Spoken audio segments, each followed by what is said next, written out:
Today, we've had a national tragedy. Terrorism against our nation will not stand. 1 year gone, the 16-acre site of the World Trade Center bathed in the glow of spotlights. From Ground Zero to the Pentagon to a field in Pennsylvania, today we remember the victims of the terrorist attacks. Time to remember, honor, and move forward. It is Wednesday, September 11th, 2002. From CNN's global headquarters in Atlanta, I'm Carol Costello. Welcome to a special edition of Daybreak. In the next hour and throughout the day, our goal is not to make you relive the horrible events of a year ago. We'll take a look at how America and the world remembers 9/11 and how all of our lives have changed over these past 12 months. But on this anniversary, there are concerns over new attacks against U.S. interests. The terror threat level is now at orange, and that means the risk of an attack is high. In a sign of increased vigilance, portable air defenses around the nation's capital have been armed. It is the first time armed missile launchers, the real things, are protecting Washington since the Cuban Missile Crisis 40 years ago. With more on the deployment, we turn to CNN national correspondent Bob Franken, who is live at the Pentagon this morning. Good morning, Bob. Good morning, Carol. And of course, a year ago, in just a couple of hours, a year ago, the Pentagon right behind me had been hit by American Airlines Flight 77. Of course, they've had this almost miraculous repair here. Operation Phoenix was successful in getting people back into their offices here where the plane hit before the anniversary of September 11th. As a matter of fact, way before. And as you pointed out, there is a stringent defense around the city with the armed missiles around Washington. We, of course, all remember a year ago when the defenses included F-16 jets that took to the air, patrolling, looking for the possibility that there may be more planes that would be plowing or trying to plow into the buildings here. But here you see the first, as you pointed out, the first armed missiles ringing the nation's capital since the Cuban Missile Crisis. It's an awesome sight, of course. And it's, of course, part of a heightened security alert. Around the country, we've gone to the code yellow, which means that there's a high concern about terrorism. Armed forces around the world have gone on to very, very stringent alert too. In Bahrain, they are in the highest alert that is possible. That, of course, is in a section of the world that is so volatile right now. And there is concern both in the diplomatic community and in diplomatic outposts as well as military outposts about some sort of attack. So at the same time that the security goes on and this war against terrorism, both offensive and defensive, continues, it is a day of remembrance, of course, and the remembrance here is of the 184 victims of the 5 terrorists aboard American Airlines 77, which plowed into the building right in back of me. Very hard to tell, isn't it, Carol? Oh, it is. The repairs are just amazing, and they've gone at an amazingly fast pace. Let's go back to the code orange for just a second and what exactly that means. There are no specific threats against the United States, right? Well, there are no specific threats, but there has been a combination of information that has come from interrogations and chatter and things that we don't know about, which has led people to be concerned. The most specific information they have is a concern about attacks on facilities overseas. That has, of course, always been a concern. But they also have information that would suggest that there's a possibility anywhere. And of course, just the symbolic meaning of this day is considered a very high temptation for the enemies of the United States, the terrorists. So that combination has caused this ratcheting up in the terrorism rating. And the ceremonies at the Pentagon, the president will speak there later this morning. The President is going to speak. Secretary of Defense Rumsfeld is going to speak. The Chairman of the Joint Chiefs of Staff, Richard Myers, is going to speak. There's going to be a moment of silence at 9:37 p.m., the precise moment a year later that the plane went into this building at the Pentagon. And then there is going to be a tolling of the bells, 184 times for the victims of this attack. Should be very moving. Bob Franken, thank you very much. We, of course, are not alone in remembering 9/11. There are ceremonies going on across the globe. Perhaps the biggest is taking place in London right now outside of the U.S. Embassy. Let's go there live. Tribute to their memories and to the families and friends who keep those memories alive. We pray that they all may find peace.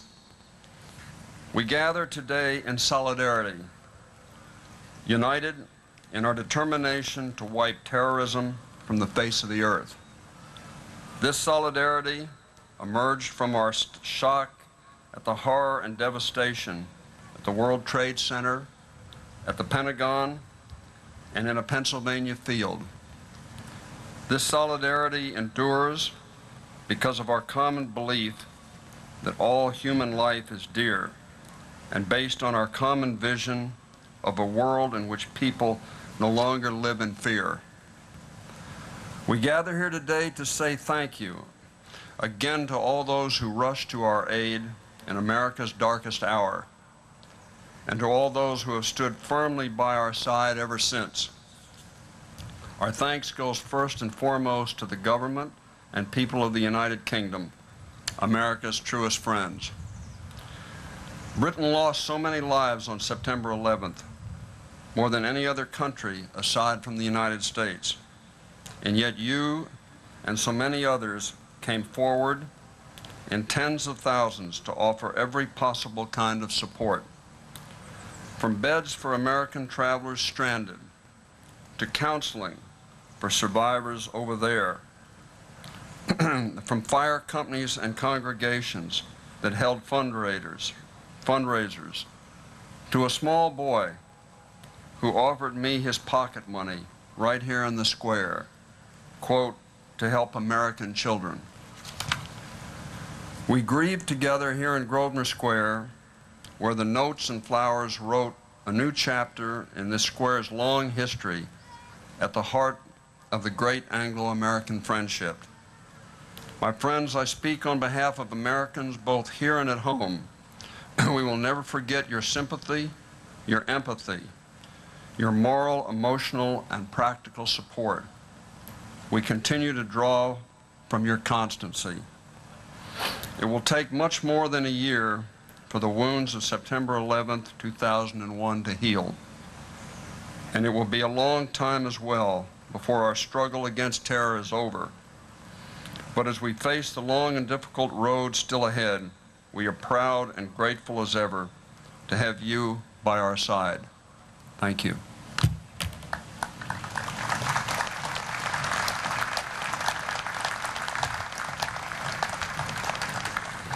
And now it is my very great pleasure to introduce Lieutenant Frank Dwyer of the New York City Police Department.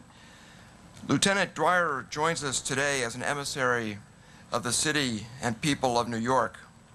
A year ago, Frank was a Fulbright exchange scholar here in the UK, pursuing studies related to law enforcement at Cambridge University. He returned to duty in New York just prior to the September 11 attacks and played an important role in the rescue and recovery operations there. It was his privilege to return to the UK late in 2001 for an audience with the Queen and to convey, on behalf of the people of New York City, their thanks for the support received from the people of Great Britain. Ladies and gentlemen, Lieutenant Frank Dwyer.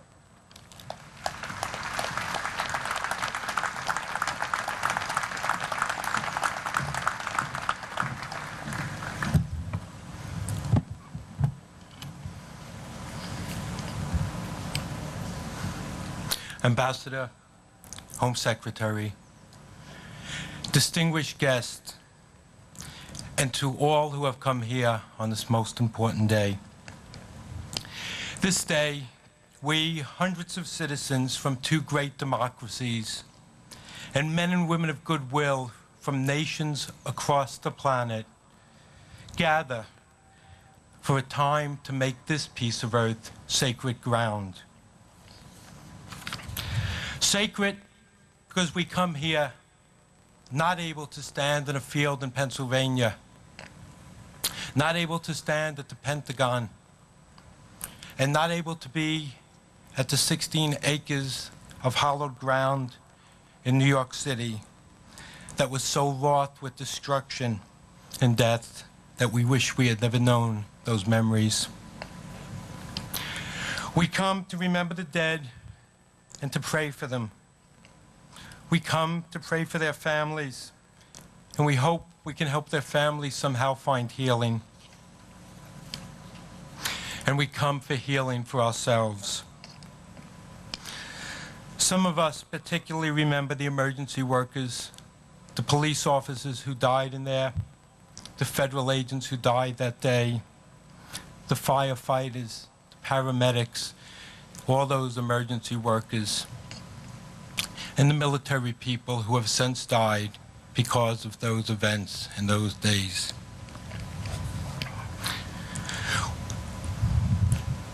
We also come to this place to thank our British brothers and sisters who stood with us for what us truly, literally was our darkest hour.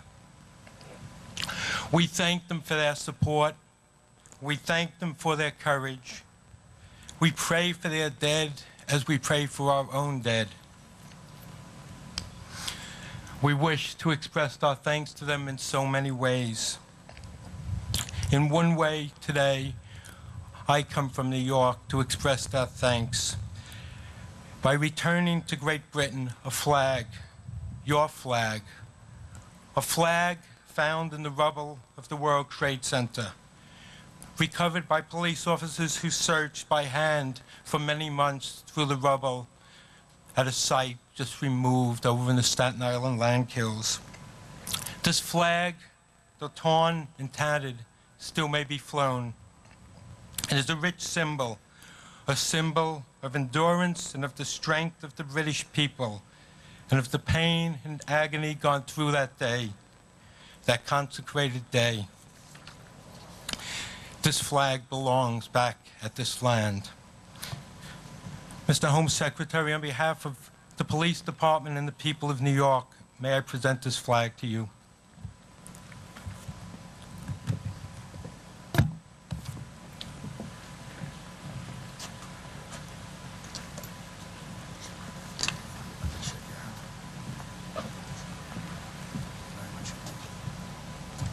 Ladies and gentlemen, the Home Secretary, the Honorable David Blunkett.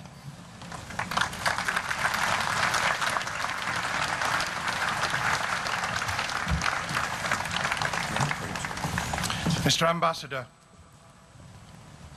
Frank, thank you for the presentation of the flag, which I accept on behalf of the British people and the British government, a symbol of the internationalism which was attacked in the World Trade Center. Above all today, we thank you and commemorate those who died for the tremendous sacrifice that was made. The police and the fire service of New York showed the best of humanity, the greatest bravery, and the most tremendous courage. Many of us have read or listened to accounts over the last few days recalling by the police and fire service those terrible hours. Billy Green on Radio 4 last Sunday spoke of carrying 100 pounds of equipment up 37 stories, whilst everyone else other than he and his comrades were coming down the other way, of the signal to get out after an hour of struggle up the stairs, of the death of those who'd made that journey with him. And it reminds us all, in the tragedy of a year ago, of the strength and the humanity that exists within our world. So on behalf of the government, can I repeat what the Prime Minister said a year ago, that at your hour of need, we were with you, just as we are reminded today by the statue of Franklin D. Roosevelt above us, of the commitment of the United States to us here in Europe, and the way in which we have fought and worked together for freedom. President Roosevelt said just before his death, "The only limit to our realization of tomorrow will be our doubts of today. Let us move forward with strong and active faith." That is the message as we gather today, that we owe it to those who died to make a better world, as we've tried already to do in freeing Afghanistan. and we owe it to ourselves to have the courage to face down those who would take away our safety and security and would undermine our democracy. So I have no hesitation, Mr. Ambassador, in saying this morning, God bless America.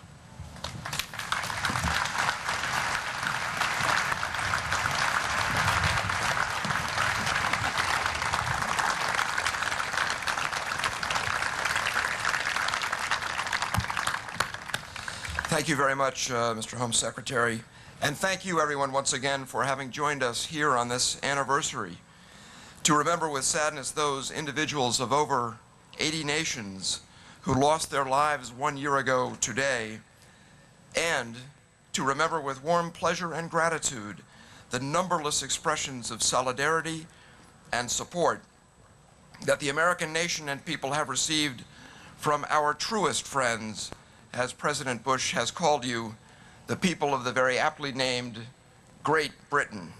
As a final note, I would ask guests and visitors gathered along the walkway to assist us by once again clearing a path so our speakers and a number of visitors may exit. Thank you again very much.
And with that, we'll leave London, a touching memorial service outside of the U.S. Embassy in London.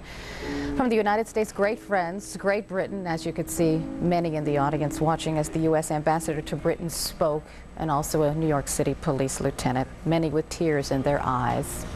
Of course, here at home, many 9/11 events are being held throughout the United States today. Here are some of the major ones you can watch here on CNN. At 8:46 Eastern, the exact time the first plane hit, there will be a moment of silence at Ground Zero. That will officially begin a day-long series of events in New York.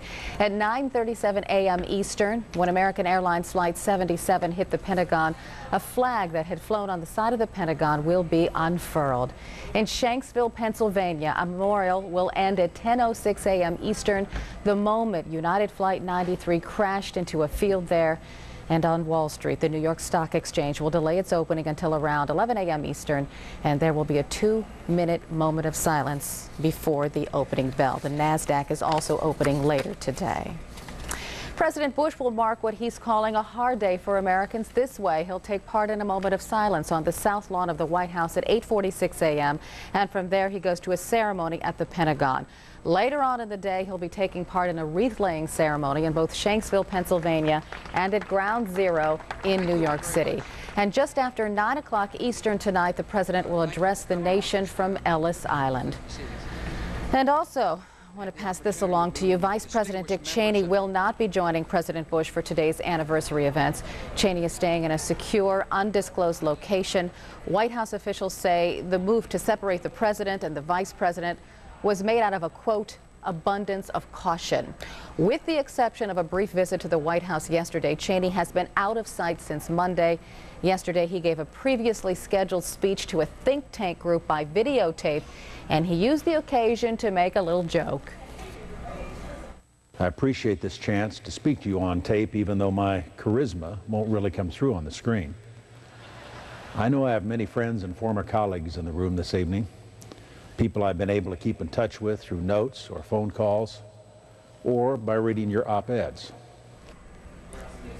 Officials say there is no evidence of a specific threat against Cheney or the president, so keep that in mind. Our CNN special coverage of the 9/11 anniversary America Remembers begins at the top of the next hour. Paula Zahn and Aaron Brown will anchor our coverage from New York. We'll show you the remembrances, the memorials, the heroes, and the never-before-heard stories of what really happened on this day last year. I want to talk about Afghanistan now. Coalition forces taking part in Operation Champion Strike have captured a suspected al-Qaeda financier. The money man and another suspected al-Qaeda member were among 9 people detained after 2 searches. The troops also recovered 150 AK-47 rifles, 200 explosive booby traps, a mortar, hand grenades, rocket launchers, and rockets. An Afghan woman was found hiding an AK-47 and a 30-round magazine underneath her clothes. All of those people in custody right now. And we want to continue to move on to the place where many of the terrorists trained, Afghanistan. It's where thousands of U.S. servicemen and women are still stationed. And they will pause to remember that terrible day that eventually brought them to that country. CNN's Christiane Amanpour is at Bagram Air Base with this side of the story. Christiane? Well, Carol, indeed, this is where the more than 7,000 U.S. military personnel will remember what happened on September 11th. And what you just reported about Operation Champion Strike with those attacks against the al-Qaeda and Taliban remnants shows you that this Afghanistan was the hotbed and what spawned the terrorism that took place in the United States in last September. And so here they will have, in about 3 hours from now, a remembrance ceremony. The flag behind me was earlier today lowered to half-staff. Then they will come out, they will have a formation of all the military personnel here. They will have prayers. The commander of U.S. forces here will make a short address. They will read out an address, or a message rather, from President Bush, and then they will again raise the flag and then bring it fully down and remove the flag, and the ceremony will be over. Earlier today in Kabul at the U.S. Embassy, a small piece of the World Trade Center building, which had been buried there several months ago, today a plaque was unveiled commemorating that small piece and marking it, and the inscription on that says, "Here lies the remains of the World Trade Center and those who perished. We serve the cause, they cannot." So that solemn memorial service at the U.S. Embassy. Afghan officials also plan to hold a small memorial service in downtown Kabul this afternoon. And of course, as you know, the Afghan president and other senior ministers are in the United States to take part in memorial services for the victims of September 11th there.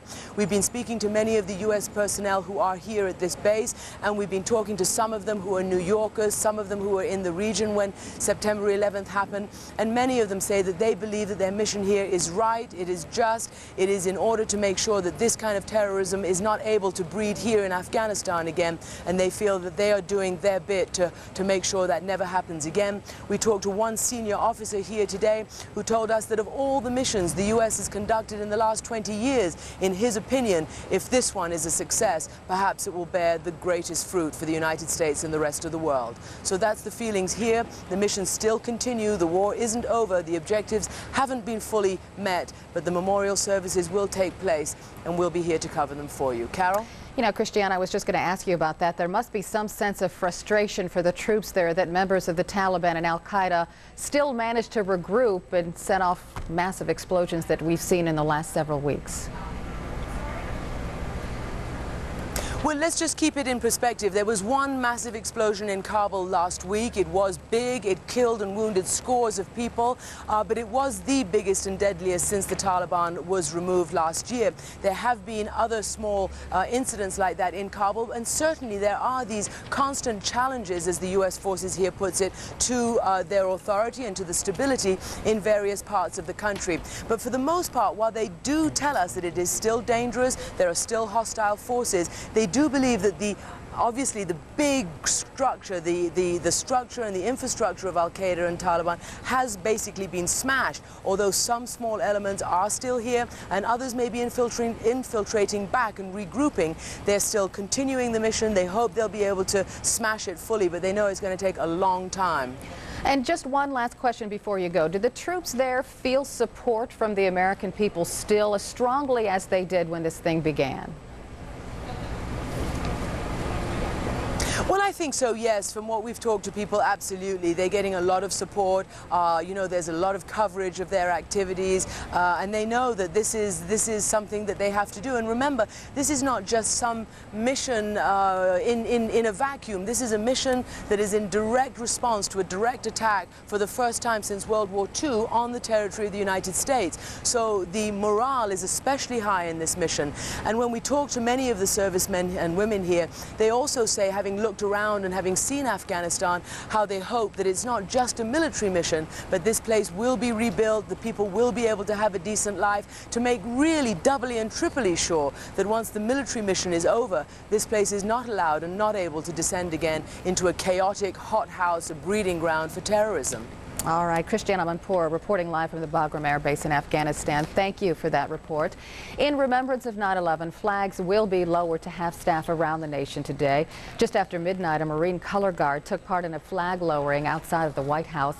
About the same time, the Stars and Stripes were lowered on Capitol Hill. And of course, there is extensive coverage of today's events on our website, CNN.com. You can go there. You can watch uninterrupted live online video streams of the events at Ground Zero, the Pentagon, and Shanksville, as well as tonight's presidential address. As always, the AOL keyword is CNN. The weather is an important factor today because the president will do a lot of flying today. Yeah, very windy in the Northeast. Wind advisories for Boston, for New York, all the way down to D.C., expecting wind gusts over 40.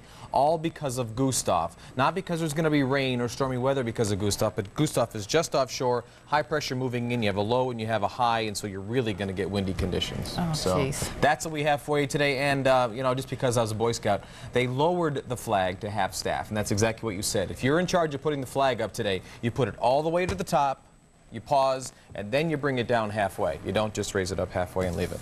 Gotcha. Just so you know. Yeah, just so we do everything right today on this very important anniversary. That's how you honor the flag, and that's how you honor those folks. Let me show you what's going on now across the Northeast. The storm, or the spin of Gustav, still offshore, still bringing down some winds out of the north. And this morning, we're going to see more significant wind today, even as the storm builds off of the eastern coast of North Carolina. As it pulls out to sea, the winds are going to come around this way from the storm and wrap all of this wind from the northern plains and also even up from the Atlantic Canada region right into Boston, into New York, and into D.C. 77 Boston today, 78 New York City, 85 in D.C. with those winds wrapping in behind the low as it comes in here. Winds gusting over 50 in Boston, 40 in New York, and 35 to 40 in Philadelphia and for D.C.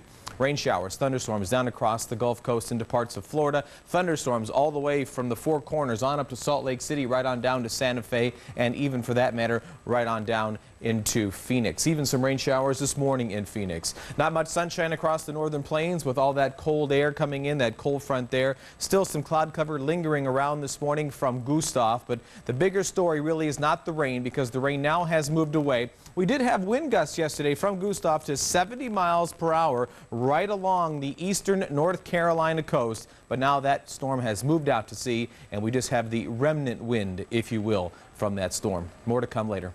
Carol, back to you.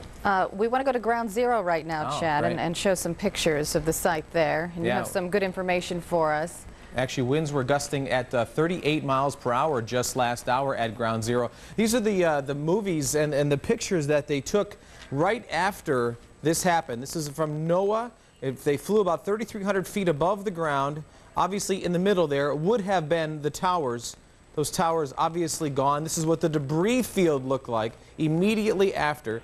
And the camera here was a Leica. It was shot with infrared film. You can see the distinct buildings there that are still standing around it. You can also see the damage to some of those buildings and the rooftops. Many of those buildings still not open today because of the damage and obviously all the cleanup that's going on there. Disturbing pictures when you look at them, really. The debris field, as Rudy Giuliani was talking about it, 6 stories high. And millions of tons of debris they removed from that debris field there. And obviously now you can we're all the way down to the bottom. Basically, they stopped actually looking for the cleanup a couple of months ago, but that's what it looked like immediately after, just 2 days after the attack. Oh, it's just such a massive tragedy. Sure 343 firefighters died, 23 police officers, and 37 officers for the Port Authority. A total of 2,733 families lost loved ones. They've received death certificates, and only 289 bodies were recovered. To walk down there, and I did, to walk down there it's eerie. You can't put a feeling on it because you just know how many people lost their lives at that one spot. Yeah. Thank you, Chad. You're welcome, dear. I'll be here.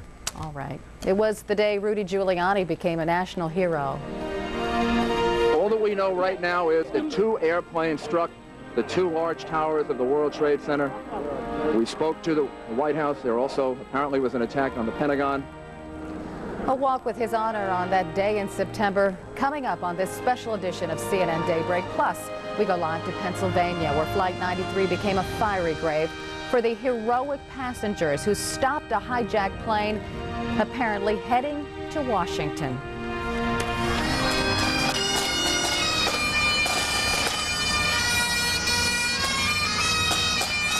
Also, it has become an almost spiritual sound, a sound that has attached itself to the memories of those killed 1 year ago this morning.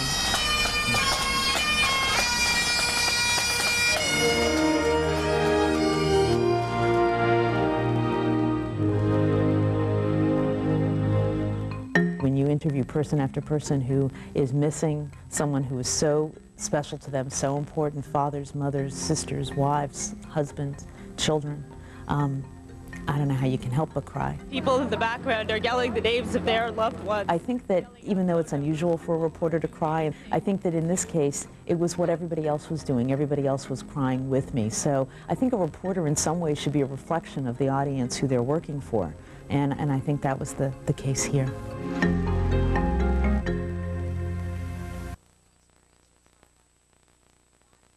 I pray for safety. Geef mij de genade. Gib mir die Kraft, mich mit dem Bösen auseinanderzusetzen. I pray for a change in angry hearts. No matter how you pray, Die zornigen Herzen. or where, Pour la sécurité de tous. the people of the United Methodist Church are praying with you. In God's name we pray.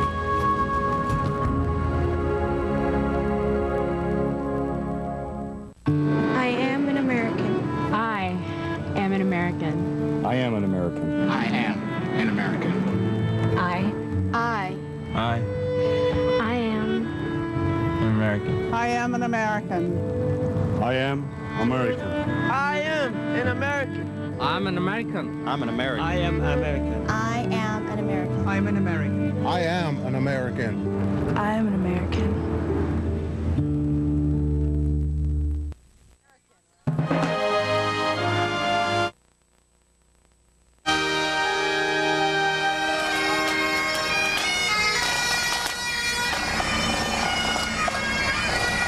And this was the somber sight and sound across New York City just hours ago. Bagpipe and drum processions from each of New York's 5 boroughs marched towards the site of the World Trade Center where it once stood. This procession originated in the Bronx.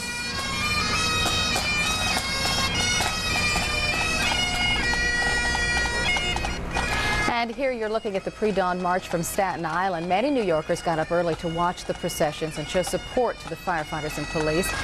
Some people joined in the march. In the days following the September 11th attacks, bagpipes and drummers accompanied hundreds of funerals for firefighters and police officers who paid the ultimate price. And we want to go live now to St. Paul's Chapel at Ground Zero. It became a living shrine immediately following the 9/11 attacks, and it was also a refuge for recovery workers. Our Gary Tuckman is at St. Paul's this morning. Good morning. Carol, good morning to you, and we do come to you from St. Paul's, which is on the northeast corner of Ground Zero. This is Church Street, and hours after the disaster, I was in this very spot, walking down the street. The rubble was up to your shins, the smoke was billowing, the fires were burning. It was a very surreal situation. It was just unbelievable.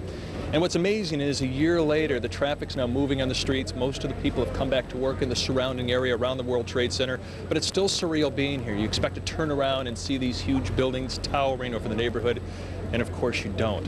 There are many buildings in the area that are still shut down. For example, right here, an old federal building, there's a post office inside there, other federal offices, shut down for a year. While the cleanup continues, we don't know yet when that building will reopen. But we are on the grounds of the church. They call it Church Street because St. Paul's Chapel is on it, one of the most famous churches in America, because it was built in 1766, the oldest continuously used building in New York City. And it is a memorial now, a makeshift memorial. The fence right here, where people from all over the world bring shirts and they bring flags and flowers and candles to remember the 2,801 people who died in the World Trade Center towers. The church itself, almost no permanent damage, despite the fact that it was across the street from the World Trade Center buildings. Many people consider it a miracle.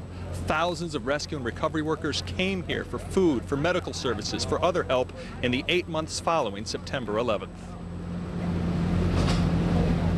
Reverend, I remember walking here 20 hours after the terrorism attacks and seeing all the dust and thinking this church was probably very heavily damaged.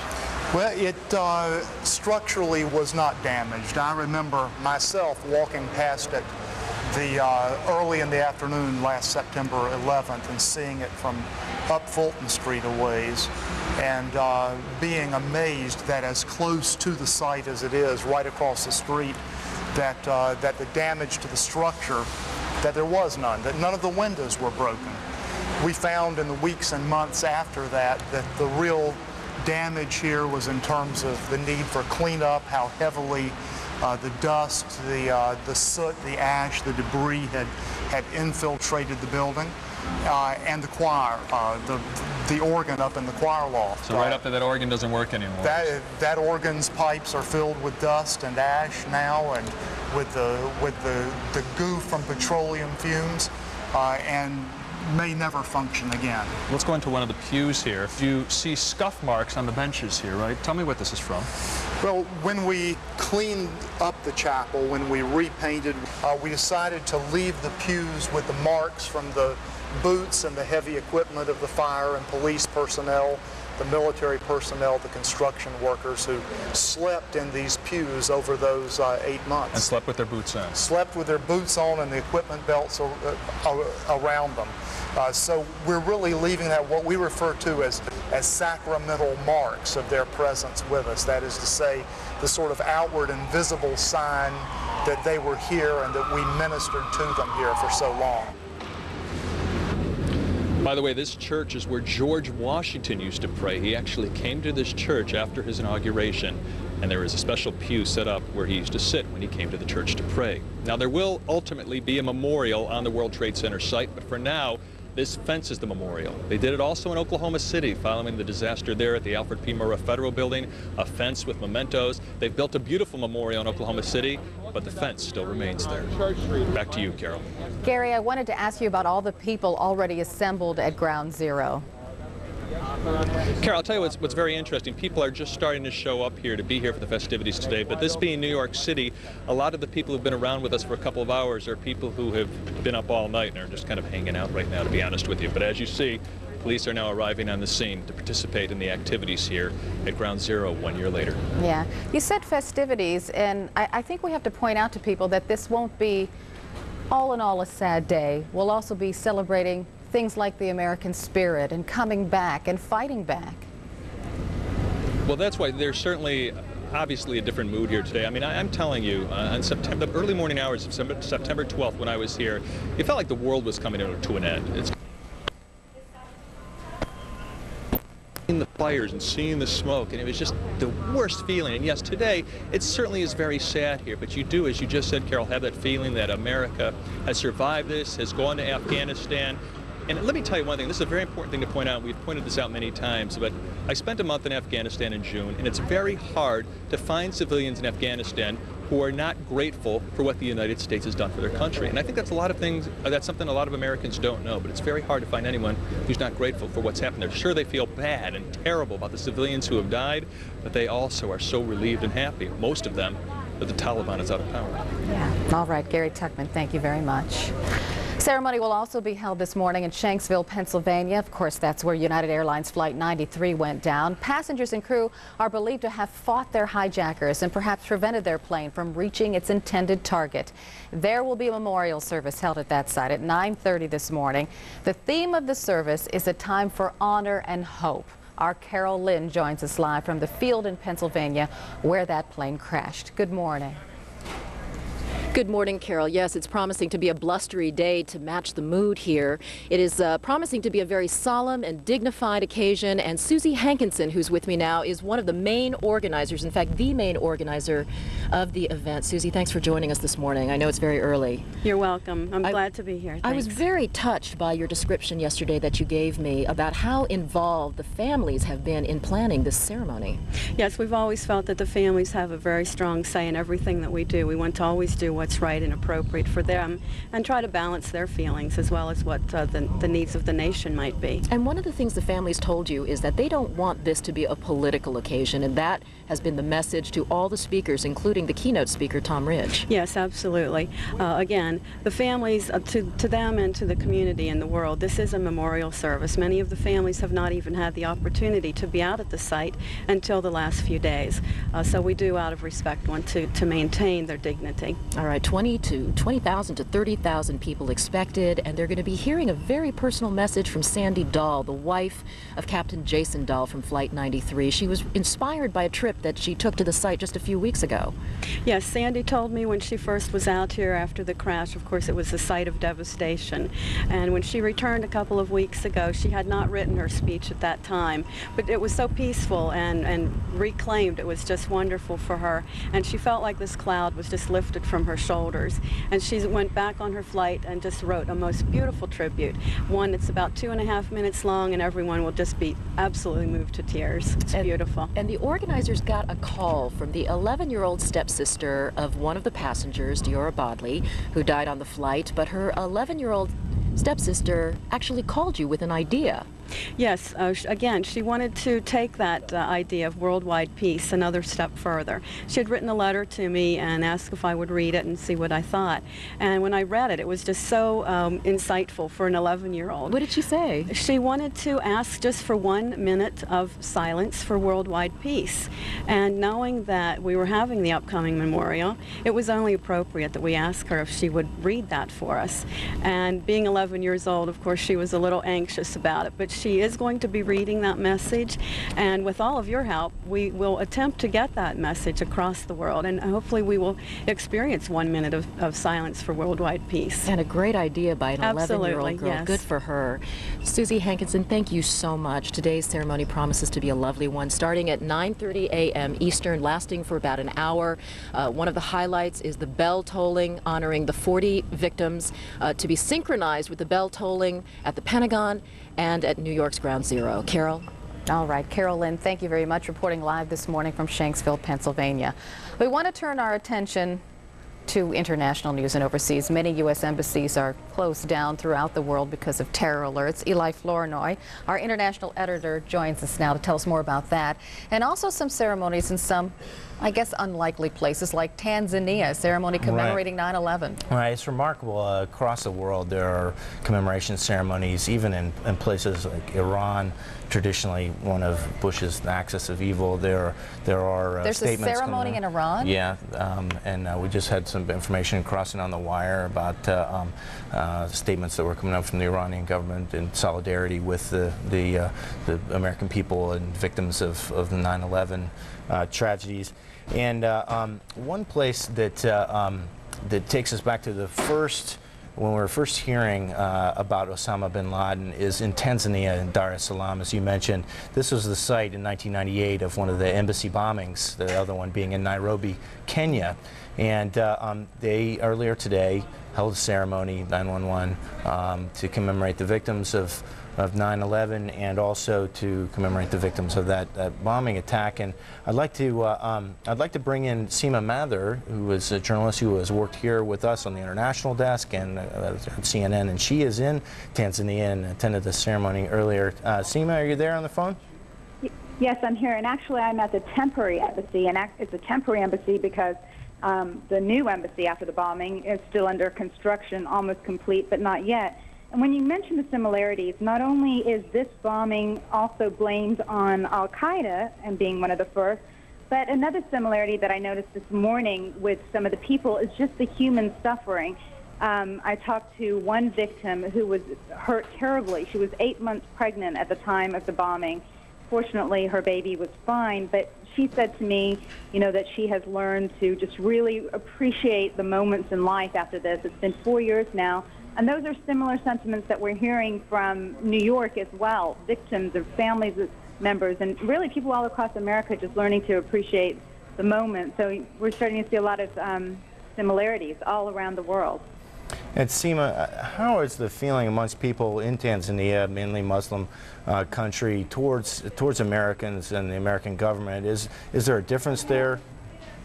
That's very interesting because the Muslim population in Tanzania is about 50% of the population. Of that, 20% are what is known as a very extremist fundamental group called the Wahhabi Muslims. The other Muslims in the community tell me that these are the extreme Muslims that subscribe to the type of philosophy that would want to do any kind of retaliation, as we saw in these terrorist attacks. But the rest of the Muslims here, while they are not completely satisfied with certain American foreign policy, they like America and they like Americans and they like democracy. So they want to make that very clear. And what they're hoping for is that the U.S. government will make it clear that it's this one sect of Muslims that are extremists and not Muslims all over the world. Like you said, there's Muslims in Iran that were also sending their condolences because many Muslims do want the type of democracy that we have in the United States.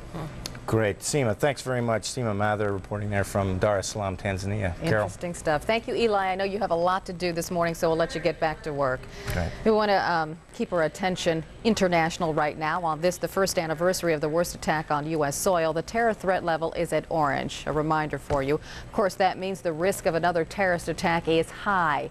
Because of that, 7 U.S. embassies and consulates in Asia and the Middle East are closed. Among them, the embassy in Jakarta, Indonesia. Authorities say the closure there is due to what's being called a credible and specific threat. The American embassy in neighboring Malaysia is closed as well until further notice. And the United States has increased security at its other embassies around the world.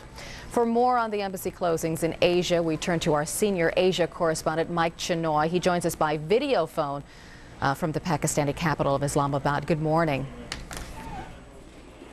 Good morning, Carl. Well, it's been a nervous day for Westerners and Americans here in Pakistan and indeed across Asia. Apart from the embassies in Southeast Asia, which include Indonesia and Malaysia and Vietnam and Cambodia, all the American diplomatic missions here in Pakistan have been shut. The embassy here in Islamabad, consulates in Peshawar and Lahore and in Karachi. The Pakistani government has been very concerned about the possibility of an attack on American interests here. Pakistan, after all, is the country to which many al-Qaeda and Taliban operatives fled following the American military campaign in Afghanistan, and there have been a series of violent attacks against Western targets in recent months. In Karachi, where there was a car bomb attack outside the U.S. consulate in June, the authorities have positioned 2,000 police around diplomatic missions and residences of foreign diplomats. Tensions there further exacerbated by a 3.5-hour-long shootout between police and gunmen who seized a building in Karachi earlier in the day. Eventually, the gunmen were subdued, a couple of them killed, several more captured. It's not clear if these were politically motivated terrorists or just violent criminals, but it certainly added to the tension. Westerners here in Pakistan have been told to keep a low profile, to stay off the streets, although there is some concern that once this anniversary passes and the level of security decreases, that it may be at that point that terrorists choose to strike at American and Western targets. So all in all, a nervous day here. Carol? Got that right. Thank you very much. Mike Chinoy reporting live from Islamabad this morning. We want to continue to spin the globe for a special 9/11 edition of our Global Minute. We start in France, where two beams of light pierced the night sky of Paris. The lights honor the memory of the victims of the terrorist attacks, and they replicate the giant beams of light that rose from Ground Zero in New York this past March. Americans in Beijing, China, marked the anniversary with an exhibition of photos taken at the World Trade Center site. 3 Chinese nationals died in the attacks. Actor Ron Silver was on hand to act as a cultural ambassador at the exhibit. In Tokyo, U.S. Embassy staff planted a maple tree to signify American gratitude for Japan's support in the wake of the attack. Flowers and cards were placed under other trees nearby. Shinto priests and Buddhist monks offered their prayers for peace at the ceremony. And from Australia's Gold Coast, a human flag. Some 3,000 firefighters, ambulance workers, police, and lifeguards gathered on the beach to create a red, white, and blue star-spangled banner, a message of support for the United States on 9/11. September 11th, 2001 was supposed to be an easy day for Rudy Giuliani, but the attack on the World Trade Center changed that and changed the nation. CNN's Deborah Fayrick looks back at how Giuliani lived that awful day. Mayor Rudy Giuliani was wrapping up a breakfast meeting at a Midtown hotel when the call came. It's a major and very serious situation underway in New York City this morning. It was just after 8:45 in the morning. Giuliani raced to the World Trade Center. There were doctors and nurses already out on the street, ready to receive what we knew would be wounded and injured people. In the shadow of the towers, Giuliani's state-of-the-art command center. Designed for such a tragedy, it was useless. Everyone was being evacuated. 34-12.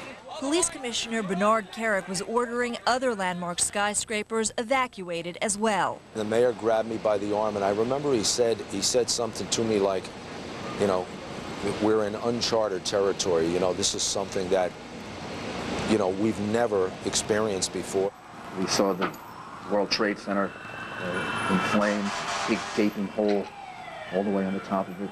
You could see people jumping from the top of the building. And then the unthinkable that changed a plane crash into an act of war. I was outside watching it when the second plane hit.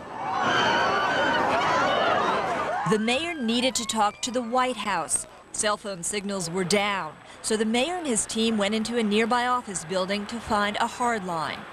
Just as they were about ready to connect the mayor with the vice president, the building started to shake. It was sort of like felt like a freight train was coming through the building. Somebody slammed open the doors and yelled to get down, and then all the windows started to shatter, and we started running toward the other side of the building. We didn't know if a plane had hit the building. The South Tower was the first to collapse, less than an hour after being hit.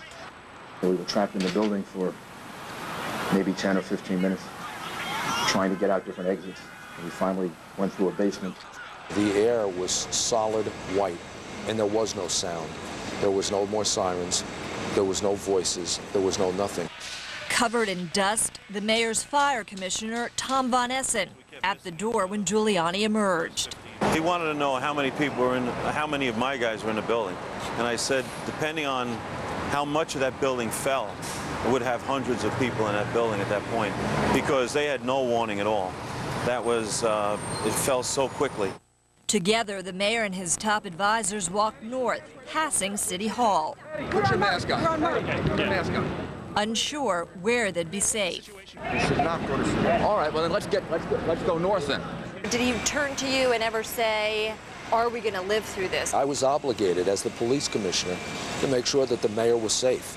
He's obligated himself to make sure he stays alive. America was under attack, and no one knew how many targets there might be. All that we know right now is that 2 airplanes struck the 2 large towers of the World Trade Center. We spoke to the White House. There also apparently was an attack on the Pentagon. We asked that the airspace around the city of New York be sealed by military aircraft. New York City's airports, bridges, and tunnels were shut down. He knew at that point we had an unbelievable tragedy. He knew that this was not a New York City tragedy. This is an act of war, and we're in the middle of it. All of the buildings in southern Manhattan have to be evacuated. We're evacuating them now. After several aborted attempts to set up command operations at small firehouses, Giuliani arrived at the larger police academy, a mile from the Trade Center. It was 2:30 in the afternoon, time to calm a frightened city, a stunned nation. Today is obviously one of the most difficult days in the history of the city and the country. The tragedy that we're all undergoing right now is something that we've had nightmares about. Those with the mayor, you, the fire commissioner who joined up with you afterwards, you all knew pretty quickly that there would be few survivors.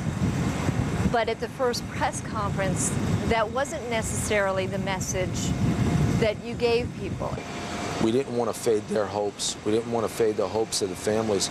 And we actually believe that in some areas, there could be voids where some of the people may have still been living. And we tried to remain as optimistic as possible. There are over 1,000 rescue workers, probably about 2,000 that are deployed, trying to get into the buildings, trying to find people, trying to search for people. That afternoon, Giuliani visited several local hospitals, updating New Yorkers. The number of casualties will be more than any of us can bear, ultimately. Signing a state of emergency, closing southern Manhattan. Anyone trying to violate the order will be arrested. And returning to the burning ruins again and again. The damage is terrible. People are doing everything that they can to rescue as many people as possible, and this is going to be a long-term effort. So I just wanted to make sure that everything is here that could be here, and it is. So we just pray to God that we can save a few people. Deborah Thayrick, CNN, New York. Just brings you back to that horrible day, doesn't it? And I can't believe it was 1 year. Already. Oh, my gosh. Oh, no, it seems to me like 3 years. It really does. We sat in the weather office, and when the first plane hit, we said, I guess no weather today because there's breaking news. And then when the second plane hit, it's like, there's not going to be weather for a really long time. Yeah. And we started making all those graphics for Afghanistan, all the flyovers. Remember all the F-16s and F-18s we were building with all those flyovers? And it's like, ugh. Can't believe that was only a year ago. Remember, I was in Washington at the time, and I just remember F-16s constantly flying over my house, and you didn't know whether it was the good guys or the bad guys. And it was really frightening. And of course, today they have armed missiles planted all over the city. In D.C. But people are used to it, and they're not really very nervous. I guess so. 85 degrees in D.C. today. Cooler in the Northeast, but windy is the big story. Let me fly you into the forecast now. A lot of folks going to be outside. A lot of tributes going on today, so let's fly into what we have for you here. The bigger story really is the Gustav story. As it moves offshore, it is going to bring winds around the backside of this thing. Here's the rain from Gustav now. The center of Gustav still offshore, almost off about Rehoboth Beach. As you get here, go east of Rehoboth Beach or east of Delaware here, all the way here, the center of circulation here. But the circulation around this center is pushing a lot of windy conditions. In fact, winds in Boston will approach 50 miles per hour today. In New York, 40 miles per hour. D.C., 30 to 35. And even Shanksville, right at about 30 miles per hour. The temperatures you see here are the highs for the day. Here's the storm system, Gustav, moving offshore and away from land. Nothing to worry about except the residual wind for you for today.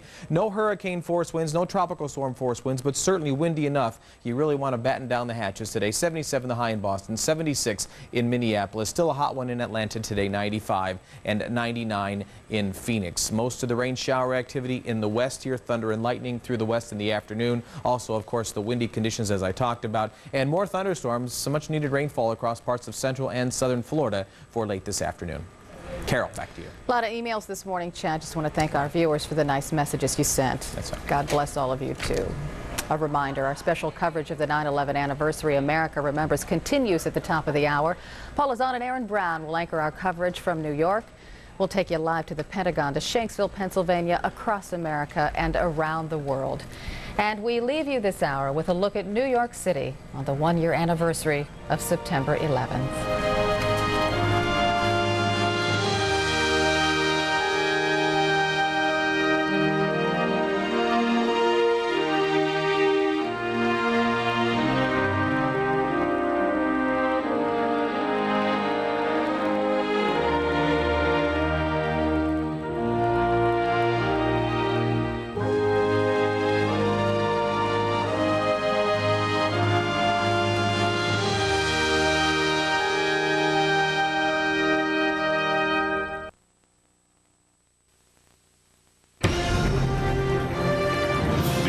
CNN. Today, we've had a national tragedy. Terrorism against our nation will not stand. This is CNN's continuing coverage of 9/11. America remembers. And good morning. Welcome. I'm Paula Zahn. And I'm Aaron Brown. Welcome to what will be an extraordinary day for the country and a special day of coverage on CNN as we mark this first anniversary of the tragedy, the attack on the 11th of September a year ago. We welcome all our viewers across the country, and we welcome as well all of those of you who join us this morning on CNN International. And as a nation, we begin this day very differently than we did a year ago. Today, we are on high alert. Who would have imagined that those words would become an official term, high alert, with their own official color, orange? And as we gather to mark this anniversary, the Defense Secretary has ordered live anti-aircraft missiles to be placed near launchers in locations around Washington. It is hard not to note this reality that fighter jets are patrolling the skies across the country, that embassies and consulates in 9 countries around the world, American embassies, will be closed today, that the government has ordered workers from immigration to power plants to meat inspectors, almost every police department in America to be especially watchful. The Vice President of the United States is in an undisclosed location, yet another security precaution, and officials are urging all of us, all of you, to be alert, but especially to be defiant. And so Americans will gather at national parks and near monuments and in all of those symbols of freedom, those places that we note especially to be American on a day like today, to remember what happened last year and to look beyond at all that has happened since. And as we had mentioned, since mid-afternoon yesterday, America has indeed been on high alert. The government is responding to what it calls a credible threat. Let's go to Bob Franken, who is standing by at the Pentagon this morning to find out exactly why we're in this state and how we found out we got there. Good morning, Bob. Good morning, Paula. And there's sort of an accumulation of reasons. First of all, there's been an ongoing interrogation of people around the world, people who have been captured by the United States since the War on Terror. There's been the analysis of all the so-called chatter, the radio transmissions, telephone transmissions that are intercepted by the United States. And there came a point the night before last that the belief was that there was a credible threat, probably most likely against U.S. facilities overseas, but it was unspecific enough, if you pardon the term, that they decided that they needed to ratchet up the alert here. And of course, they did take it up a notch to where we're now at a high concern about some sort of terrorist activity. You pointed out a moment ago that there are missile batteries around Washington. We're not going to tell you exactly where they are, but we can tell you what they are. They are Avenger armed missile batteries that could be used to repel an attack. This is the first time that we've had this in the United States, where missile batteries, armed missiles, have surrounded Washington since the Cuban Missile Crisis in the 60s.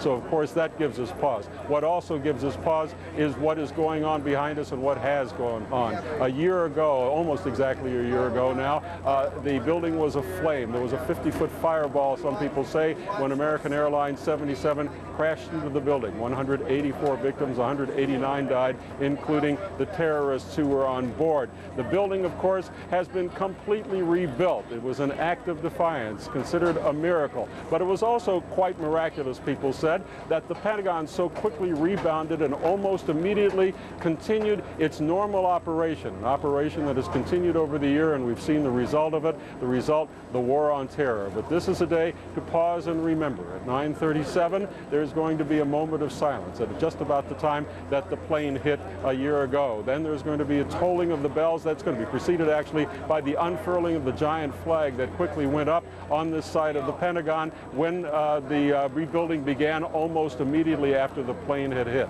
Then we're going to hear speeches from President Bush, Defense Secretary Rumsfeld, and the Chairman of the Joint Chiefs of Staff, Richard Myers. All of that to mark the day, which is a day to look back as the Pentagon spends most of its time looking forward, planning its various war on terror, and of course now there's a lot of focus on Iraq. So it's going to be a day to remember. Aaron? Bob, thank you. Franken, who will be part of the team that joins us throughout the day. Paul and I will be here on the roof for the next 12 hours. We recall when we first got up here a year ago, the Twin Towers were in flames behind us, and our colleagues were all new to us that day. They are good and old friends now, and they'll be joining us throughout the day. We check in briefly to help you locate them as they will provide coverage as well. CNN's Bill Hemmer is standing at Ground Zero, a place that had no name a year ago. It was just Lower Manhattan, the Trade Center, and now it is as famous a place as there is in American life. Bill, good morning to you. Yeah. Aaron, good morning to you as well. This has been an absolute nonstop construction site for 12 months running. To the day today, rarely has the work ever stopped down here, but today it grinds to a halt as we all pause to remember those who paid the ultimate price on this morning a year ago today. Essentially 2 ceremonies today, Aaron, one in the morning for the families of the victims, and then later today, late in the afternoon, when the president arrives here in New York City and makes his stop here at Ground Zero. Now, in the morning, we do anticipate about 300 bagpipers essentially to go down into the pit area of Ground Zero. And after that, a series of moments of silence for about an hour and 45 minutes will be interspersed. At 8:45 a.m., right about that area, when the first plane hit the first tower a year ago today, the first moment of silence will hit. After that time, we will have the governor of New York, George Pataki, read from the Gettysburg Address. The former mayor, Rudy Giuliani, then starts an extremely long list. More than 2,800 names to be read aloud, and the list is just staggering. 198 pages of names to be read. Some say it may take as long as 3 hours to get through the entire list today. In addition to that, I think one of the more poignant moments we'll see today, the family members. They anticipate upwards of about 7,000 possibly coming to participate today. They will have the opportunity to walk down this ramp 7 stories into the pit of Ground Zero, place a rose or place a personal artifact or something of their choice in the site where they lost their loved one a year ago today. It will be a very strong reminder of the loss they have faced for the past 12 months, Aaron. Bill, thank you. Bill Hemmer, who is at Ground Zero, also working with us this morning, as you would expect, and as you would expect from the Pentagon, CNN's Wolf Blitzer. So, Wolf, good morning to you. Give us a quick preview, please. Good morning, Aaron. There are going to be about 12,000 people who will gather here around this site, which has been rebuilt in less than a year. The crash, the fiery crash of American Airlines Flight 77, almost exactly 3.5 hours from now, it will be memorialized with this ceremony. It will be the first of 2 ceremonies here at the Pentagon. Earlier, the first ceremony with the President, the Secretary of Defense, the Chairman of the Joint Chiefs. In the afternoon, they will have a second 2-hour ceremony that will honor the construction workers who did an unbelievable job in rebuilding this side of the Pentagon near the helipad, a building that I used to know quite well when I worked here as CNN's Pentagon correspondent before and during and after the Gulf War. It's a building that lost on the ground 125 employees, workers who were inside this building when that American Airlines plane crashed. There were 64 people on board Flight 77, 58 passengers, 4 flight attendants, and 2 pilots, as well as those 5 hijackers who commandeered the plane just taken off from Dulles Airport, not very far away from the Pentagon, and slammed into this side of the building, causing that devastation. We'll be here all day watching what's going on, recalling those historic moments. Aaron and Paula. Well, thank you very much. I think it was the moment that we heard that the plane had hit the Pentagon that we began to feel the magnitude of what had happened, what was happening a year ago. And then we began to hear the reports of yet another plane, a fourth plane that was missing somewhere over Pennsylvania.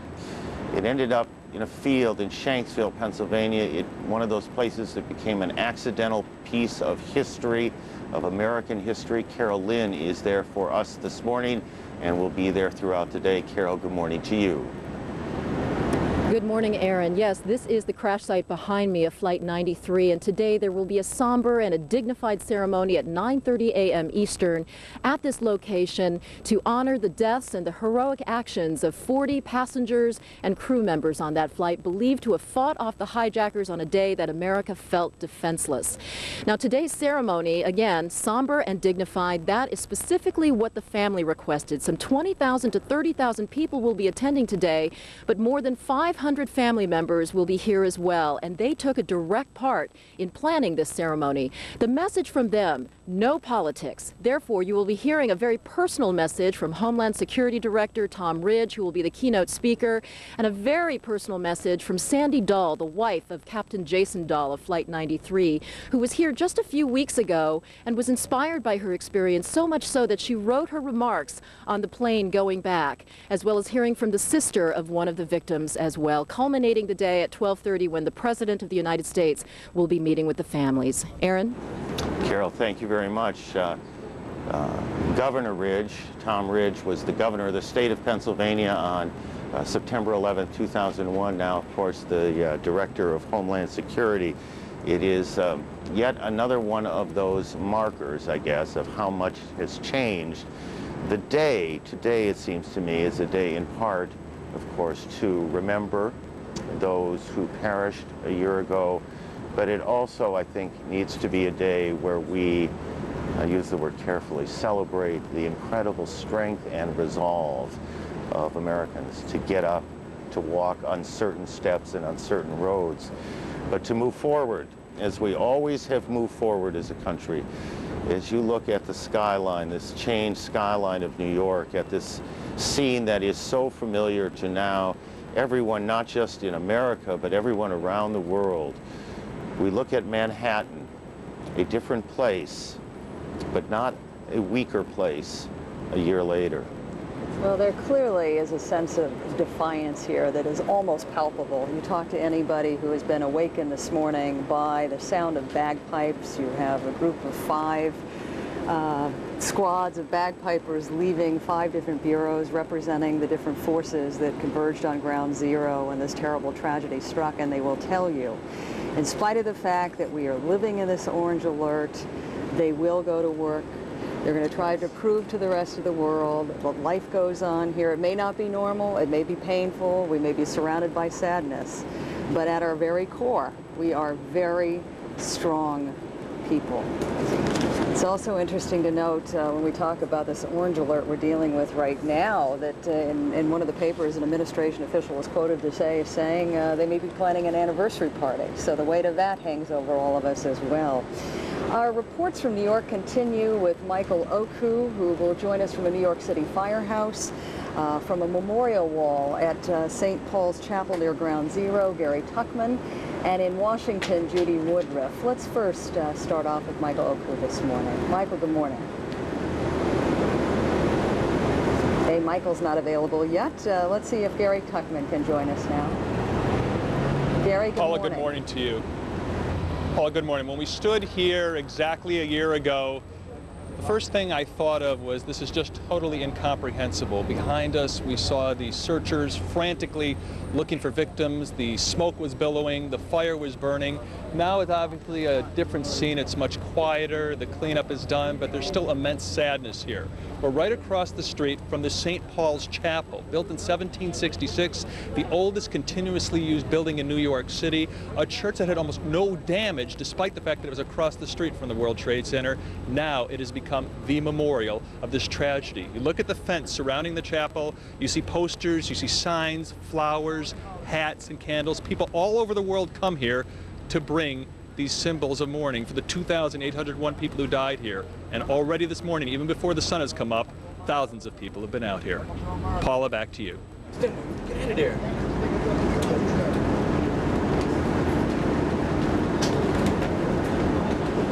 So Gary, tell me a little bit more about what is expected later today. How many folks do you think are going to wind by here?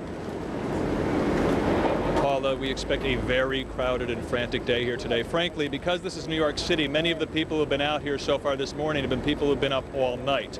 But over the last 30 minutes, people have been showing up on the sidewalk. You can see right here, this is very interesting. You see the people with the bobby hats. They're wearing bobby hats because they are bobbies. They've come here from the United Kingdom on their own time, on their own money, to pay support to the British citizens who died here during the World Trade Center disaster, and also support to the New York City police officers who also died here. All right, thank you, Gary. We're going to be coming back to you throughout the day. Right now, we're going to check in with Michael Oku, who joins us from a firehouse, perhaps a place he spent far too much time at last year, and a place of great sorrow. Michael, what's going on there now? Well, I can tell you, Paula, that it is very quiet here at Engine 3, Ladder 12. Just moments ago, they were woken up because they were asked to escort one of the bagpipe and drum crews that had made their way from the various boroughs down to Ground Zero, and they just passed just to the left of us on 7th Avenue. And it was a very touching sight because they were followed by literally hundreds of New Yorkers. If you woke up very early this morning, you could see, because often we were stuck in traffic behind them, hundreds of New Yorkers who had clearly woken up into the middle of the night to accompany these people. Now, we know that at this particular firehouse, which lost 5 people on that day, that they have no scheduled events this morning. Essentially, they want to leave the firefighters with the opportunity to go to their various places of worship, and also perhaps to go down to Ground Zero. But you know that various people in the neighborhood can come here, as they have been all year, to pause and reflect on the great loss here. I'm going to ask you to pan over here. You can see just over here there are all sorts of flowers that have been placed here in memory of those who lost their lives, and an inscription on a stone that says, "No farewell words were spoken, no time to say goodbye. You were gone before we knew it, and only God knows why." An extraordinarily touching place to be. I can also tell you that this black bunting just above the gates of the firehouse, it's black bunting that has essentially been put on all the firehouses throughout New York City, and in many ways has come to essentially symbolize the pall that's descended across this city, will be removed at some point today. We're told that about 11 o'clock this morning they will be having a ceremony, and a flag which is at half-staff, as has been at half-staff the entire year, will be removed. A new flag will be put and hoisted. And Paula, I can tell you this much, that I've spoken to many firefighters who say since September 11th of last year, they have been looking oddly forward to September 12th, because they are hoping that when they wake up tomorrow morning, it will in fact be the next day. Paula? Michael, thanks so much. It's so sad, Aaron, to think about how many of those firefighters weren't even supposed to be on duty that day, those that were drawn to the place because they knew help was needed. I can't even remember how many interviews I've done where people said they were off for a 48-hour shift, and they went down there to pitch in, and they lost their lives. I was driving up 8th Avenue here in New York yesterday on the way to the hotel, and there is the statue of the fallen firefighter, the firefighter kneeling over and weeping. And people were gathered around it. People were coming, as they have in many ways throughout the last year, and placing flowers there and stopping. And I stopped and sat with them for a bit. And so many tears a year later were still being shed. It was, for all those people who think New Yorkers are much too hard and much too abrasive, you needed to be here the last year. Also, you talked to any family member who says they hear the word closure. They said, what are you talking about? There is no closure. There's never closure. I wake up every minute of the day and I think about it. Let's go to Washington now, where Judy Woodruff is standing by to give us an update on all of the ceremonies that will be unfolding there today. Good morning, Judy. Good morning, Paula. Yes, some tears are going to be shed here in Washington as well today because of what happened at the Pentagon and because this city mourns along with the rest of the nation. It's still dark here in the nation's capital except for the lights on many government buildings. You can see the Capitol behind me, the flags around it. Security higher, even higher today than it has been because of yesterday's heightened terror alert. This is a city even more anxious than it was at this time yesterday because of new information about possible terror attacks around the world. Vice President Dick Cheney, we won't see him today. He's going to be at an undisclosed location as he has been so often over the last few months. He won't be with President Bush. He'll be visible at events here at the Pentagon, in Pennsylvania, and of course in New York City. But you know, terror alert or not, this is a city that is, I think it's fair to say, 1 year after 9/11, it's a city more sober, more realistic about America's place in the world than we were a year ago today. So we are all waiting, I think, with a feeling of foreboding and you know, some of the same feelings you're experiencing there in New York. Paula? Aaron. Tell us a little bit more, Judy, about the reality of confronting the news that the city is now surrounded by a battery of anti-aircraft missiles and the significance of that. Well, you know, Paula, yesterday we were reporting during Inside Politics yesterday. It was about 4:30 in the afternoon Eastern. And the word came that Jamie McIntyre, our Pentagon reporter, was able to had just confirmed that they were going to be arming these missile batteries. And I said, Jamie, when was the last time this happened? And he said, I don't remember, you know, that it's ever happened. He said maybe during World War II. Judy, thank you. Judy Woodruff. And we received an email recently here at CNN, a mother whose young daughter remembered that morning of September 11th as the last normal morning of her life. It's almost become a cliche to talk about those last idyllic moments before the attacks, when it started. It is what we would call a slow news day. This is the first of some pieces we'll show you throughout the day that help recall the confusion and revelation of that morning. A look as it happened.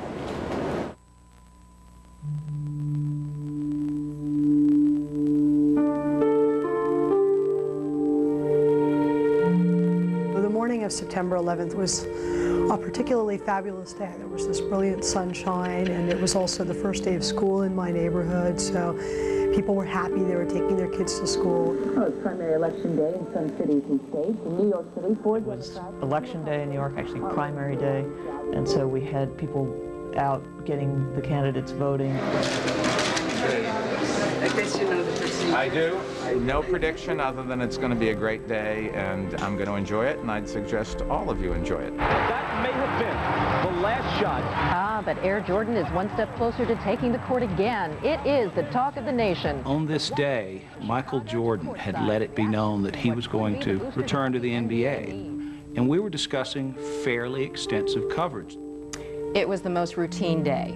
There was virtually no news that day. Hey, this is New York City you're talking about. Do people actually walk down the streets like that woman in the black and white top? I mean, the biggest thing we were talking about was Fashion Week and fashions for pregnant women. My husband tells me to put more clothes on. Another day at CNN.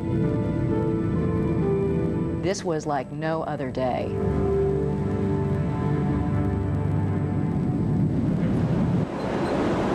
You probably remember exactly where you were that time of the morning. I was getting kids off at school. I had no idea until about 9:15 what had happened. Well, none of us had much idea of what was going to happen, what kind of a day was going to unfold. As I walked up here at 9:30, I remember every step of that day coming up here, and I looked out behind me, as I have now several times this morning, and I felt this wave of nausea at what I was seeing. We've all looked at this so many times. We saw this shot a minute ago. If you guys, if it's possible to show the wide shot of Washington for just a second. Washington this morning looked to me especially beautiful. It is the mood of the day, but it is also what has gone on. The monument, the Washington Monument, looking particularly strong. The Capitol behind it, the White House in front of it. just out of your range of view, your capital, has changed, but it is no less beautiful than it was a year ago, and perhaps in some ways even more so. We almost initially, when we started to figure out what happened a year ago, we began to realize that it would not be long before Americans went to war. And the war would take place in a country few of us knew much about, certainly Afghanistan, but it was the place where Al-Qaeda had found its home, where the Taliban had opened its arms to this band of terrorists and murderers. It is a place where American men and women were then sent to fight. Christiane Amanpour is in Bagram this morning. It is morning, well, probably later in the day than morning. Christiane, it is very nice to see you this morning. Good morning to you.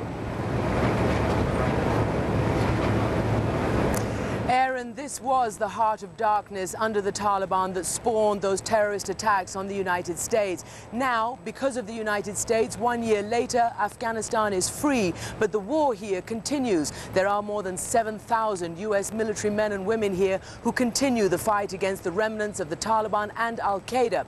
Here, in about a few hours from now, there will be a memorial service at the flagpole just behind me. The general in command of the forces here will make a small address. There will be a message from President Bush read out. There will be taps played. The flag will be raised to the top of the flagpole and then brought down. Earlier in Kabul at the U.S. Embassy, a small piece of the World Trade Center building that was buried here at the embassy several months ago. Today, a plaque to it was unveiled, and the inscription thereon said, "Here lie the remains of the World Trade Center and those who perished. We serve the cause that they cannot." That in Kabul today.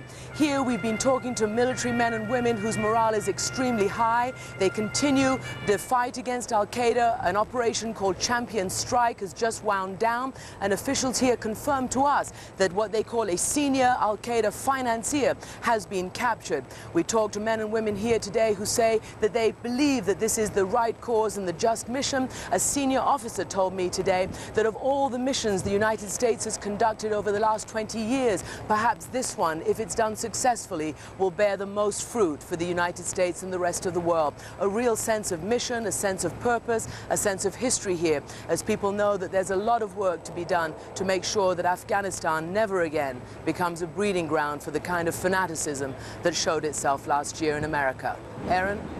Well, and the reality, Christiane, isn't it, that Afghanistan, while a very different place today, is still far from an orderly place. There is a central government in place, but that central government, the government of President Karzai, has limited power, particularly in the countryside. Well, what's happening is, and Karzai will be in the United States today to take part in American memorial services, there is a central government. It is quite heavily supported, certainly in the Kabul area and in the north of Afghanistan, but there are pockets of resistance to his rule. There are warlords who are regaining power, and for instance, just east of here, a warlord by the name of Padshah Khan has been erecting barricades, for instance, over the last several months. General McNeil, the commander of the U.S. forces here, has told him finally that he has to take those down because it not only interferes with American military operations but also threatens a transitional government. So there's a real sense that more security needs to be applied to this country, more peacekeepers need to be brought here, and certainly people are saying that unless finally the money promised for reconstruction is delivered and the people here have a chance at a better life, then this hotbed for poverty, chaos and anarchy won't ever be solved, Aaron. Christiane, thanks. A year ago, none of us knew the name, I dare say, Bagram, and we remember so well that first battle as the Americans tried to take control of that important air base, and they did, and the rest. And I think it's important to remind everybody that we are on that second, or in that second highest state of alert today. Military and civilian authorities ordered by the administration to get prepared for an orange alert. And it makes you wonder just what impact that's going to have on the American public today, particularly those who haven't even wanted to get into an airplane since this time last year. As you remember, on this day a year ago, 2 United and 2 American airline planes were hijacked and taken on suicide missions. Today, despite the best efforts of government and the airlines, many Americans still, as you might imagine, have a fear of flying. Let's go to CNN's Jeff Flock, who's standing by at O'Hare Airport this morning. Doesn't look like there are many consumers there this morning, Jeff, yet I know the morning is early. Good morning. Well, good morning to you, Paul. As you know, we spend a lot of time out at O'Hare. I can tell you that it's a little less crowded today. Perhaps you see the security checkpoint off behind me there. Not a whole lot of activity at it this morning. Of course, it is early. According to United and American, they both canceled flights today because of lack of demand. I want to take a look at the boards. United saying less than 10% of its flights have been canceled, though. Perhaps you see this one, the Newark, the 845 to Newark is one of them that have been canceled. As to people individually, well, some people don't care. They seem to think today is maybe about the safest place they could be. What do you think, sir? I have no concerns at all. In my opinion, it's always been safe to fly. Business traveler, and you didn't think of changing your plan? Not at all. It's business, strictly business today. Someone else making a trip because they have to. You didn't choose to fly today. No, it's a family emergency, so. Why would you not have flown if you didn't have to? Well, I had to go to work, so I would rather be at work, but. Although you pointed out to me, you work where? I work in the Sears Tower, so I figured I'm just as safe in the air as I am in the Sears Tower. What will you think when you get aboard an aircraft today? I'll be feeling all right. I think everything's pretty safe right now. Okay, well, 2 votes of confidence. Appreciate it, folks. We'll let you go off. I think both of you headed off to Boston. Paula, we are told, thank you very much, we are told by United that its pilots will be making an announcement on each of its flights today, making some reference to this day and the marking of this day. There will also be a moment of silence here at the airport, here at O'Hare, at what is local time 7:46 to mark this day here at O'Hare as well. That is the latest from the world's busiest. Paula, back to you. Thank you, Jeff. Usually the world's busiest. Boy, nary a customer there, I guess, which isn't all that surprising. Well, when you look at air travel and how's it fallen, 7% domestically over the last year. It's 5:30 in the morning there. Yeah, but there are still people that get on 6 o'clock planes to make it to L.A. for very early meetings. There was a wonderful piece of the New York Times yesterday about some business men and women who, as an act of defiance, had decided to travel today. It was a small way to make a larger statement, I guess, which is something that's gone on quite a bit in the country in lots of different ways. Over the course of this day, we'll take a look at some of the heroes of 9/11, how many heroes there were that day. If we sat here for months, we couldn't chronicle them all. In many cases, these will be people you have not heard of over the course of the last year. Our first is a firefighter, one of many who raced to the scene, and one of the fortunate who made it out alive. An extremely rare breed within the brotherhood of the New York City Fire Department for one simple reason. This firefighter is a woman, Maureen Schulman, one of New York's bravest. Here's CNN's Maria Hinojosa.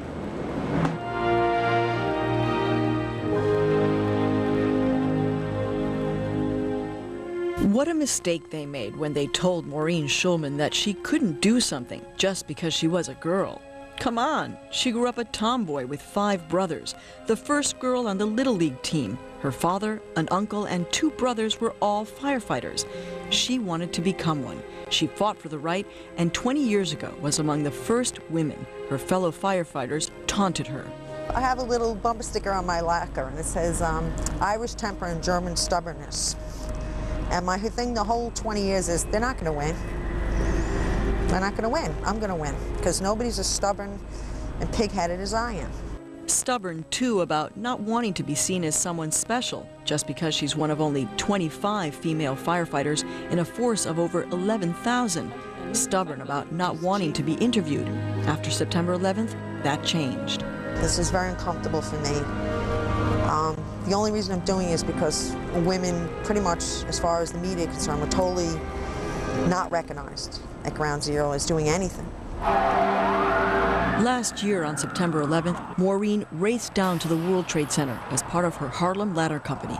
She had never witnessed anything like this. People started jumping. All I kept saying, my God, how horrible could it be up there that they're doing this? And the only way I could come to terms with it, at least they got to choose how they were going to die. Just like she could have died. There was a ring of fire on the roof. The whole top floor was on fire. And what I think happened was, from the puffing and jumping, was the pancaking of the floors as they were collapsing. You're mesmerized and you can't believe what you're seeing. I think by the third time someone yelled, "Run," I came out of my trance.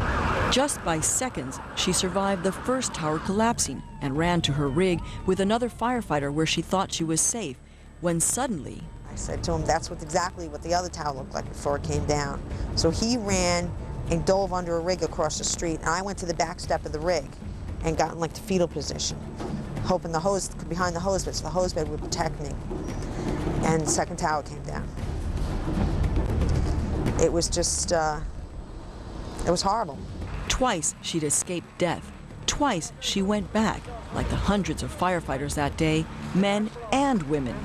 Stand up, take the face pieces off! 1 year later, she's training new recruits to show that same kind of courage, proving yet again that women can be among the bravest.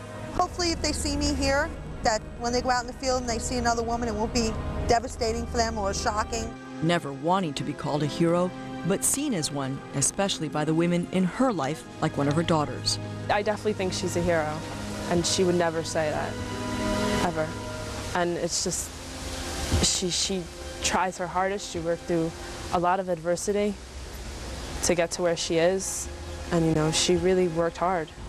And still does, in memory of all those lost, the men and women of Ground Zero that Maureen will never forget. Maria Hinojosa, CNN, New York. I guess what has really struck me... Well, they are heroes all, aren't they? They don't see themselves that way. It's striking when you talk to them. And in fact, one of the things, talk about the law of unintended consequences, one of the things that has been bothering firefighters in the city has been that they have been too lionized in their view. They have been made too much a hero, and they don't feel that. They are, in many cases, in most cases, I think, the most regular of people doing the most heroic of work.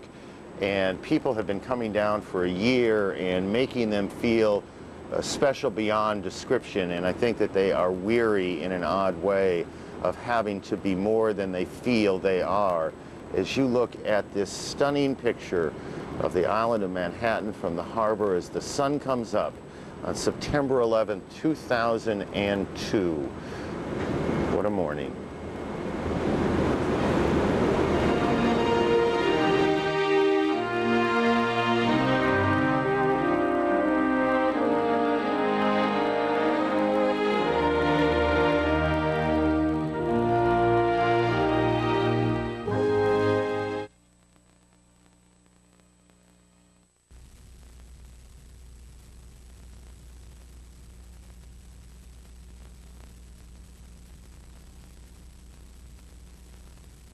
Today, the people of Jamaica are proud to stand with the people of America.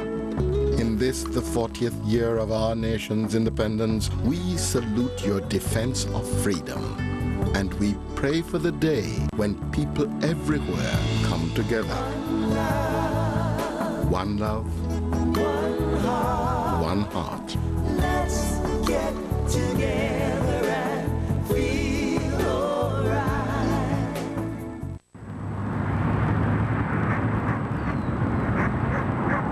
On September 11th, terrorists tried to change America forever.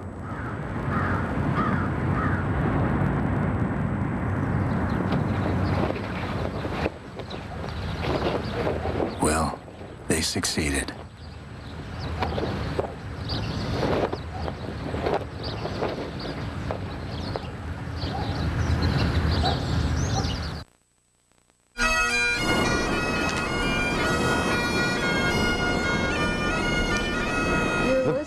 Sound that's going to become quite familiar to us all today. Bagpipe and drum units representing all 5 uniformed services that were represented at Ground Zero a year ago. These gentlemen are on the Staten Island Ferry as they head towards Ground Zero this morning. This is a sound that those of us, particularly in New York, have heard an awful lot over the last year. At every firefighter funeral, the bagpipers would play. There was a time when there were so many funerals happening so many days that there weren't enough bagpipers to go around.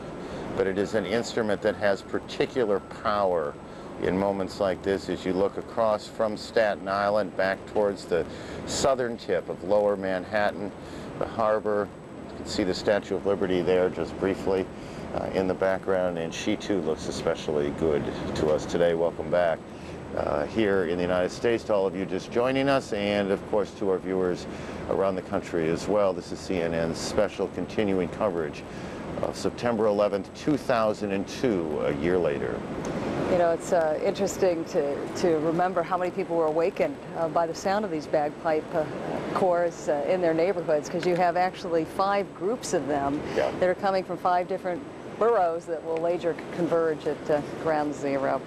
Right now we're going to go to the Pentagon. Wolf Blitzer standing by to walk us through what can be expected there later today, particularly as we all live under the specter of a heightened state of alert. Good morning, Wolf. Good morning, Paula. This is going to be an emotional day for millions of people around the country, indeed around the world, but especially here at the Pentagon. I'm joined now by a special guest, Stephen Push. Stephen Push, his wife, Lisa Raines, was killed aboard American Airlines Flight 77 as it crashed into the Pentagon exactly 1 year ago. First of all, Stephen, once again, our condolences to you, but briefly tell us, how are you coping today? I'm just trying to keep busy. I'm working with families of September 11th. This is a work day for me, and I'm just trying to keep myself distracted from my grief. You were married for 21 years. Yes, we were. To Lisa, and obviously that day will always be etched in your mind. You never get over that. But when you say a working day, what does that mean? Today's a working day for you? Well, I'll be doing a series of interviews with television and newspaper and radio reporters from around the world. In fact, I'll be this afternoon. I'll be doing a live interview for Abu Dhabi TV, which will be broadcast throughout the Arab world. And what are you trying to do? What's your goal right now, a year later?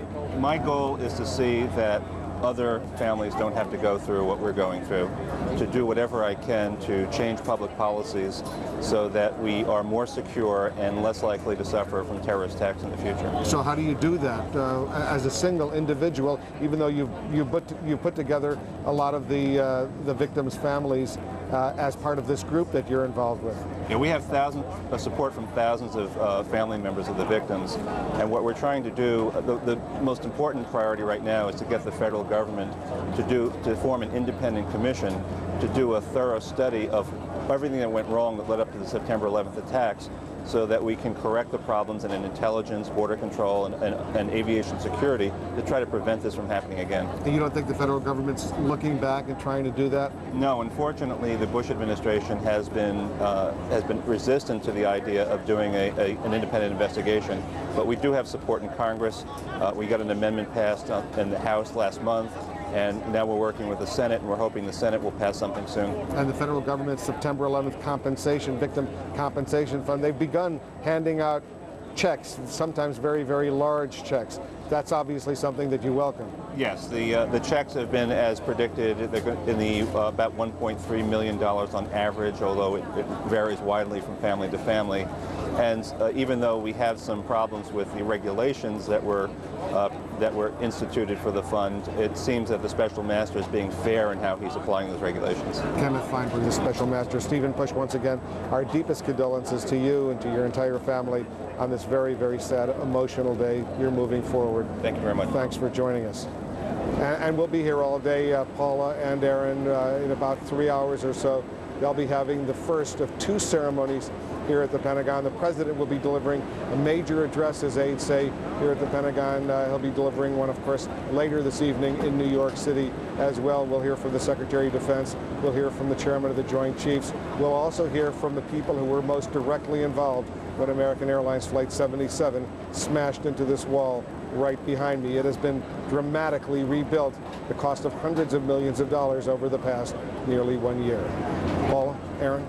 And broke every deadline, I guess, in the rebuilding process. Before we let you go, Wolf, just a quick thought on how people there are responding to this new alert that was issued yesterday, Orange. Well, these are here at the Pentagon, military personnel, civilians, as well as active duty. There'll be about 12,000 of them here. At any one time at the Pentagon, about 24,000 people work in this huge, huge building on these acres of land just outside Washington, D.C. And there are Avenger surface-to-air missile batteries that are now loaded. They're armed. They're ready to deal with all of this with a potential terror threat. So people are alert. People are nervous. This is a jittery nation on this first anniversary of 9/11. Paula? Wolf, we'll see you a little bit later on. Thanks so much. Aaron? It's just stunning when you think that there are armed missile batteries surrounding Washington, D.C., the nation's capital, in full view. It's one of the perhaps most remarkable changes in the last year. It wasn't long after the attack, perhaps weeks, when we started to understand a bit about how the terrorists pulled off the plot. The terrorist money trail, as you see the Statue of Liberty, and the bagpipers who now coming from Staten Island across the harbor.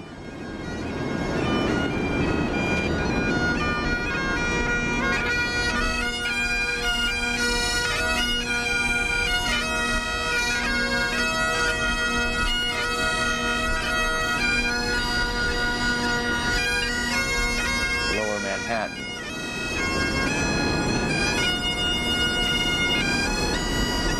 It is hard, isn't it, to look at that scene of Lower Manhattan, that shot that we just pulled back from, and not see or wish to see those two buildings that stood there still 365 days ago right now. They were still there. It was a peaceful morning still. The worst had not yet begun. I was out there the other night with hundreds of 9/11 families out of the Statue of Liberty, and there was such a great sensitivity to the fact these families really would not want to look at the skyline the way it is today. They actually pulled out the boats from a different direction, and yet there were still those family members, just a few of them, who did want to look back and see that pierced skyline. Just if we can, as you look at Manhattan now, looking back south towards where the Trade Center once was, if we can just come back for a second to the harbor shot. This is a scene that for 200 plus years, this is the first scene that immigrants coming to the United States would see. As they come past Ellis Island, as they come past the Statue of Liberty, they would see the southern tip of the island of Manhattan, and that was America to them. That is where they were coming to make their lives. Our grandparents, many of our grandparents, saw the country there for the first time, and it looks, despite it all, despite all that has happened in the last year, it looks to us, even in the absence of those two giant towers, beautiful and important as a place there is anywhere in the country. That southern tip where America, for so many millions of people, where America began. And yet that beauty of the picture belies the tremendous problems that lie ahead. This tragedy costing the city some $100 billion. There's a great deal of effort to try to get people to return to work downtown, and even as big as those challenges are, there is this spirit of defiance that we see on a daily basis here. We're going to reclaim our city, we're going to get it back. We are strong. At some point, you know, we all in the first days would hear this and we'd hear this, and it was one of those things that was easy to say, and then a week later you started to see it in fact happening. You started to see the workers down there taking out the debris, and slowly but surely these huge swaths of Lower Manhattan that extend well beyond, honestly, the 16 acres of ground zero, all those shops in Chinatown and all of those other businesses that make up an important part of the city of New York, started to be reborn again. We don't ever, in the course of this day, want to see this simply as New York's story or as Washington's story. This is an American story and an American tragedy. And this is an American city, and perhaps one of the things the country has learned about all of us in the last year is that New Yorkers, as crazy as we sometimes can be, and that we are not unlike everyone else. We are not unlike the people in Des Moines and Dubuque and Menominee and all of those other places that are also American cities. I was out and about yesterday around Ground Zero talking to many folks who've come from all around the country who are not at all concerned about this heightened state of alert. They said we're happy to be here. One actually recalled what Mayor Bloomberg had instructed all of us to do back in the summer, which was stick it to this terrace. You know, resume your life as normal. And that's exactly what they were trying to show by coming here at this very complicated time of our city's history. As you remember, it began innocently enough, a beautiful sunny day over most of the East Coast, including both New York and the nation's capital, Washington, D.C. And that's exactly where we find Judy Woodruff this morning with this personal look of how her day unfolded. Good morning again, Judy. Good morning again, Paula. That's right. We all have a very personal memory of where we were when we first heard about the events of 9/11. For me, it was a Tuesday that started out like any other. I was scheduled to interview 2 members of Congress on Capitol Hill later that morning. But no sooner did I turn on the car radio than I realized that interview would never take place. That is the World Trade Center, and we have unconfirmed reports this morning that a plane has crashed into one of the towers. The reporter's adrenaline in me started rushing. My cell phone rang at the very moment I started to dial. As we spoke, my researcher, Deirdre Walsh, blurted, "The second tower's been hit." Well, we've got an explosion inside. Racing now through crosstown traffic to reach CNN's bureau just a few blocks from the Capitol, I listened intently to one report after another, trying to absorb the magnitude of what had happened in New York. CNN has learned that at least one of the planes involved in this hit on the World Trade Center was an American Airlines 767, a Boeing aircraft. By 9:30, my heart pounding, I ran down the hall of our 11th floor offices, glancing at the faces of colleagues, all determined as I was to focus on the job at hand and not give in to the temptation to ask, what the hell is going on? Get to speed on Bush Pool Path 1. They got more tape coming, more tape coming. At 9:40 came the report from CNN Pentagon producer Chris Plant. There was a huge plume of smoke which continues to rise from the west side of the Pentagon. It was at that moment I began to wonder just what else they had in store for us. There's nothing imminent, but this is just not the place to be. My thoughts were reinforced by reports that the White House and the Pentagon were being evacuated and of a fire on Washington's historic mall. The last turned out to be wrong, but like so much else we heard that day, we couldn't be sure. The city is crippled with no phones. In our Washington newsroom, the daily routine had long since been shattered. Everyone's most basic news instincts kicked in as they tried to figure out just what was going on and to sort fact from speculation. This is from WJAC in Johnstown. They're saying it's 767. As one reporter after another called in with word of missing passenger planes, of all aviation being shut down, of jet fighters patrolling above the Capitol, I felt personally vulnerable for the first time. What if terrorists struck the Capitol building itself, just 6 blocks or so from where we were? What would we do? In the control room, the first pictures of the Pentagon were coming in, and technicians scrambled to get correspondent Jamie McIntyre on the air. Jamie McIntyre, are you available? I am, I'm here. Through it all, reporters kept reporting, audio technicians kept checking audio, and producers kept monitoring the information coming in. There was no time to react other than a few expletives as we watched live pictures from Manhattan of the first tower collapsing behind my colleague, Aaron Brown. There has just been a huge explosion. We can see a billowing smoke rising. I think it was then that I sucked in a big gulp of air. Sitting on the Washington set a short time later, I recall saying shortly after the second tower disappeared in a cloud, "May God rest their souls." In all of my 30 years of reporting, nothing had ever come close to this sense of uncertainty about the fate of our country and about our capital city. But here we are 1 year later. That's a live picture of the White House this morning as this city is under a heightened state of alert because of new information about security threats around the world and perhaps in the United States. President Bush preparing to make his appearances at the Pentagon, flying then to Pennsylvania and on to New York City, the Vice President at an undisclosed location. We've come a long way in this year, but in many ways we are still gripped with the kind of anxiety that began to fall over us 1 year ago. Paula, Aaron? I guess, Judy, I'm reminded by what Jeff Greenfield said about this time last year. It's the day our luck ran out. And this is the new reality that we have to confront. Judy, if you're still with us, I think you probably are.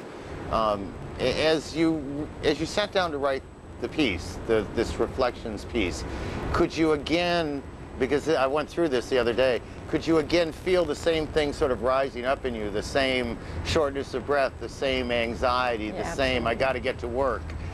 All of those feelings are so close to the surface still.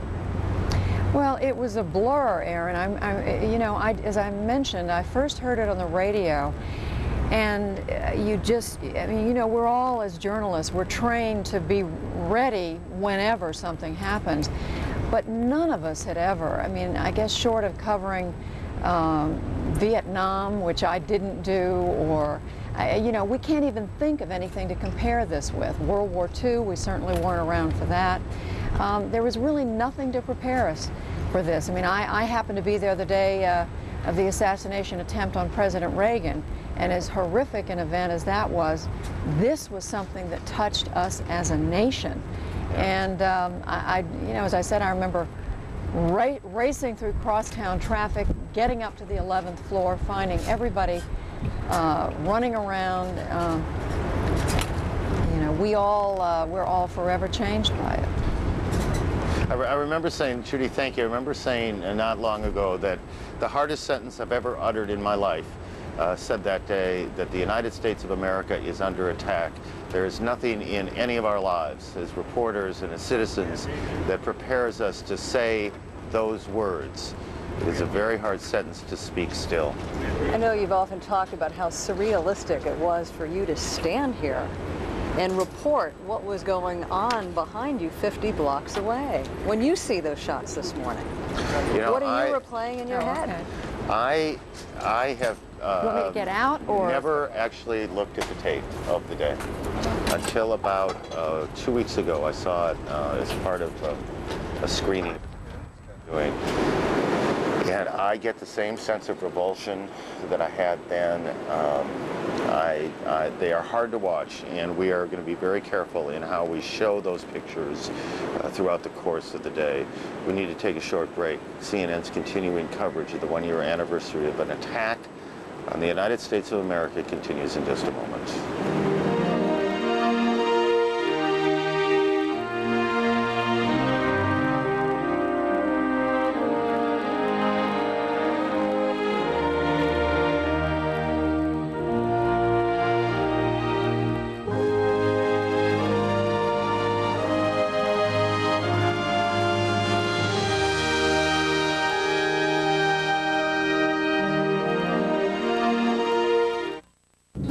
For safety. Geef mij de genade. Gib mir die Kraft, mich mit dem Bösen auseinanderzusetzen. I pray for a change in angry hearts. No matter how you pray, Die zornigen Herzen. or where, Pour la sécurité de tous. the people of the United Methodist Church are praying with you. In God's name we pray.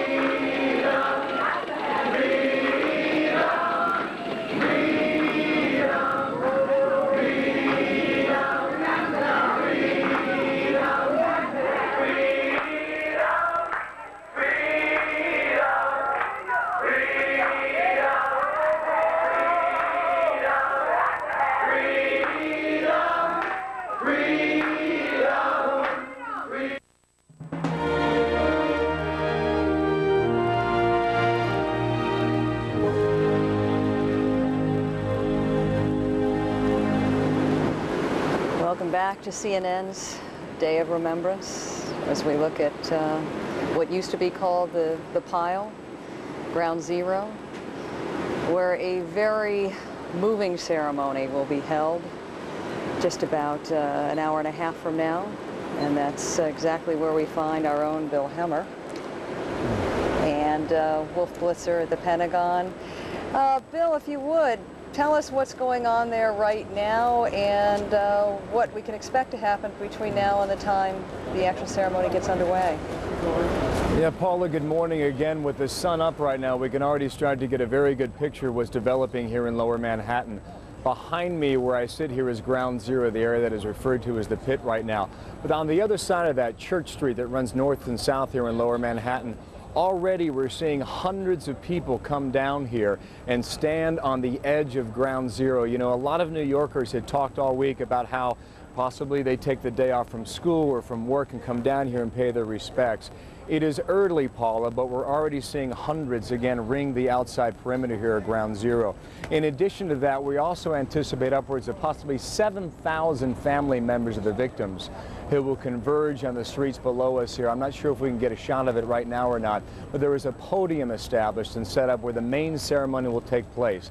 This is where the Gettysburg Address will be read. This is where the victims' names will be read off, a process that may take 3 hours in length. 7,000 people anticipated to come here, and again, they will eventually work their way down this ramp into the pit area, and we're seeing the circle established here. It is inside that circle where people will lay roses and flowers and personal artifacts. It will be a very poignant reminder once again as we continue throughout the morning here. Much more in a moment from Ground Zero. Back to you, Paula and Aaron. Thanks so much, Bill. Thank you, Bill, very much. We're coming up on 7 o'clock Eastern Time. This is CNN's coverage as America remembers the tragedy of a year ago.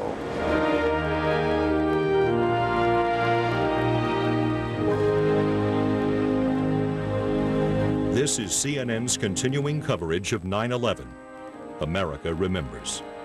Here again are Paula Zahn and Aaron Brown. A day of terror and a year of recovery. Good morning. Welcome to our continuing coverage as America remembers September 11th. And both parts of that, the tragedy and the remembrance is important, but so is the recovery. We ought not forget the recovery part of this day. We welcome all of you across the country, and we welcome you across the world as well as our coverage continues on CNN International this morning too. Down at Ground Zero, where the Twin Towers still stood a year ago. This clock in front of me, I tell you honestly, I watch it tick with this weirdest sense of foreboding as we come up on 8:46. Ground Zero, 16 acres where once 50,000 people would come to work. It was a symbol of America's strength and America's capitalism. We this morning get ready for two important ceremonies, one for the families of those who died in the Twin Towers, 2,800 plus deaths, and then later the President of the United States will come to Ground Zero as he did on the Friday after the attack, on that kind of dreary Friday morning when he had the bullhorn in his hand, you'll recall, and he said, "The people who did this will hear from us soon." And we see this steady stream of people that Bill Hemmer just talked about as folks line up to pay their tribute to those who lost their lives here. And we will also well, much of what is ahead, particularly in the next couple of hours, will deal with the events in New York City. We'll be in Washington, D.C. We'll be in Shanksville, Pennsylvania, a city none of us really knew much about a year ago, but we would come to know quite well for the enormous generosity of spirit of the people of Shanksville. We'll talk, we hope, with former Mayor Rudolph Giuliani, who was so strong and so certain in those days, and we will talk too this morning with the current mayor, Mike Bloomberg, who has the difficult task of putting a large part of New York City economically back together. As you look at the scene from Ground Zero of people gathering, we'll also go to Afghanistan. American troops will, of course, mark this day. It is possible that not since the days of World War II have American soldiers, men and women, felt so strongly, so certainly about the task ahead for them. And we honor them and their work as well this morning. On this day of remembrance, though, Americans are being cautious to be on high alert for more terror, citing credible threats. The U.S. government stepped up the country's alert level from yellow to orange. Let's go to National Security Correspondent David Enzer, who joins us now live from Washington to explain what all that means. Good morning, David. Good morning, Paula. Well, there are basically three different sources of intelligence that led to the president's decision to put the nation on high alert. First and foremost, new information coming from a senior al-Qaeda operative, we are told, who is in foreign hands, has been in those hands for a couple of months now, but has only in the last couple of days started to talk.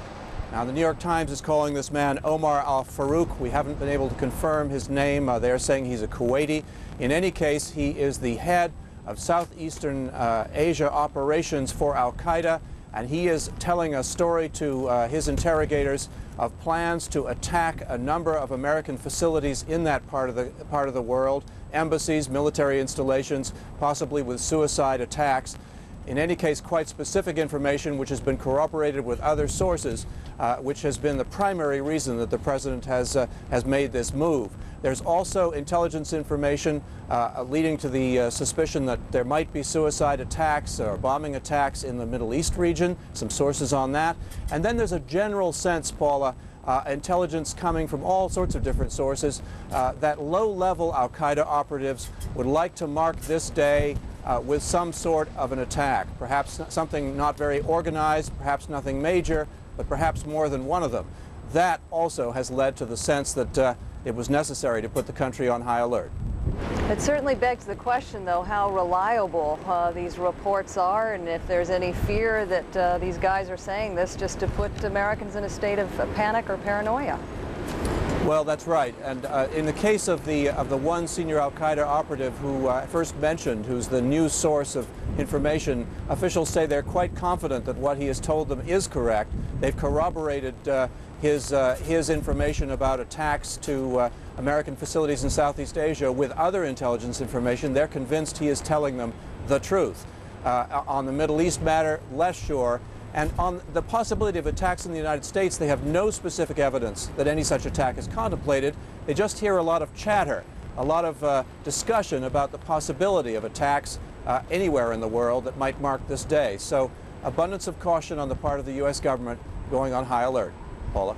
David, we're going to leave it there. Thanks so much. We got to go straight to the Pentagon. We've got some breaking news out of Washington right now. Bob Franken, what do you have? Good morning again. Good morning again, Paula. This is information that has been gleaned by the Pentagon correspondent Barbara Starr, who's inside the building, as a matter of fact. The work goes on. There is in the military an alert level that starts with Alpha, that's the lowest one, up to Delta.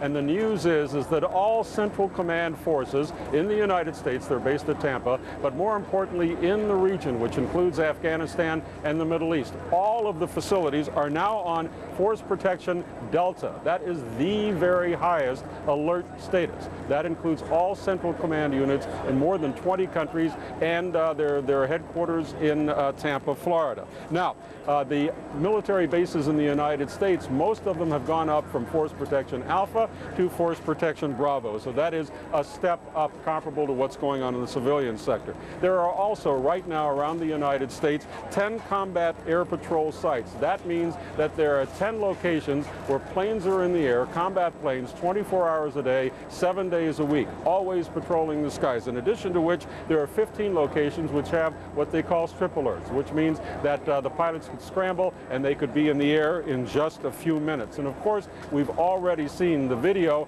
It's quite chilling video, actually. It shows the various portable Avenger missile sites, which are now armed and set up around Washington. We do not have the exact number. There are some operational details that, of course, the Pentagon would not want to give out, but this is the first time that armed missiles have guarded the nation's capital since the Cuban Missile Crisis in the 1960s. Of course, all of this is on the day that the remembrances are going to be held here at the Pentagon. So on the one hand, there's going to be the pause for the reflection on the tragedy that hit the United States and this building just a year ago. But on the other hand, there is the forward move, the war on terror, and the very aggressive efforts to provide security for the United States, particularly on this day. Paula? So Bob, help us better understand what that means when you bump it up to Force Protection Delta in the Middle East and in Afghanistan. Exactly what happens? That means that the people are at their weapons. There is nothing like being ready, being by your phone. It means that people are ready for attack. That is not that an attack is imminent, of course, but to be prepared if something happens with an expectation that it very well might. Chilling to think about it, Bob Franken. Thanks for the update. Just hearing that you've got anti-missiles, anti-aircraft missiles ready to go is one thing. This is another warning altogether. You know, on the one hand, it's not surprising. I mean, you give the moment that we're in and all of that, you would expect that everyone would be on the highest state of alert. On the other hand, one of the things I think we all want to do here is have a sense that we're moving forward, that we're not trapped somehow by this terrible thing that happened to us, and yet everywhere we turn, we are confronted by that other reality that this is a dangerous time and this is a dangerous world. It used to be the word chatter was about the most benign word in the English language, the kind of thing my daughter did. She chattered. Now you hear it and you wonder what it means. Wolf Blitzer is at the Pentagon, which has been rather quickly put back together when you consider the terrible hit that it took a year ago now, but almost put together, is not completely put together. There are still scars, both physical and emotional there. Wolf, it is good to see you again this morning. Though, Aaron's people have returned to their desks, people who worked 1 year ago in this building right behind me, some of them have now gone back to their jobs. A very difficult ordeal for all of them. They will be here, their colleagues will be here, their family members, friends, relatives of those who were killed when American Airlines Flight 77 crashed into the Pentagon. About 2.5 hours from now, the ceremony will begin at 9:37 a.m. Eastern. There will be a moment of silence here at the Pentagon. Some 12,000 guests have been invited to attend, in addition to the President, the Secretary of Defense, the Chairman of the Joint Chiefs of Staff. A minute later, at 9:38 a.m. Eastern, a huge American flag will be draped along the side of the wall here that had been destroyed. All of us remember vividly that picture of the flag that was draped 1 year ago, shortly after the Pentagon was attacked. The ceremony is expected to last for about 1 hour.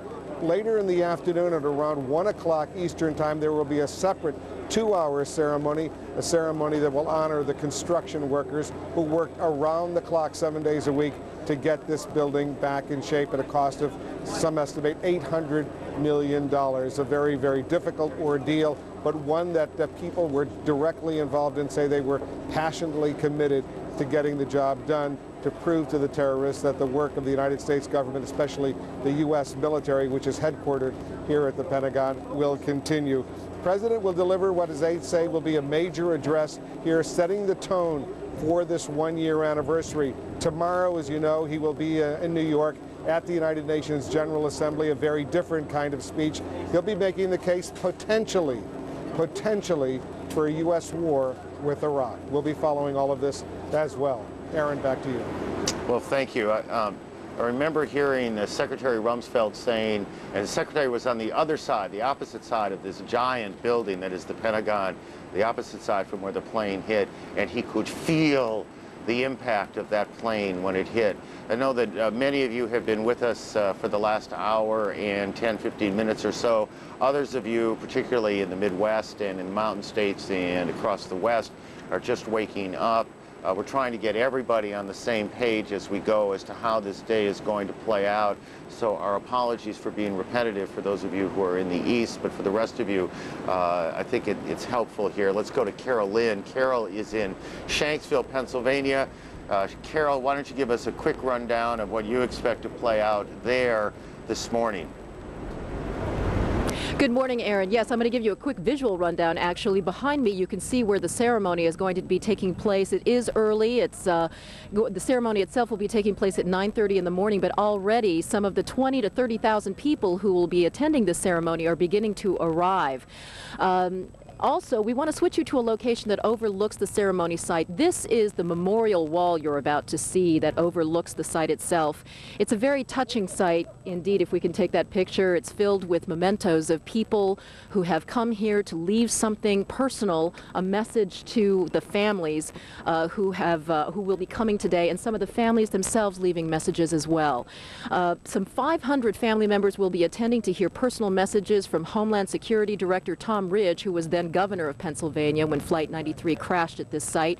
Also personal messages from Sandy Dahl, Captain Jason Dahl's wife, who was inspired to speak at today's ceremony by her visit several weeks ago, and an especially poignant moment with the 11-year-old stepsister of one of the victims on Flight 93, who will be asking for a moment of silence. And then one of the highlights of the day at 10:06, which we expect was the impact time of Flight 93 here, there will be a special tolling of a bell on the site, which will be timed out with bells tolling at the Pentagon and at Ground Zero, marking in honor of all the victims who died. 40 tolls here for the 40 passengers and crew members who died at the site behind me. Aaron?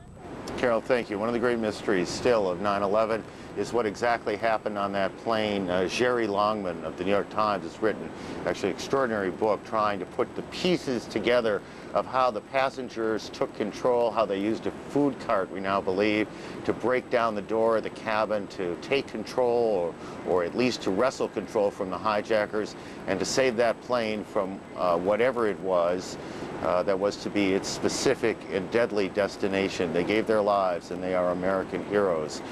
The news of the day seems to be a continuing tension and a continuing growing of this state of alert. Judy Woodruff is in Washington doing some reporting on that for us. So Judy, good morning to you again.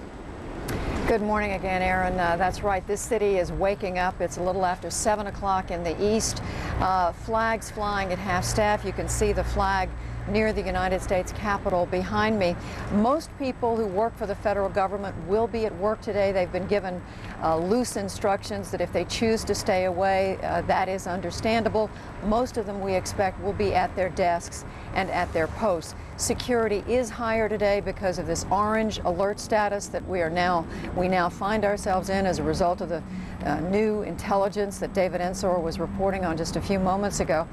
But you know, this is a city that has been moving in this direction. It's a city that's been moving toward greater security in the past few years. So what we have today is simply ramped up a little bit, but not something people in Washington are completely unfamiliar with. We're all bracing at the same time, though, for a day of looking back. Aaron, Paula. Judy, thank you. Judy Woodruff in Washington, part of a team of CNN anchors and correspondents who will be spending all of this day reporting the events of this extraordinary day.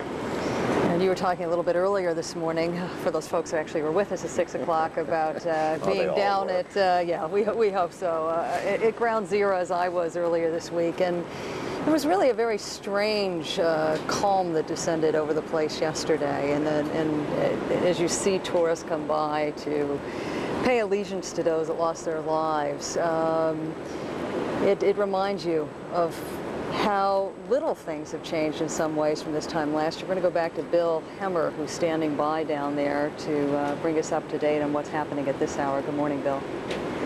Hey, Paula, good morning once again. 343 is the number of firefighters who paid the ultimate price a year ago today. In an instant, more than 600 children had lost their father. It was a devastating price to pay, and for the past year there's been a lot of attention and a lot of focus paid on the fire department officials who essentially climbed the stairs into that fire to try and save the lives of so many. The current commissioner, Nicholas Capetta, is our guest this morning right here down at Ground Zero. And sir, we say good morning to you on a day where we all stop to remember. The mayor was quoted yesterday as saying, "It is important to stop today and to pause and to remember. But toward the end of the day, it's also very important to look forward and see how as a country, as a people, and as a city, we get better. How does the fire department get better after such a devastating loss? Well, we're getting better. We've hired over 1,200 new firefighters. We replaced all the lost equipment.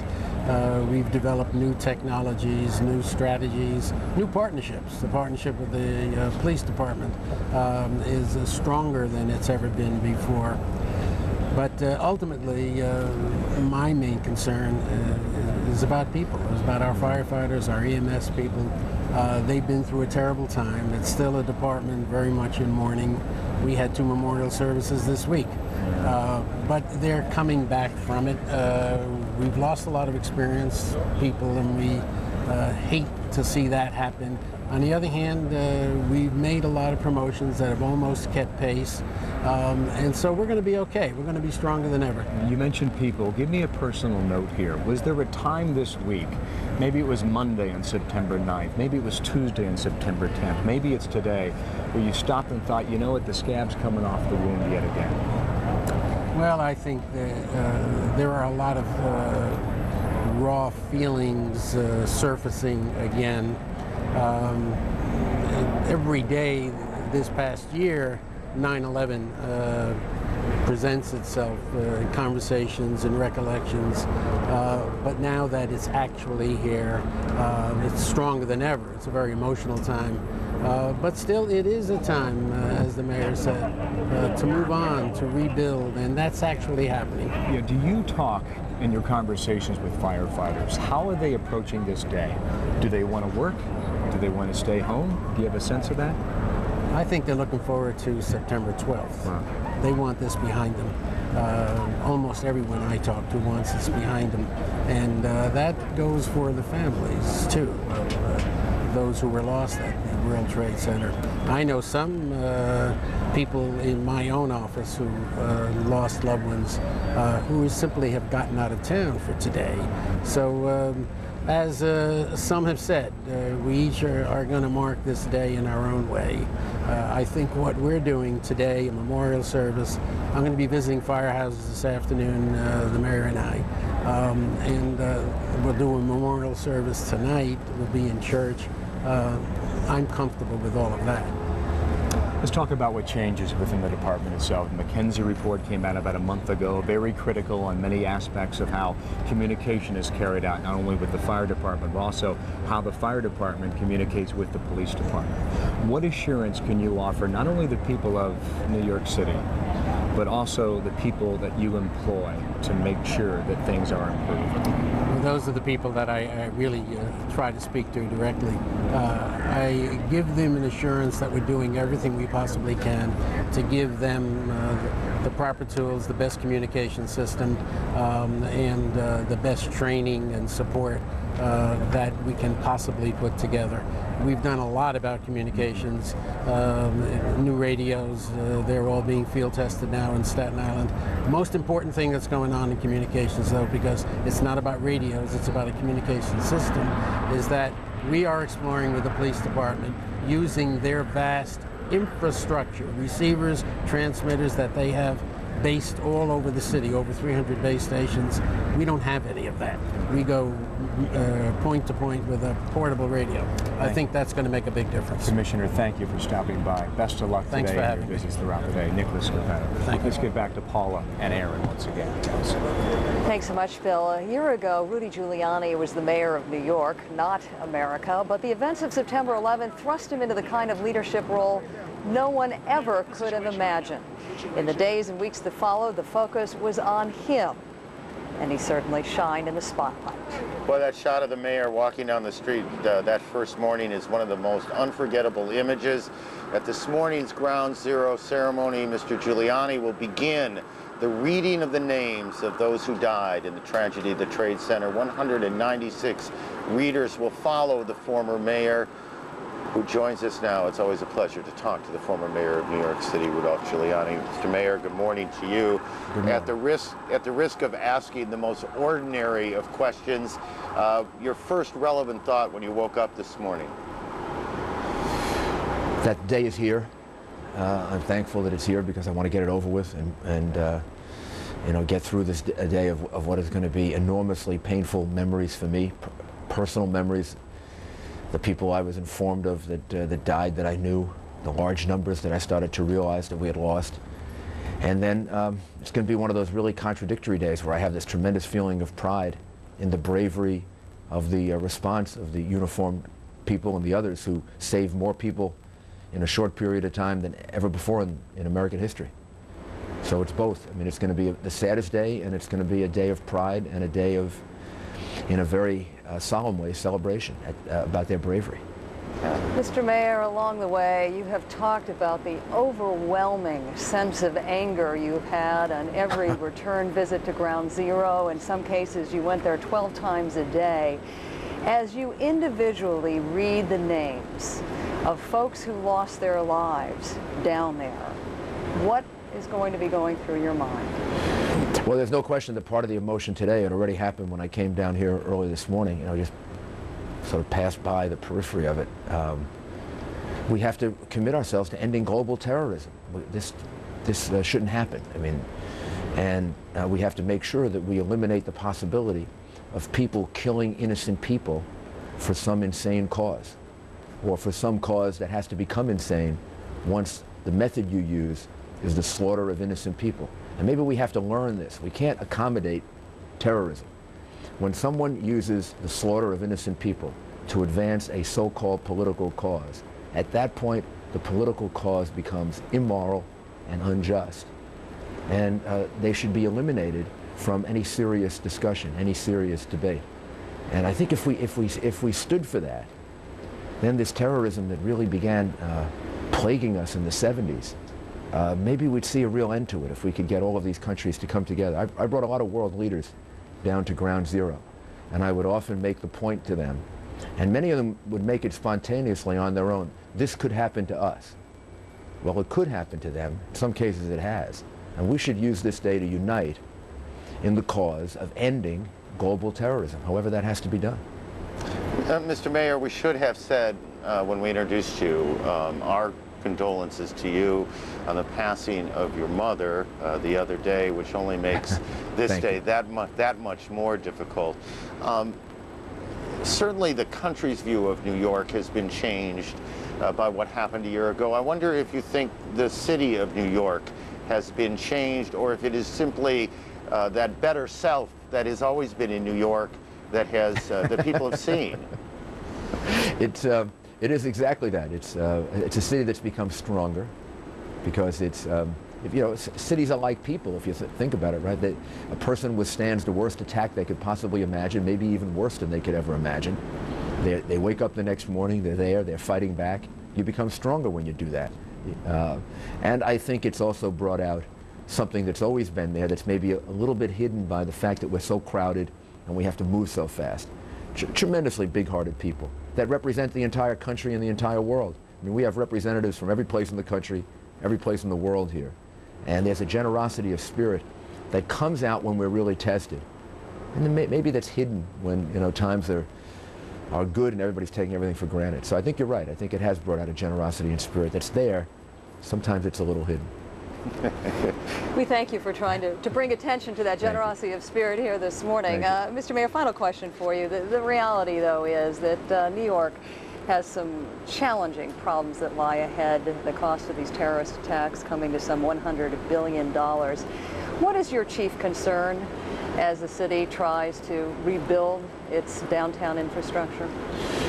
My chief concern is the concern I've always had, that the city maintain its optimistic spirit and an understanding of the tremendous strengths that it has as the most diverse city in the world. And my chief concern is not about whether the city can recover. The city is already in large measure, you know, recovered, and it's stronger than it was before. It's a place that has taken on even more legendary status, which actually can be of tremendous use to the city. My big concern is, I'm sure, the same as the concern of the president and the governors and the mayors, and that is, you know, any further attacks. That's really the thing that we have to be concerned about. If what we have to deal with is the aftermath of this attack, there'll be a lot of mourning and a lot of personal loss, much of which I feel myself for the people that I knew that are gone. But we have the strength to get beyond this, and we are in large measure, you know, we've grown from this tremendously as a people. Maybe we don't even understand it yet. Mr. Mayor, it's always good to see you. It's especially good and important to see you today. Thank you. Thank you for all of your work of a year ago, and God bless. Thank you, sir. And thank you for the kind words about my mom. I appreciate it. You're very welcome. The former mayor of New York, Rudolph Giuliani. People, I guess, tend to forget that a year ago, before this all happened, the mayor was somewhat limping towards the end of his term. He was fighting prostate cancer. There was personal family issues that were going on. And in an instant, everything changed for the country, for the city, and very much for the mayor, who did what he always did, whether people liked it or not, and sometimes they didn't. He took charge, and he seemed to work 24 hours a day until the very moment he handed over the office of Mayor of New York to Michael Bloomberg. As I listened to the mayor this morning, I was reminded of what he did in the early hours of this tragedy, where he seemed to be the only voice of sanity that we heard. It was that great sense of calm, wasn't it, that he had? It was, and he was brutally honest, which is also something that I guess we needed to be at that point. But our hearts do go out to the mayor. He has the very difficult task of commemorating those who lost their lives down at Ground Zero, and he, along with some other dignitaries, will be reading a list that will take several hours to get through of each individual name of people lost down there on that dreadful day. As we take a look at Ground Zero, the shards of the sides of the pit still not yet put together. They're putting some railroad tracks in, subway tracks in. It won't be long before the subways and the trains are moving again. It'll be a lot longer before it's rebuilt. A lot longer before anybody will arrive at a conclusion about what should be done down there. The former mayor saying it should be nothing more than a memorial. That debate will continue for many months to come. No one would want to generalize how any of you reacted after the first plane hit last year. Many New Yorkers at first hoped, perhaps against hope, this was all some terrible accident.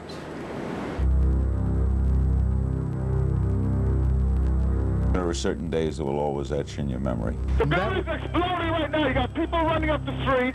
The day Kennedy was shot, that was certainly the most momentous day until 9/11. These are incredible pictures that we're watching this morning. On September 11th, I was in the middle of literally trying to get away from it all. I was at home. I was in my kitchen. And for a change, I had turned off the radio, turned off the television. Plane lined itself up. We're listening in stunned silence.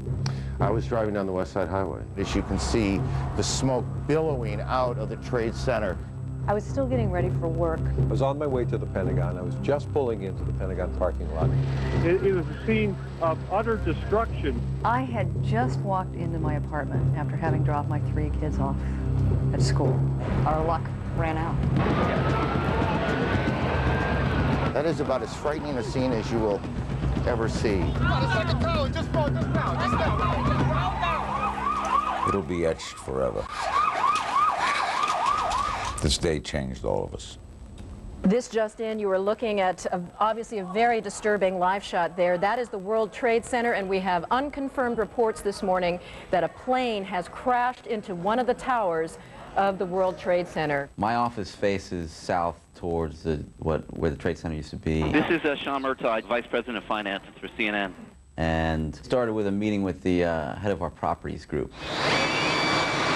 2 of us stood up, probably caught the last 5-6 seconds of flight of the first plane flying straight into the to the North Tower.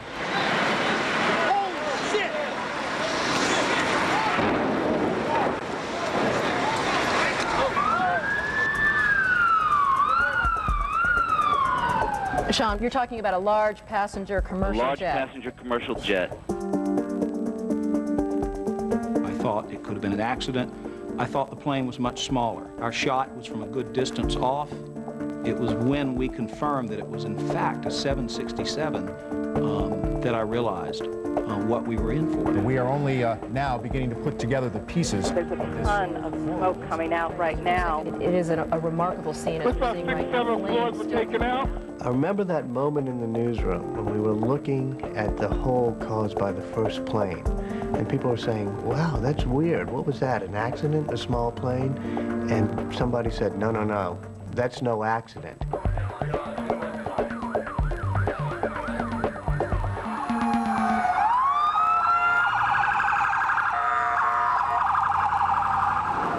Kind of memories all of us would like to wipe out of our minds, but unfortunately, searing images will stay with us the rest of our lives. America Remembers is going to continue in just a moment right here on CNN.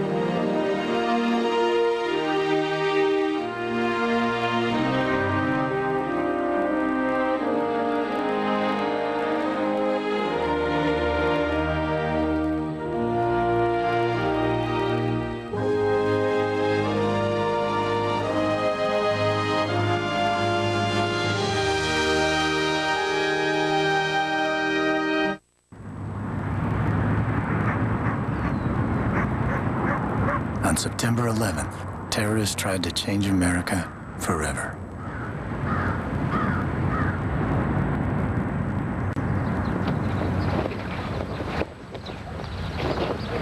Well, they succeeded.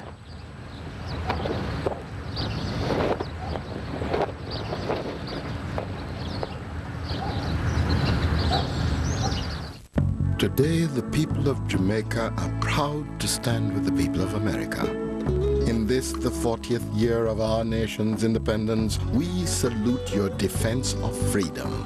And we pray for the day when people everywhere come together. One love, one heart. Let's get together and feel alright.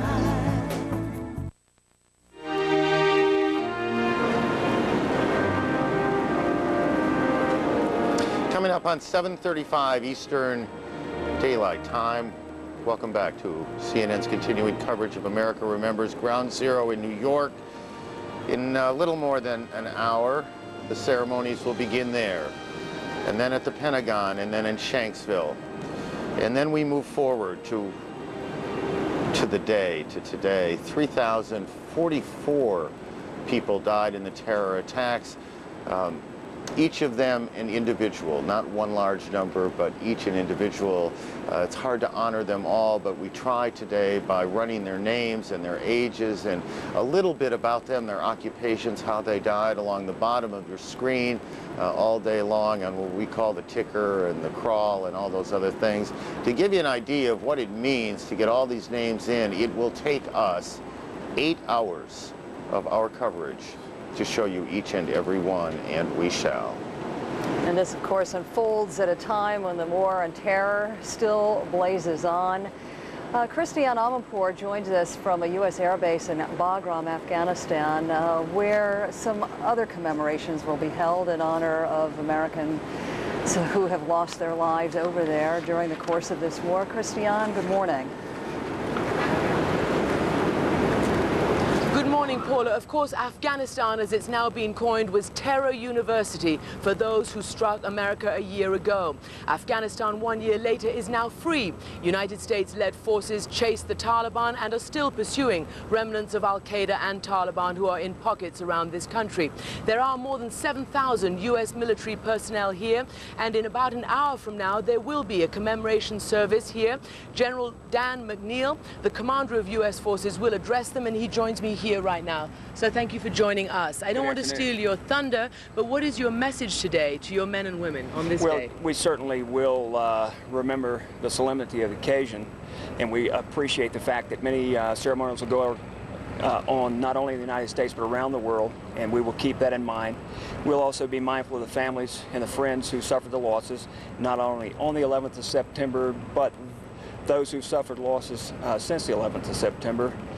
We will continue to have the utmost respect for those few who did so much for so many in the days, weeks, months following the 11th of September. But first and foremost, we'll keep our mind on job one for us, and that is to close with and destroy, kill or capture what remains of the terrorist organizations here, or those that support terrorist organizations. And that continues. The war isn't over. The objectives have not been fulfilled. Your people are currently in Operation Champion Strike, as you've called it.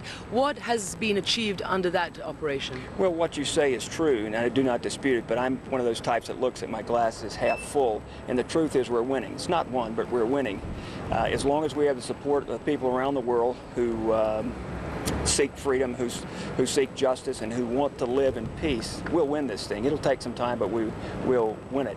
What has been accomplished is extraordinary. If I just focus myself or just confine my comments to the theater for which I'm responsible, can you imagine that we would have, in an interview with people on the street in February, found 1 out of 10 who would give us any chance of being where we are today? A process that the Afghans ran themselves called the Loya Jirga. You could argue it's a plebiscite, certainly representative, but plebiscite nonetheless, from which they have installed a government of their choice. It may not be the strongest government anywhere in the world today, but it is functioning. Al-Qaeda, while still a menace, is greatly reduced from what it was before. Many of their leaders are captured, many more are killed. The ones that are left are on the run today. We're going to make sure they stay on the run in Afghanistan. And the people, or at least the anecdotal evidence we get out in the hinterlands of Afghanistan, people by and large see that they have a future. They see that they're getting great help from the coalition on marching down the road to their ultimate destiny. So I think a lot's been accomplished. General, a lot has been accomplished. Tell us your assessment of the situation with Al-Qaeda right now. We're hearing that they have, in small groups, started to infiltrate back from the Pakistani tribal areas. We've seen ourselves some disturbance in this country. Your own forces continue to come up against them. Give me an honest assessment of how much of a threat they are right now, and are they regrouping here? We predicted in June that what we would see in the fall months, on the basis of history, on the basis of the information we had, that we would see them. We'd see them in smaller groups, perhaps more frequently. We would not likely see a massing as we saw back earlier this year in the operation called Anaconda. Still dangerous, perhaps trying to recruit and increase their numbers.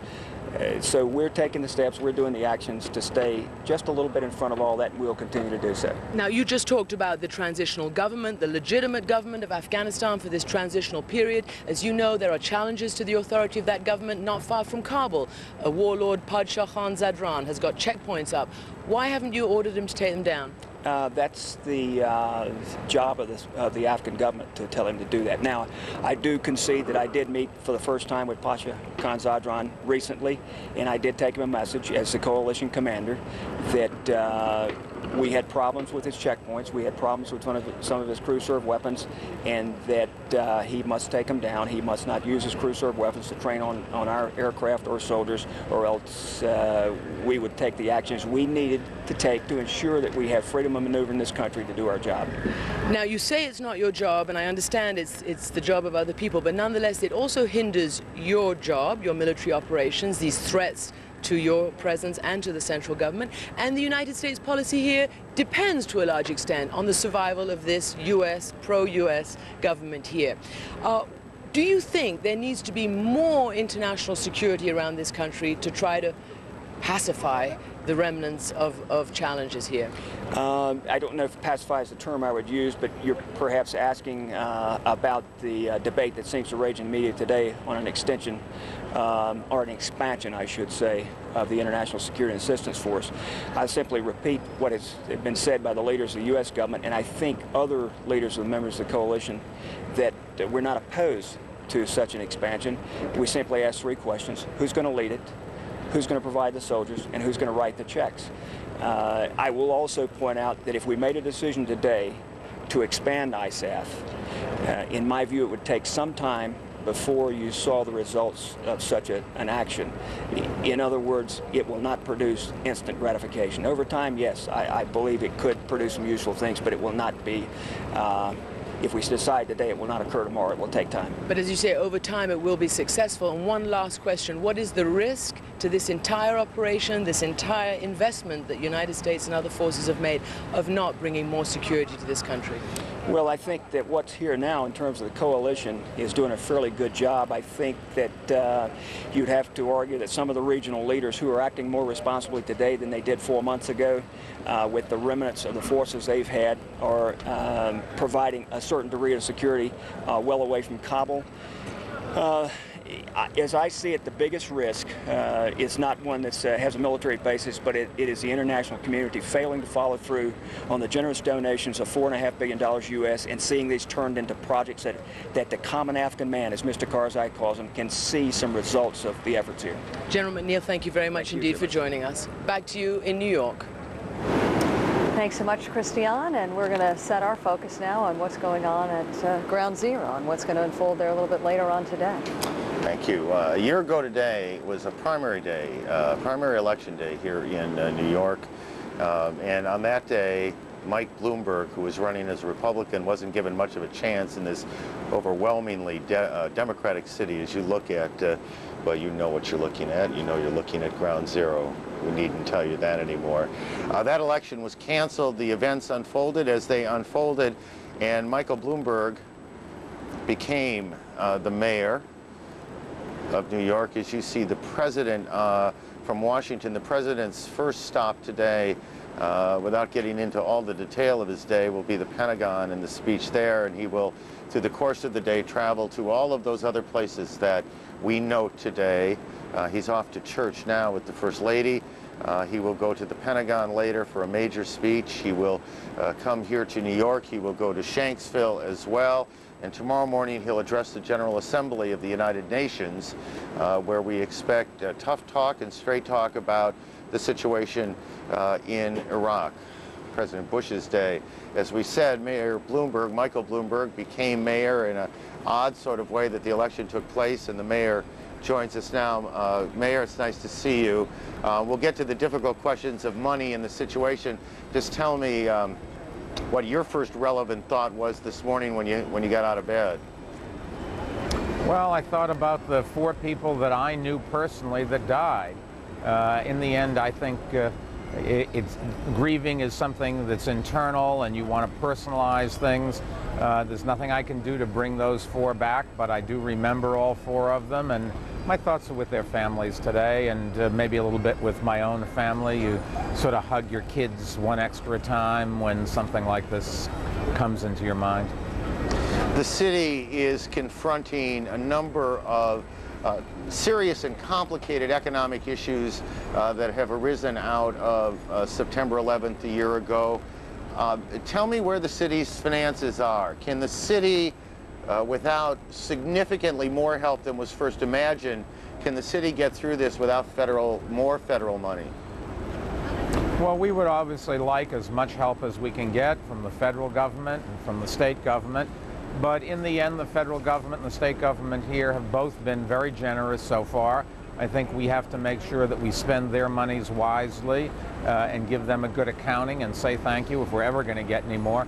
To some extent, though, we're going to be dependent on our own devices. We're going to have to find ways to do more with less. We're going to have to find ways to enhance our revenues.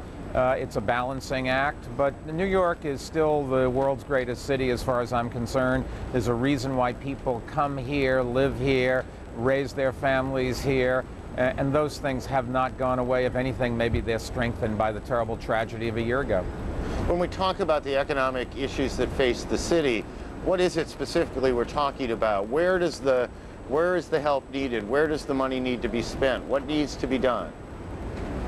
Well, we have to provide the world's best schools. We certainly don't have them, but that's our objective.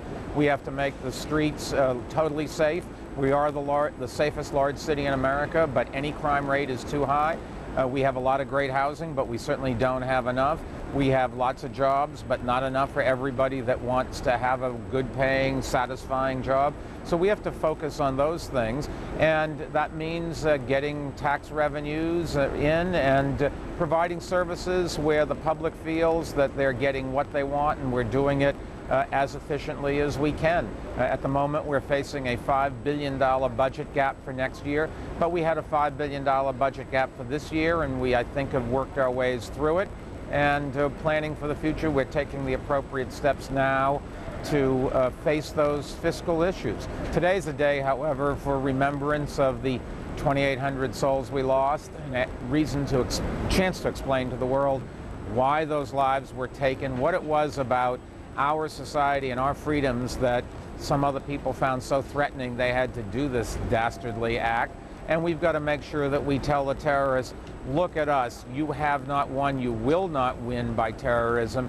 We will come out of this stronger than ever before. Mayor Bloomberg, it is always good to talk with you, Mayor Mike Bloomberg, the mayor of New York.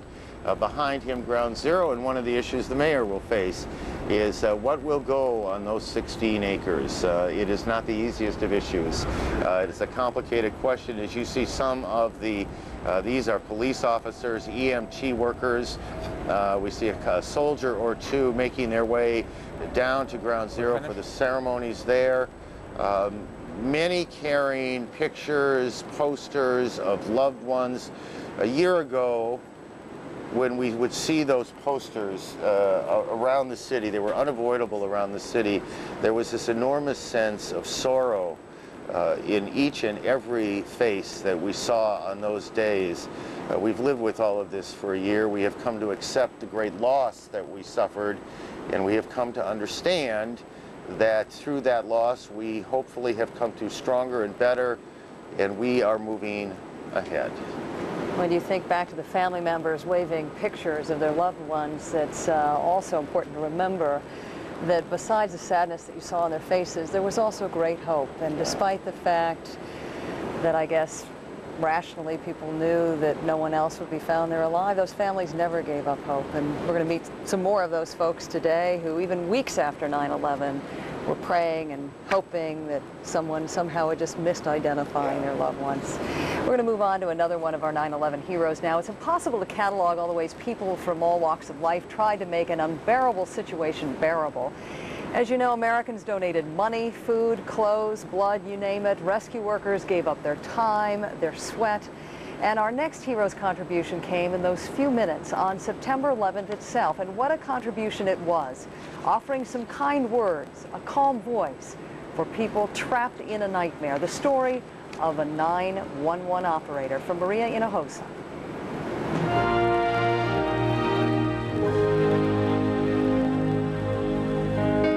There was always something special, something soothing about Yvette Montaigne Washington's voice. She always envisioned she might one day use her voice to make a living. I was going to be a singer. I was going to be a great wife, a wonderful mother. She did become a wife and mother, but she ended up using her warm voice not to sing, but as a 911 operator. Police operator 1597, where's the emergency? I read you loud and clear. Okay, any instructions regarding this alarm? September 11th has always been a very special day for these operators. It's the one day the calendar, 911, celebrates the work they do. I was scheduled to receive an award along with others for attendance and service. But at 8:46 that morning last year, the celebration was suddenly interrupted. We began to take calls, and we were told that a plane had hit the World Trade Center. And so in my head, I said to myself, they're filming a movie, and somebody failed to communicate with us to tell us what was going on. What was going on was that the calls became more frightening. The tension was building. Some of the calls were people who were trying to be calm, and then you had those calls where people were anxious and afraid and frightened. Unlike other high crisis moments at the 911 headquarters, this one didn't slow down. Now, you're getting calls for people that are telling you, I'm going to jump. I'm not going to stay here because you're not going to come for me in time. I don't want to die without trying to fight for my life. You're trying to pray with people because you don't want them to hear the fear in your voice. 20 years on the job, answering one emergency after another. But this there was nothing like this terror. Before the building fell, you could hear screaming, a lot of screaming. You could hear glass breaking.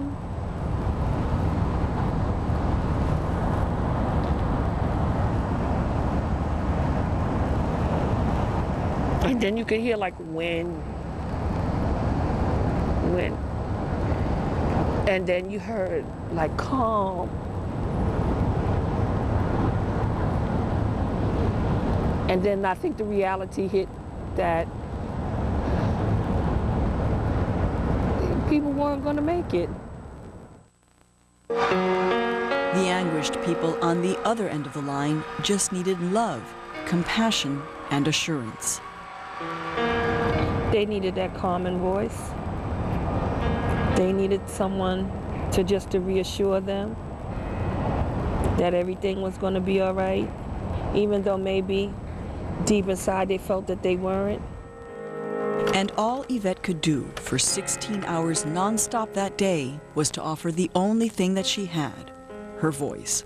That's okay. That's all right. Have a nice day. Bye-bye. Maria Hinojosa, CNN, New York.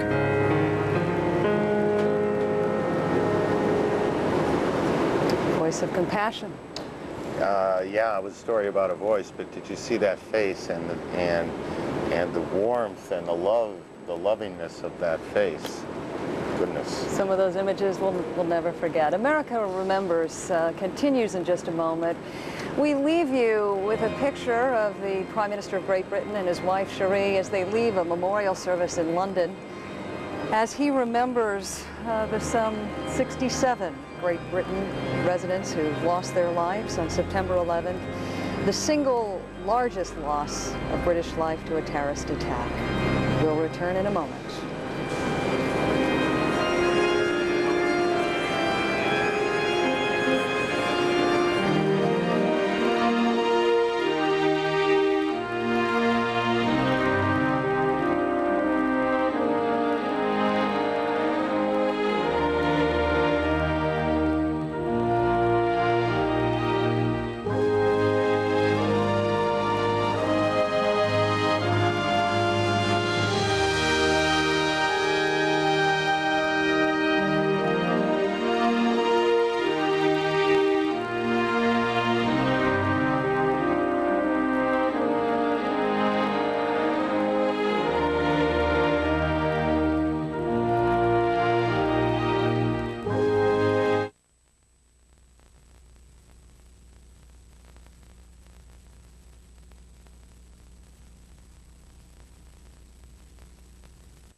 Every day, a bell rings. The city awakes.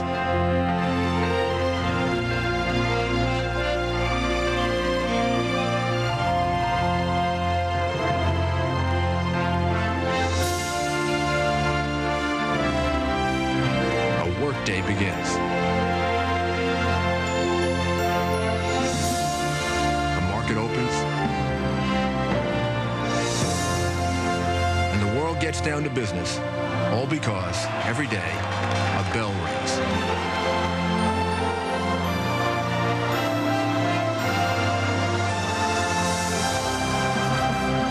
Let freedom ring.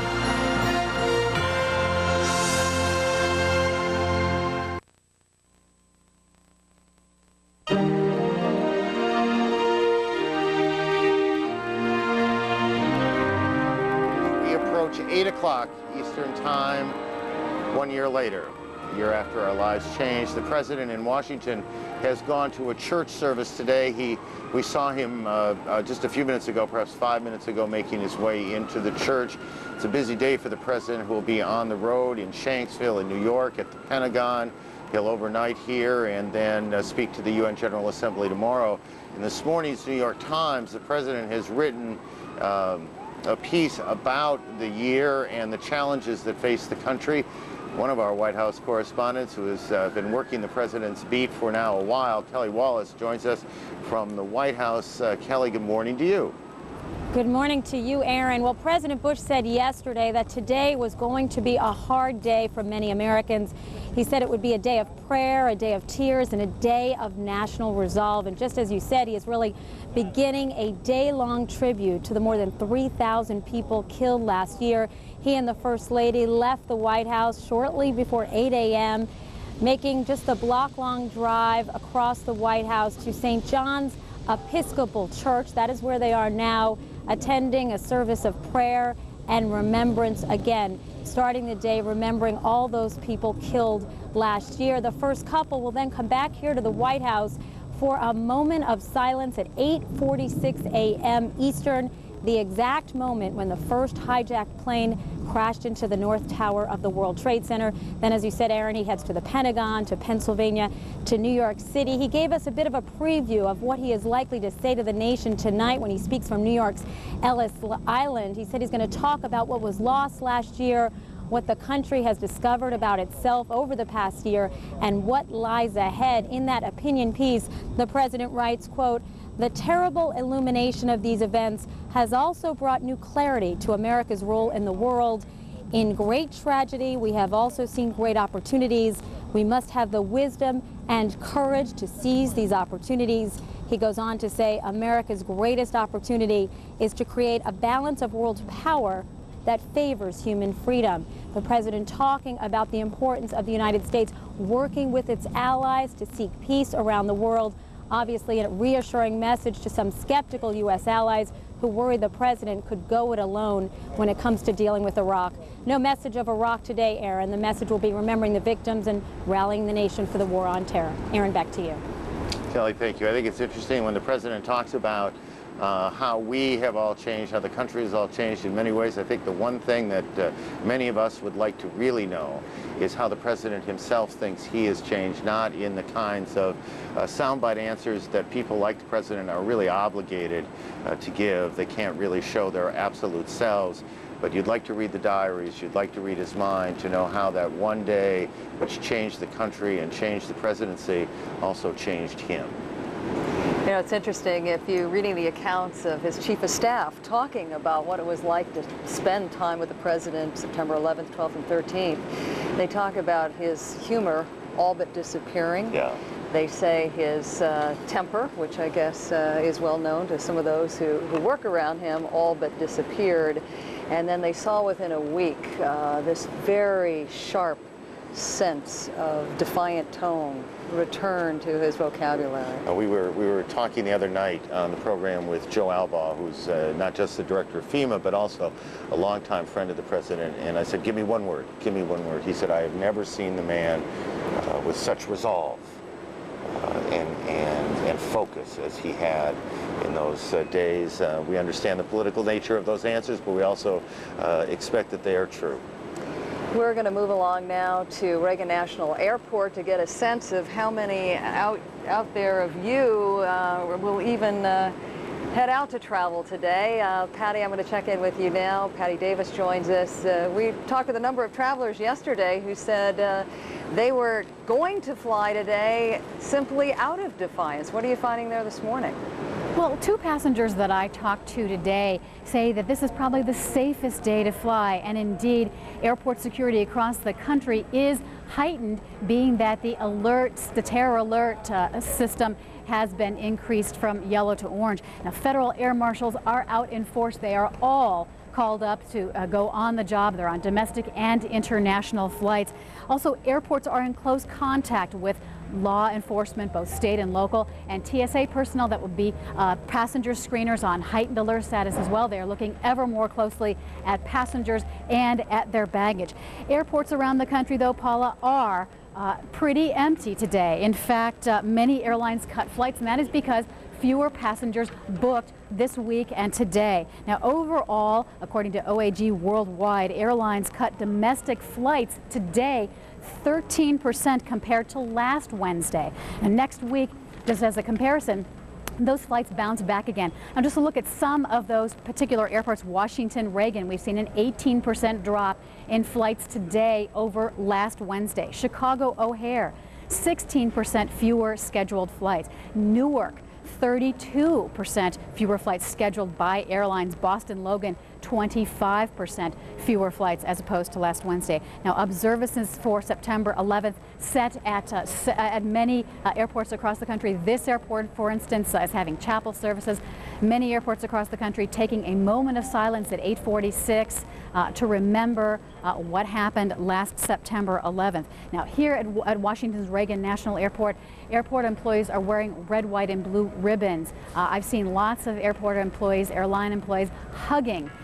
There were a group of American Airlines employees, in fact, gathered, lots of hugs taking place as they were preparing to go over to the Pentagon for ceremonies. But that's pretty much what's going on here. Airports, airlines, the passengers remembering last September 11th. Paula. Thanks so much, Patty Davis. And we are just about 45 minutes away in New York from some very poignant ceremonies getting underway at Ground Zero.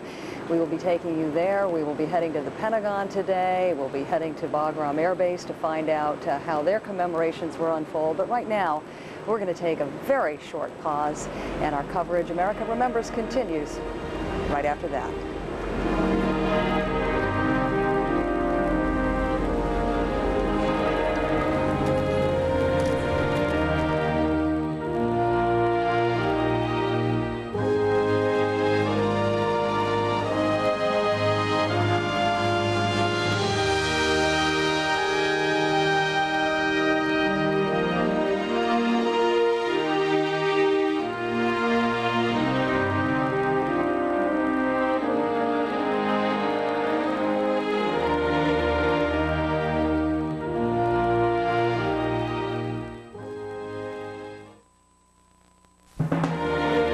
Today, we've had a national tragedy.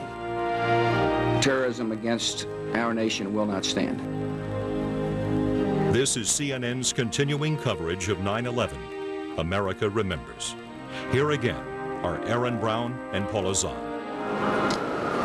And good morning again. As you had a quick look at Ground Zero, we welcome our viewers across the country who are joining us as you wake up on this Wednesday morning in September. We welcome as well our viewers around the world who have joined us today on CNN International. We begin now what is going to be, I think, in all honesty, a very difficult 3 or 4 hours as we approach the moment the planes hit, as we begin the ceremonies at the Pentagon at Ground Zero. These are tough hours ahead as the nation remembers.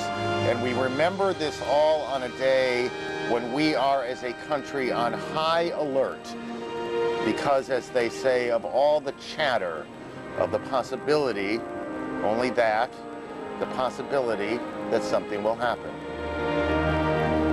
One administration official saying this morning they could be planning a one-year anniversary party. No one knows what to expect. Our military forces on an upgraded alert to a protective Delta force, they call it, meaning that our soldiers will be armed and ready if there is an attack at various bases overseas.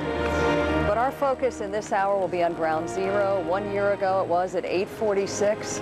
American Airlines Flight 11 crashed into the North Tower of the World Trade Center at that exact time today.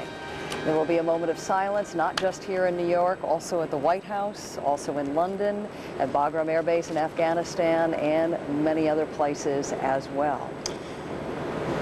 It's hard to imagine what that moment's going to feel like, isn't it? I mean, if you try and imagine what the precise one-year moment is, this is London, Prince Charles, and one son. William? I see William. I just see Harry. Harry. No, I see Harry now, yeah. actually. Making their way in. There was that extraordinary moment. I don't know if you'll remember this, and I don't precisely remember how many days it was after when in London there was this gathering where they sang, was it either the national anthem or God Bless America, I forget now, but it was the most lovely sharing of a tragedy that you could imagine. In any case, Prince Charles and family making their way into what appears to be a church service this morning in London, where it is well into the afternoon on the 11th of September 2002. When you think back to the it's a good word, cascade of events of that morning. It's a little hard, I guess, to be optimistic thinking as we're being torn away. There was the thought, that first thought of the plane that hit the building, and I'll tell you what I thought. That it's a horrible accident that's happened. That optimism, if you can call it that, dissolved very quickly as the second plane hit, as the buildings collapsed. And then, of course, the notion that New York was not the only target in this. We are not going to show these pictures often today, but we are going to show them now, and I want to warn you that they are coming. Some of the images of the planes hitting the towers are going to be in this next piece. If that is an image that's still a year later, if you have trouble dealing with it as I do, this would be a good time, honestly, to turn away. With that in mind, here in this hour is Has It Happened? Just watching the smoke pour out of here. The papers are still falling from the sky. When I got outside, I saw everybody was like looking up toward the sky, and I started running downtown toward the building, and everyone just looked right up, and another plane came and just barreled into the other tower.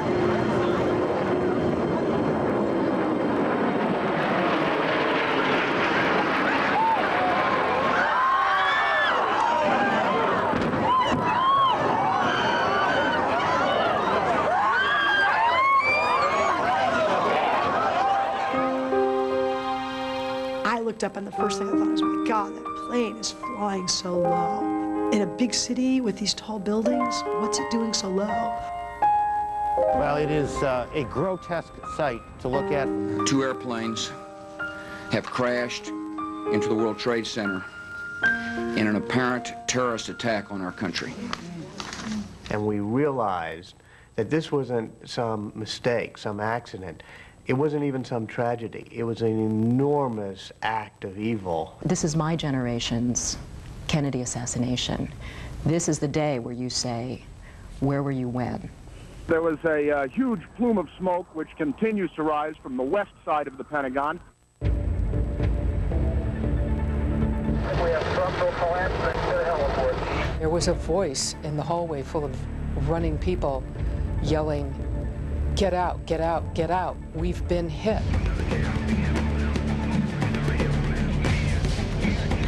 I walked right up to the scene, and I could see all around me were pieces of the airplane. Most of them small enough to put in your pocket. Although I did see some bigger pieces, such as the big piece of fuselage and also the crumpled cockpit windshield. It's a corridor where a lot of Army offices are located. Wow. And some people were... Jamie, I need you to stop for a second. Suddenly Aaron interrupts me and says, "Wait a minute, Jamie, something's happening here." And then the first tower came down.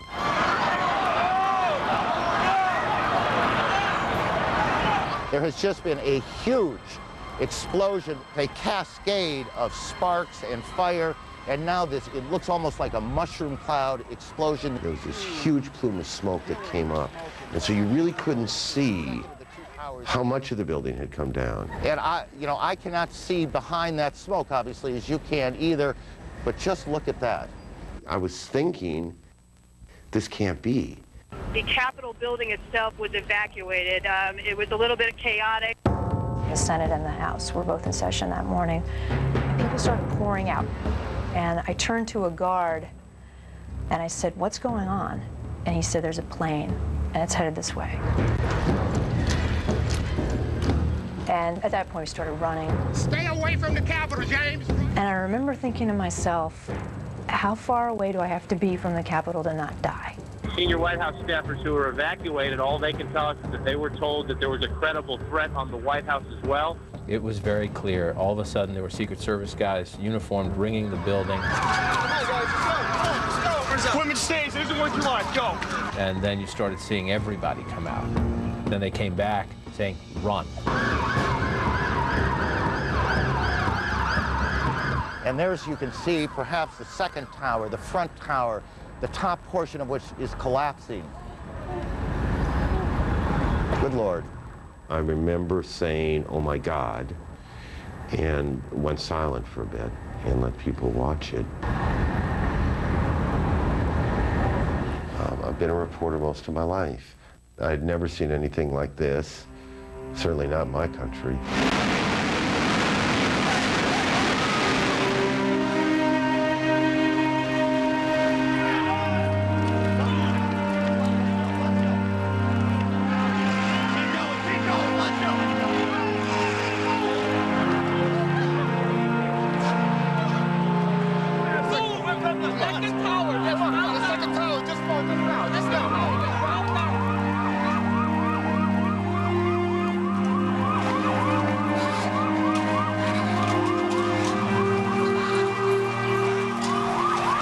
I think all of us still get chills when we see the video of that day 1 year ago today.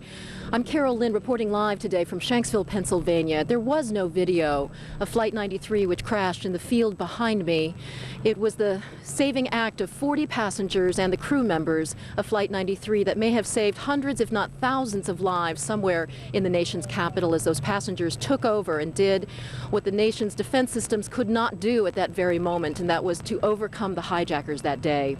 The ceremony here will be taking place at about 9:30 Eastern to honor those lives, but joining me, the mother of Mark Bingham, one of the heroes of Flight 93. Thanks so much for joining us, Alice Hoagland. It's my pleasure. Thanks for having me. You know, it's still very hard to watch those pictures, and I'm just wondering, when you see the replay of that day. It's very moving. It just brings it all back, seeing it here, to see the images of Flight 175 hitting the South Tower and the North Tower in flames, the Pentagon in flames, and to sit here on the field knowing that 1 year ago exactly, Mark and the other beautiful people on Flight 93 met their deaths.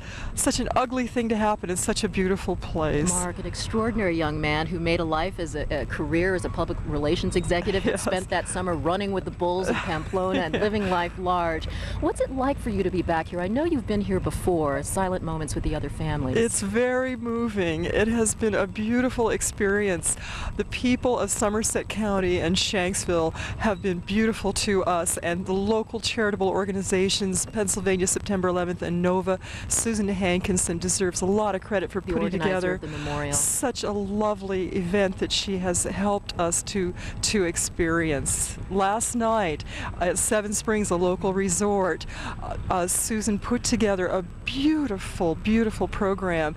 The Johnstown Symphony Orchestra was there, and the Marine Color Guard, and they played Adagio for strings, and they showed the faces of our 40 loved ones, family members, and you could the feeling was just palpable. It was a lovely experience. People described it as uplifting, which is great to hear 1 year later. It was. Alice, I want to read back one of my favorite quotes that you had told several months ago about the recovery process, when you doubted even for yourself that you could really move forward or how you were going to move forward. And you said, "I know I have to find contentment in my life. You can't prevent the birds of sorrow from building a nest in your head." Well, how are you doing that now? Well, it's a slow go. In some ways, I hope never to find release. I hope to dedicate my life to the issues that have come up as a result of September 11th. Yeah, you said you wanted to use your anger, to remember your anger about what happened here, to help others. Yes, and I hope all of America does that. I hope that we don't slide into complacency. I'm very grateful for this important marker anniversary, because it's a time for us to reflect not only on the heroism of our loved ones, the sacrifice of the people who died that day, but also on the fact that terrorism is an ever-present threat. Well, you're a flight attendant, or you were a flight attendant for United Airlines. I am a flight attendant. And still so when Mark crashed. Yes. And you have been very active on the issue of making sure that flight attendants get proper training on board. How's that going? That's correct. Well, 5th of September, the Association of Flight Attendants marched in force on Capitol Hill lobbying for the Senate bill, the Arming Pilots and Cabin Defensive Security Training for Flight Attendants bill. And I'm happy to say that our efforts paid off. The Senate bill passed something like 87-6, and it was a beautiful day for us.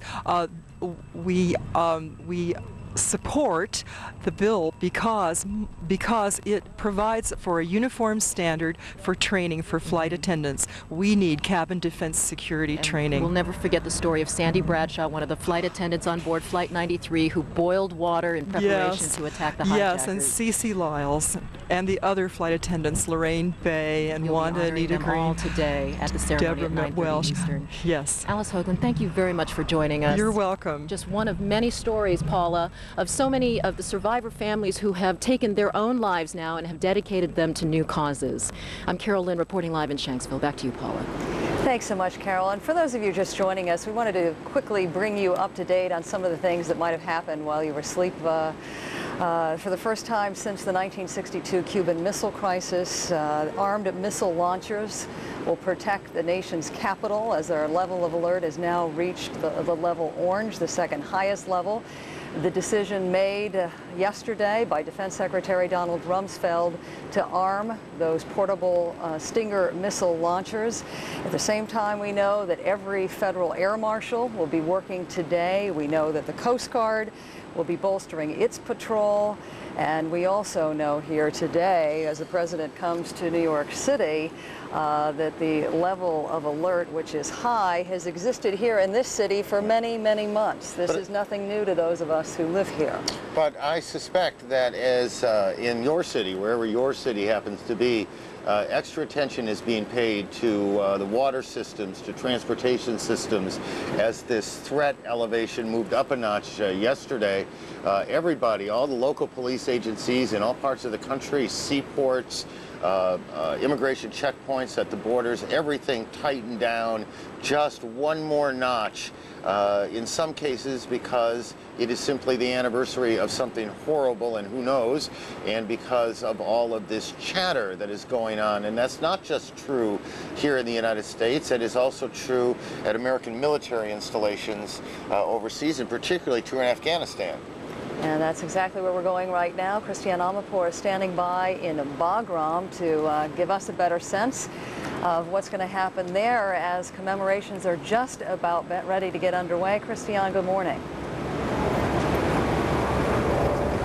Good morning, Paula, and that's exactly right. In about 10 minutes from now, remembrance ceremony here will be held for those who were killed in that attack in New York and Washington and Pennsylvania 1 year ago today. You know, there are 7,000 or more U.S. men and women in the military who are continuing this war on terror. It is not quite over yet, although they do have Al-Qaeda and the Taliban in disarray and on the run. These have been capable of mounting small attacks. There was one in Kabul last week, and it killed and wounded scores of people. There was, of course, that assassination attempt as well on the life of the president that failed, the President Hamid Karzai. Now here they will be remembering the victims of Al-Qaeda and Taliban. Behind me they are already gathered in formation. The general in command of all U.S. forces here will address the men and women here, and there will be a message from President Bush read out. There will be taps. There will be a moment of silence at the exact moment that the first plane went into those World Trade Center towers a year ago. And then this ceremony will be over. In Kabul earlier today, the U.S. Embassy held a small ceremony, a solemn ceremony, in which they unveiled a plaque. It was a plaque that covers a piece of the World Trade Center building that had been buried there many months ago. And on that plaque, a very simple inscription: "Here lie the remains of the World Trade Center and those who perished. We serve the cause that they cannot." So all over Afghanistan, wherever U.S. forces are and coalition forces, remembrances today, and a determination and a knowledge that at least here in Afghanistan, this war against terrorism continues, with an operation underway right now called Champion Strike. Back to you. Thanks so much, Christiane, and we're going to do the best job we can to let you know what's going on around the world. We have the challenge of taking you to ground zero, sharing some of those ceremonies with you. Right now in London, a ceremony's going on in St. Paul's Cathedral. This ceremony is about ready to get underway in Bagram, and we're going to try to dip in and out of these events to give you the best sense we can of the kind of spirit of generosity that's being shown around the world as we honor the lives of so many lost a year ago today. This is not fact, but observation. I was looking down on 8th Avenue here in New York. It seems unusually quiet in the city, as if everyone's focus is on Ground Zero, just to the south of us here. 20 minutes or so from now, the ceremony begins, a little less, people gathering. This has become an American place. As we see the President, and I suspect this is the President and the First Lady leaving church service they were at in Washington, as the President will make his way to the Pentagon, his first formal stop on the day. Just back at Ground Zero, if you can, for a second, people gathering. This is a place, as we've said before, I guess, where something important in American history happened. And we hope that Americans from all over the country will come and stop by and pay tribute. But there's something oddly New York about today, at least in my mind, as we look down that ramp. That ramp, a few months ago, they brought a casket up symbolizing the end of the recovery effort. The bagpipers, who have had far too much work to do in the last year, far too much work to do. They made their way over from Staten Island across the harbor, and you can still see these obscene shots of where the Trade Center was torn apart and how it collapsed. And for all the work that was done and all of the tons and tons of steel that were taken away, they're still in the corners of Ground Zero, these unmistakable signs that war was declared and that there were victims. And while you will see thousands of family members today, there will be those who cannot go here. There are family members who just find it simply too painful to go to this place, particularly as the future of this 16 acres is so fiercely debated about what should eventually stand here. A memorial, in addition to perhaps some buildings, that remains very much in the craw of those so deeply affected by what happened here on September 11th. We are struck here by the people holding pictures as if they are saying to us, do not forget. I assure you, and I believe this, that none of us forgets, individually or collectively, the 2,800 people who died that day. Bill Hemmer has the duty of covering the comings and goings and the sorrow, and we hope the celebration too of Ground Zero today. Bill?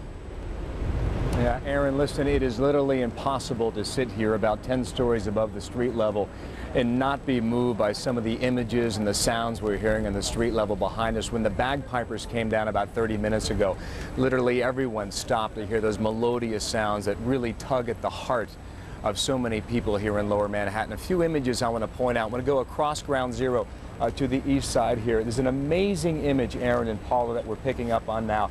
There are at least hundreds, and I would dare say well over 1,000 construction workers with hard hats on top of their head, no doubt men who toiled for days and weeks and months cleaning up this operation down here at Ground Zero. They have gathered. If you watch the fence that runs along the east side of Ground Zero, there are upwards of 1,000 police officers who have lined in single file where they have taken up their position to watch the ceremonies. Further up the street, there are hundreds and hundreds of others who have gathered as well. Below us on the street here, what's known as the West Side Highway in Lower Manhattan, we're already seeing the family members who have come to gather, many of them carrying pictures, many of them carrying that single rose that we talked about earlier today, still others with a sunflower or two in their hands. They have come here today holding hands full of tears, and that is quite obvious as to why those emotions ring true. If you see that flag right there, Aaron, that is essentially our building where we are located. It's the Merrill Lynch building. That flag is enormous, 90 feet high, 150 feet wide. It was hung up a few days ago, and it literally towers over the scene in Lower Manhattan. And in about 20 minutes or less than that, we will start to see the families who have arrived here by the thousands make their way down that long ramp into the pit of Ground Zero. Aaron? Bill, thank you. We see the President, going back in the White House, the staff. We go back to Ground Zero, members of the fire department, the black tape across their badges for the 343 of New York's bravest who lost their lives that day. And surely they were never more brave. They are brave always, but never more brave than they were racing into those buildings, trying desperately, making their way up the towers, these towers that were burning, desperately trying to get people out, running in when every human instinct we can imagine was to say, get out. And so we look at their pictures as their family members hold them, and we honor them and their courage, their extraordinary courage. We honor them every day, and especially so a year later. And Bill made reference to some of the construction workers who have lined up around the perimeter area of Ground Zero, and those are the same men and some women who joined the rescuers in those early hours, who had the painstaking job of taking small shovels and picking through the debris, one handful at a time, because there was so much concern that the structure that remained overhead would collapse on them. And I think that is an image that most of us who went down to Ground Zero in those early hours will never forget, the horror of bucket by bucket of debris being collected. Well, one of the things I hope people have not forgotten what Ground Zero looked like in those first days. We look at it now and see it differently, but in those first days, now it looks familiar and oddly sterile. 365 days ago, it looked obscene and horrible, and I hope we have not forgotten that as well. The other thing we need to pay attention to this morning is this new state of alert that we find ourselves in. Let's turn to Wolf Blitzer, who's standing by at the Pentagon, to tell us a little bit more about the second state of high alert that was declared yesterday, as well as a new alert that was upgraded for some of our overseas military facilities. Good morning again, Wolf. Good morning, Paula. Just about an hour from now, a little bit more from an hour from now, the ceremonies here at the Pentagon will begin, but you're absolutely right. Orange, that's a high level of alert, a terror alert announced yesterday by federal authorities here in Washington. Only red is the highest state of alert, which would mean that some sort of terror strike was imminent. The military is going forward, increasing its diligence as well. The Central Command, which is responsible for much of the Middle East, including Afghanistan, having gone to threat level Delta. Delta, the highest level alert for the military. Let's bring in an expert on this, the retired Supreme Allied Commander, the retired NATO Commander, General Wesley Clark, who's joining me here at the Pentagon. First of all, before we talk about what this ceremony will mean for the men and women of the U.S. Armed Forces, Delta, when you were the NATO Commander, the Supreme Allied Commander of U.S. forces in Europe, did you ever go up to Delta? We never went to Delta. Delta is what you go to. It's the highest possible state of readiness before you're actually engaged in operations. So you're ready. And I think based on the information that we believe they've received, and certainly the whole state of affairs in the area, it's warranted. So when General Tommy Franks, the commander of the Central Command, says, let's go to Delta, that potentially could mean some sort of threat was almost imminent. It could mean that he either has specific intelligence of a specific threat, or he needs to, as a precautionary measure, bring the troops to such a level of readiness that they could respond instantly to a threat if it appears. And as we're seeing the bagpipers at Ground Zero begin to march in, let's pause and just listen, General, for a moment as they begin this procession.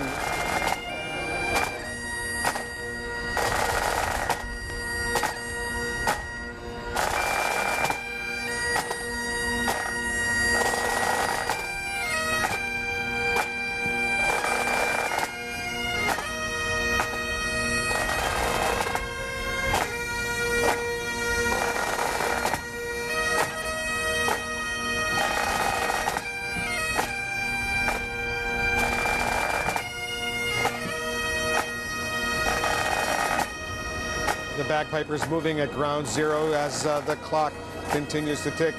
General Clark, when the men and women who are here, mostly military personnel, they remember what happened to this building almost exactly 1 year ago.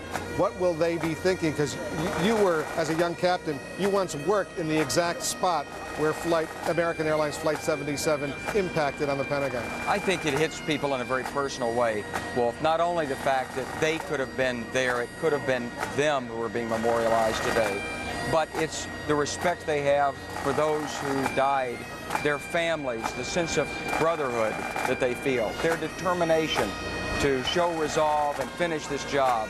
And I think in the hearts of every man and woman in uniform is the desire to be there on the front line in Afghanistan or wherever it may be, serving at the point of the spear. And this is the most they can do right now, and they're doing it.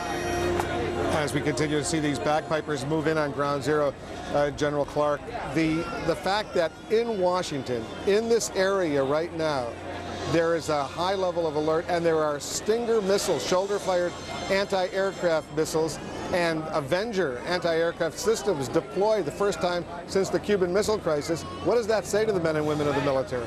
Well, it says that this is a very significant period. It's a threat that's possibly directed against this building, and there's a determination on the part of the United States to be prepared. And we're looking at pictures, General, you'll identify with this, the troops at Bagram Air Base in Afghanistan. They're beginning their own memorial service, commemorative events as they protect U.S. forces in the region. Let's listen in briefly. With valor and skill, together with our coalition partners, they have achieved success.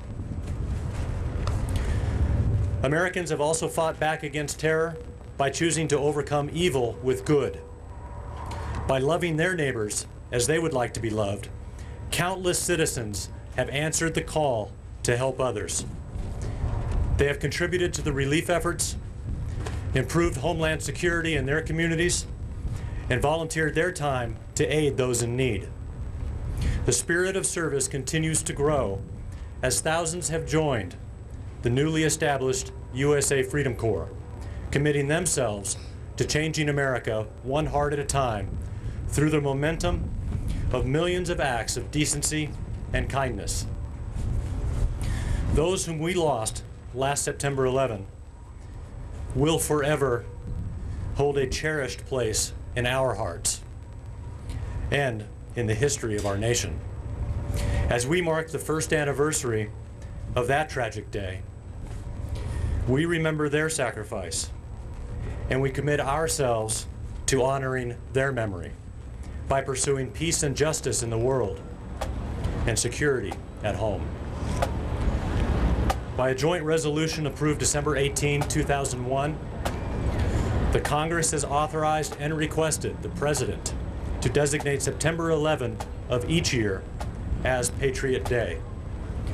Now, therefore, I, George The point of the spear, U.S. troops at Bagram Air Base in Afghanistan, half a world away from here at the Pentagon. They're beginning to remember vividly, pointedly, what occurred only 1 year ago, and that resulted October 7th in the beginning of the U.S. airstrikes in Afghanistan. General Clark, we'll be back to you periodically. Thanks for joining us. About an hour from now, the official ceremonies, a moment of silence, will begin here at the Pentagon. We'll be, of course, back for that. In the meantime, back to Aaron and Paula in New York. Thanks, Wolf. Thank you very much, Wolf. If we can quickly go down to Ground Zero here. So much is happening now in so many different places. But as you see the bagpipers walking in, we earlier explained that the ticker or the crawl this morning and throughout the day has the names of the 3,000 people, 3,000 plus people who died. I said at the time when I first explained it, it had 3,044 names on it. That was off by 19. There are 19 names we will not note today for obvious reasons, but 3,025 people. It will take 8 hours to roll through each and every individual name. We stress this to you all. These are individuals with families, and they are having a tough day today, as are we all. The White House, the President is back at the White House. He had gone to a church service a short time ago, made his way back. He'll be going to the Pentagon. He's expected to make some kind of short appearance here. And as Aaron mentioned a little bit earlier on this morning, we will be traveling with the president as he makes his way to the Pentagon and Shanksville and comes to Ground Zero later today. Judy Woodruff is in Washington, part of our team of correspondents and anchors covering the events. Judy? Aaron, you just showed the picture of the White House, and as you said, the president is there preparing to head over to the Pentagon, but there will be a ceremony at the White House to remember the first plane as it hit the first building of the World Trade Center at 8:46. Yes, the loss of life was much greater in New York City than it was here in Washington, but it's very clear to me that the people of this city feel very close to the people of New York in their loss. I mean, we watched what happened there as if it was in our own backyard, if you will. These two cities just 300 miles apart, but it was as if, you know, a piece of our hearts had been ripped out as well. So I think the emotion is every bit as deep felt here in the nation's capital as it is, you know, there in the city that you are in. This is a president for whom this tragedy has really shaped his term in office. The war on terror has truly shaped the Bush presidency. Before 9/11, in the year 2001, George Bush was a president still finding his way. He was barely above 50% in the public opinion polls. Today, a year later, his popularity, or the favorable rating, soared at one point. 90%, it's now settled down in the mid-60s, high 60s. But the point is that people see someone who has found a voice and who has really seen a mission given to his presidency. It's been a searing year, and yet a year that has given him a purpose. So this is a man much more determined, and I heard you, Aaron, a little bit later say when you were talking to Joe Albaugh, the president's good friend, the one word he could think of was resolve in describing this president. I think that's absolutely right. And tonight when the president addresses the nation from here in Washington, and tomorrow when he addresses the United Nations, you're going to hear that resolve again as he connects what happened on September 11th last year with today's effort not only to avenge what happened by the Al-Qaeda terror group, but also to go after other countries that may pose a threat to the United States. First and foremost, Iraq. And in doing so, we know the president faces considerable resistance, not just from Democrats, but from Republicans, from America's allies. But this is what the president has set his sights on, and that is what we're going to be hearing about and thinking about even today as America takes a pause to remember September 11th. Judy, I guess I'm reminded of what the president said early on when he talked about the country's resolve, his known sense of resolve, and he said, "These acts shattered steel, but they cannot dent the steel of American resolve." The bagpipers, the bands are making their way onto Ground Zero. It's coming up on 20 minutes to 9 here in New York. I always hesitate to speak for anyone but myself here, but I imagine many of you too are starting to get that feeling in the pit of your stomach that we are coming up on a moment where our lives, our personal lives, our national life, our political life, our economic life, the way we view our children, our families, our churches and synagogues, where it all changed, and it's 6 minutes away.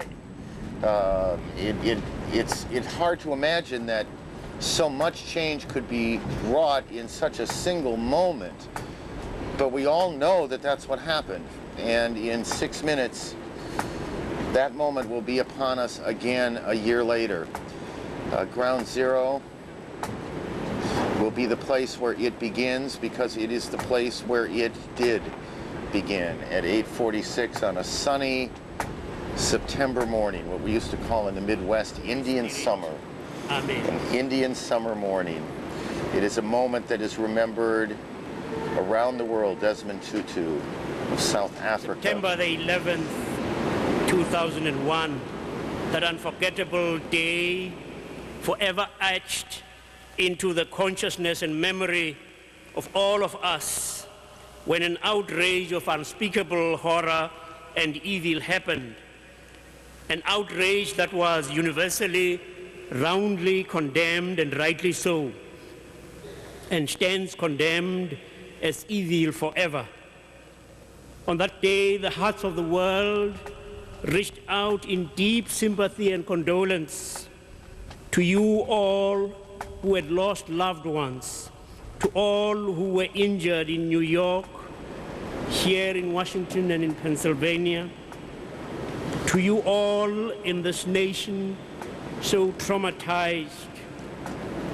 As one coming from outside the United States, may I speak on behalf of the rest of the world that our hearts still go out in compassion and sympathy as you still wrestle with the consequences of those traumatic events of that day, that awful day we are today commemorating. So many times over the last year, we have heard from those abroad their condolences and their concern for Americans. America has a particularly interesting place in the world, and sometimes our friends find us a bit difficult to deal with. But in this year and in these moments, I think the United States and the citizens, all of us, have drawn great warmth and friendship from people in places that are obvious in Great Britain and places that aren't so obvious as well. Across Africa, the world was stunned by what happened. Not just those of us here, but around the world, people were stunned. And as these bagpipers converge on ground zero, a trek that started in some cases at 5 o'clock this morning as they came from 5 different boroughs that is, and now, of course, united at ground zero. At the beginning of this procession, they were marching just 2 by 2, and then they kept on picking up people along the route. Unfortunately, the sound they will create is a sound we've become far too accustomed to. Watching very closely here the clock before we move away, as these ceremonies here are about to begin.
Again today, we are a nation that mourns. Again today, we take into our hearts and minds those who perished on this site 1 year ago, and also those who came to toil in the rubble to bring order out of chaos, and those who throughout these 12 months have struggled to help us make sense of our despair. Now we join with our fellow Americans in a minute of silence, led by President George W. Bush from the South Lawn of the White House in Washington.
One 139 years ago, President Abraham Lincoln looked out at his wounded nation as he stood on a once beautiful field that had become its saddest and largest burial ground. Then it was Gettysburg. Today it is the World Trade Center, where we gather on native soil to share our common grief. Governor George E. Pataki. Thank you, Mayor Bloomberg. 77 years ago, our fathers brought forth on this continent a new nation conceived in liberty and dedicated to the proposition that all men are created equal. Now we are engaged in a great civil war, testing whether that nation or any nation so conceived and so dedicated can long endure. We are met on a great battlefield of that war. We have come to dedicate a portion of that field as a final resting place for those who here gave their lives that the nation might live. It is altogether fitting and proper that we should do this. But in a larger sense, we cannot dedicate, we cannot consecrate, we cannot hallow this ground. The brave men, living and dead, who struggled here, have consecrated it far beyond our poor powers to add or detract. The world will little note nor long remember what we say here, but it can never forget what they did here. It is for us, the living, rather to be dedicated here to the unfinished work which they who fought here have thus far so nobly advanced. It is, rather, for us to be here dedicated to the great task remaining before us, that from these honored dead, we take increased devotion to that cause for which they gave the last full measure of devotion. That we here highly resolve that these dead shall not have died in vain, that this nation, under God, shall have a new birth of freedom, and that government of the people, by the people, for the people, shall not perish from the earth.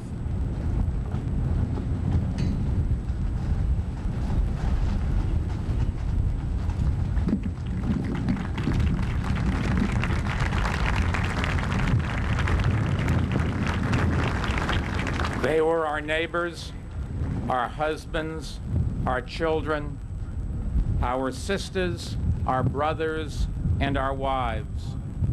They were our countrymen and our friends. They were us. Mayor Rudolph W. Giuliani.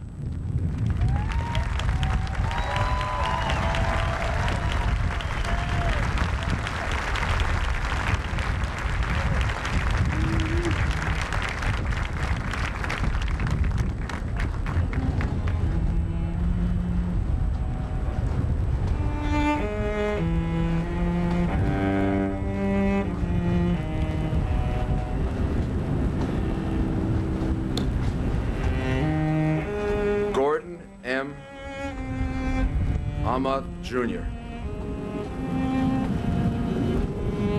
Edelmiro Abad. Maria Rose Abad. Andrew Anthony Abadi. Vincent Abadi. Lawrence Christopher Abel. Alona Abraham. William F. Abrahamson. Richard Anthony Acedo. Jesus Acevedo Rescand. Heinrich Bernard Ackerman. Paul Aquaviva. Donald Leroy Adams.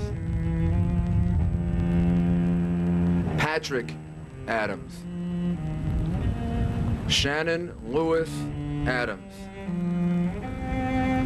Stephen George Adams. Ignatius Odo Adanga. Christy A. Adamo.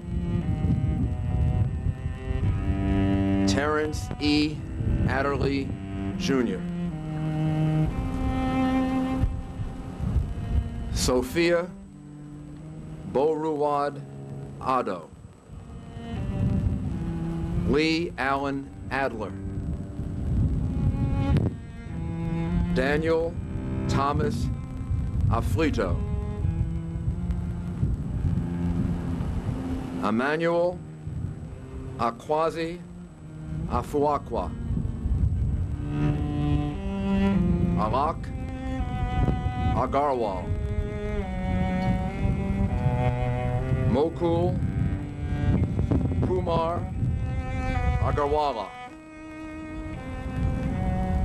Joseph Agnello. David Scott Agnes. Brian G. Ahern.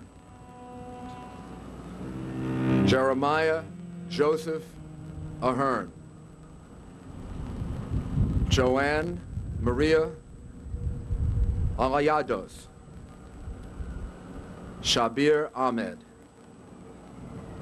Terrence Andre Aiken. Godwin Ajawala. Gertrude M. Alagero. Andrew Alameno. Margaret Ann Alario. Gary M. Albero. John Leslie Albert. Peter Alderman. Jacqueline Delane Aldridge. David D. Alger. Sarah Ali Escarcega. Ernest Alicacos. Edward L. Allegretto. Eric Allen. Joseph Ryan Allen. Richard Dennis Allen. Richard Leonard Allen. Christopher E. Allingham. Anna Allison. Janet M. Alonzo. Arturo Alva Marino. Anthony Alvarado. Antonio Javier Alvarez. Victoria Alvarez Burrito. Telmo E. Alver. Cesar Almaranto Alviar. Tariq Amanula. Angelo Amaranto. James M. Amato. Joseph Amatuccio. Christopher Charles Amoroso. Kazuhiro Anai. Calixto Anaya Jr. Joseph Anchundia. Kermit Charles Anderson. Yvette Constance Anderson. John Andrea Kehoe. Michael Rourke Andrews. Jean Ann Andrucki. Siunia Ang.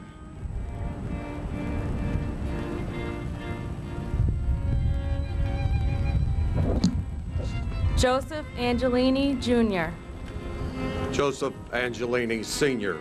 David Lawrence Angel. Laura Angeletta.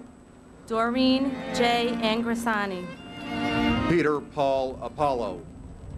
Sima A. Oyama. Frank Thomas Acalino. Faustina Apasal Jr. David Arce. Patrick Michael Aranios. Louis Arena.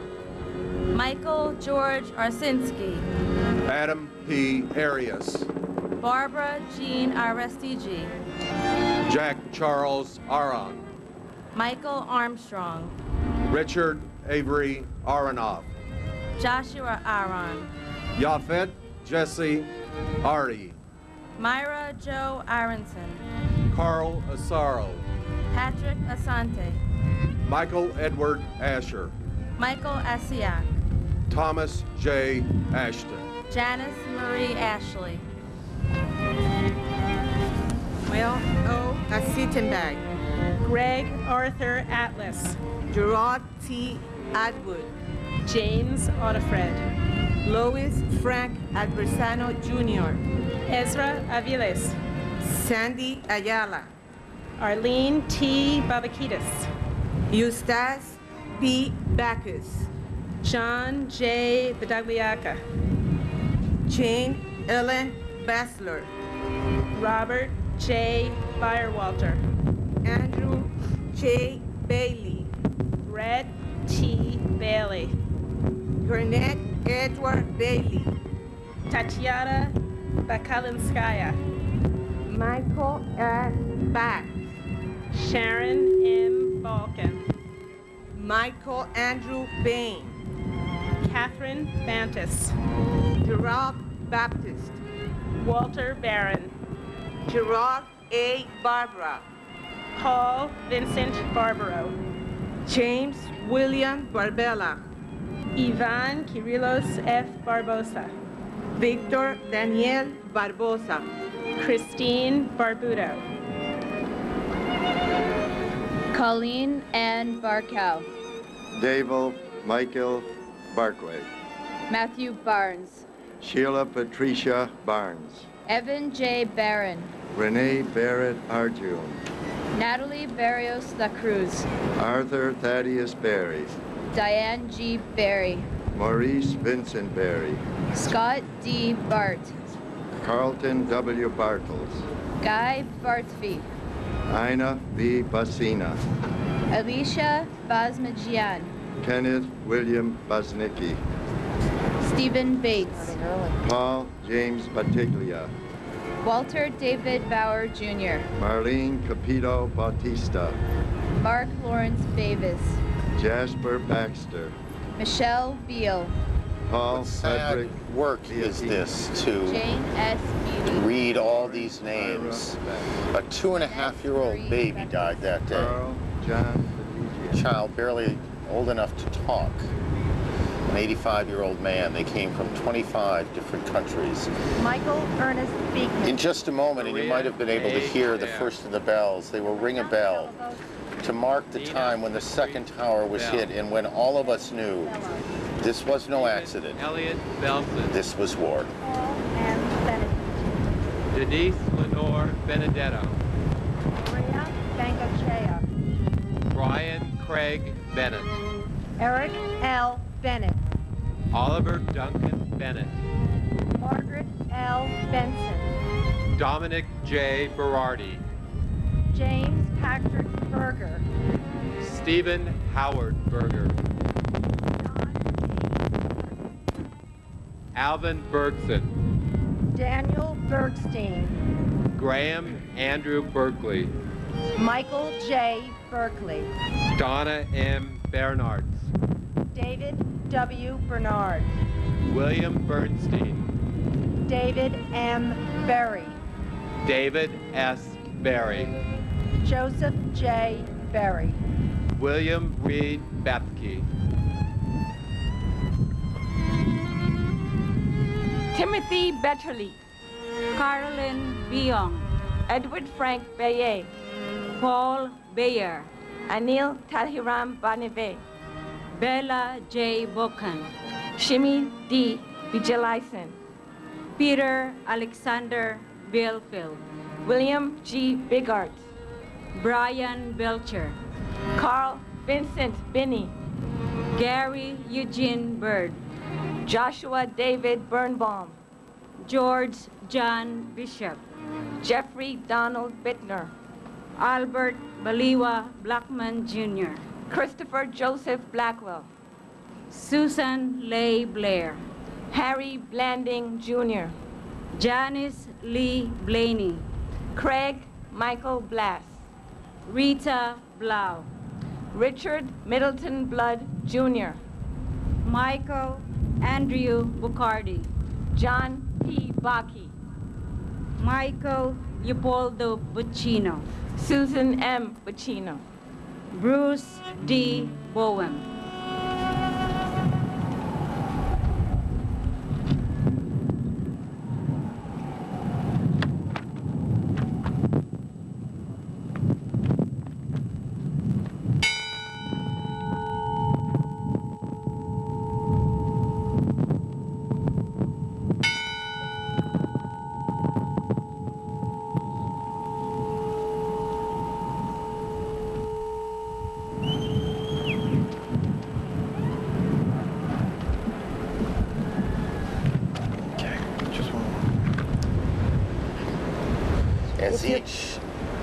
As each name My name is Mary. is being read, the family members are coming down the ramp and gathering in that circle, and that's what you were seeing there.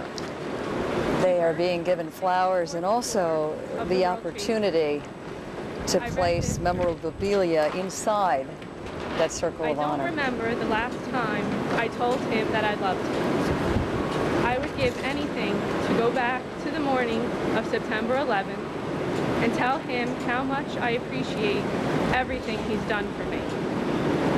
But I think he knows that now.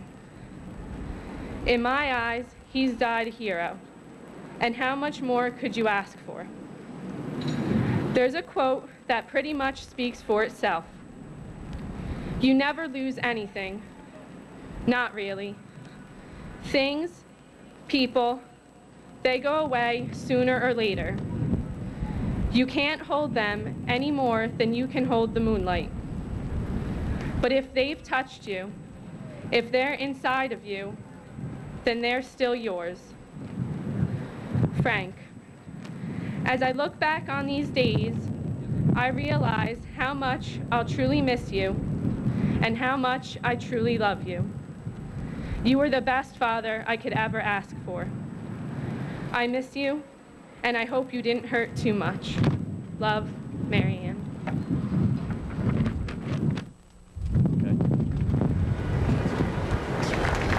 Oh, Mary Marianne, how we all wish we could go back to that day.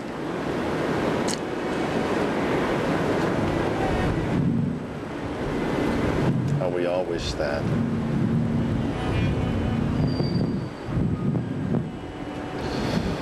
A year ago in this moment, there was so much hysteria here. And in this moment, and it won't be all day, there is so much sorrow Andrew Bogdan. in this moment. Lawrence Francis Boisseau. Vincent M. Bolin Jr. Tori Belorci. Alan Bogdanenko. Andre Bonhier Jr. Colin Arthur Bonet. Frank Bonamo. Yvonne Lucia Bonanno. Janine Bonsignore. Sean Booker. Kelly Ann Booms. Sherry Ann Bordeaux. Christine Bordenabe. Martin Borziski. Richard Edward Bosco. Claus Bolte. Carol Marie Bouchard. John Bolton. Francisco Eligio Bordier. Thomas Harold Bowden Jr. Kimberly S. Bowers. Veronique Nicole Bowers. Sean Edward Bowman Jr. Larry Bowman. Kevin L. Bowser.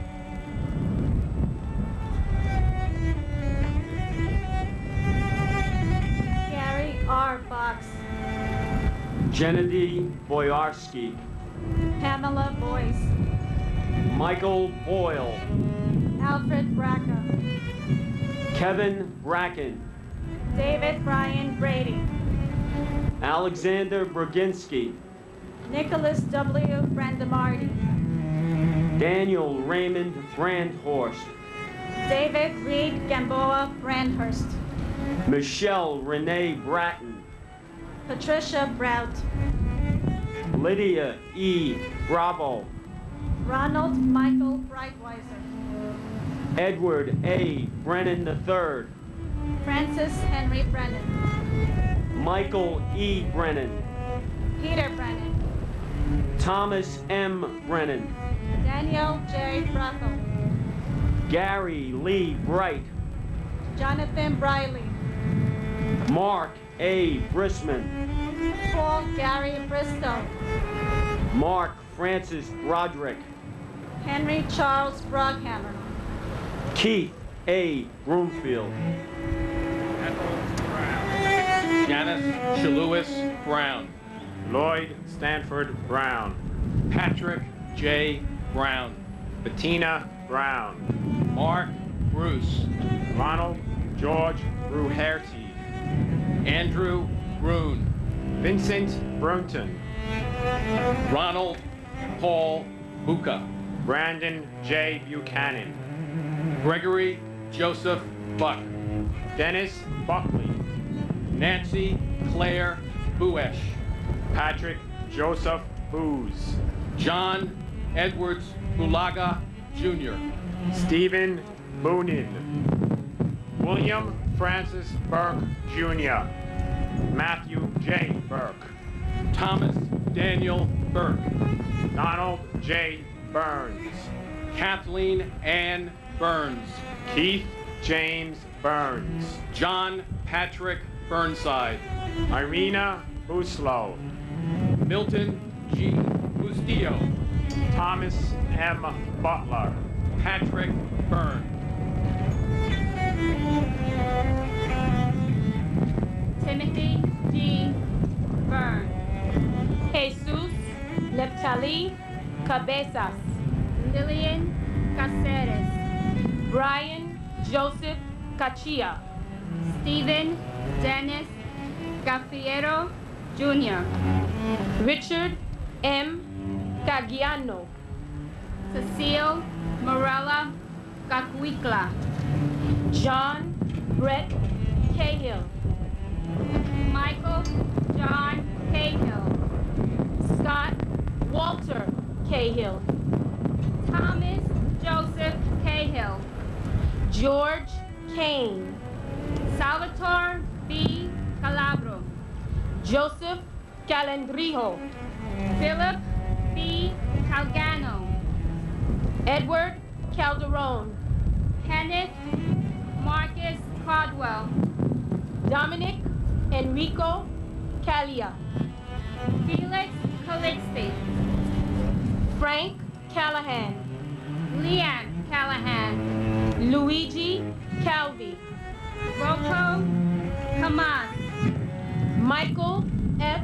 Camarada, David Otay Campbell, Jeffrey Thomas Campbell, Jill Marie Campbell, Robert Arthur Campbell, Patricia Campbell, Sean Thomas Canavan, John A. Candela, Vincent Cangelosi, Stephen J. Cangelosi, Lisa Bella Canova, Brian Canarazzo, Michael Canty, Louis Anthony Cavarici, Jonathan Neff Capello, James Christopher Capers, Richard Michael Caproni, Jose Manuel Cardona, Dennis M.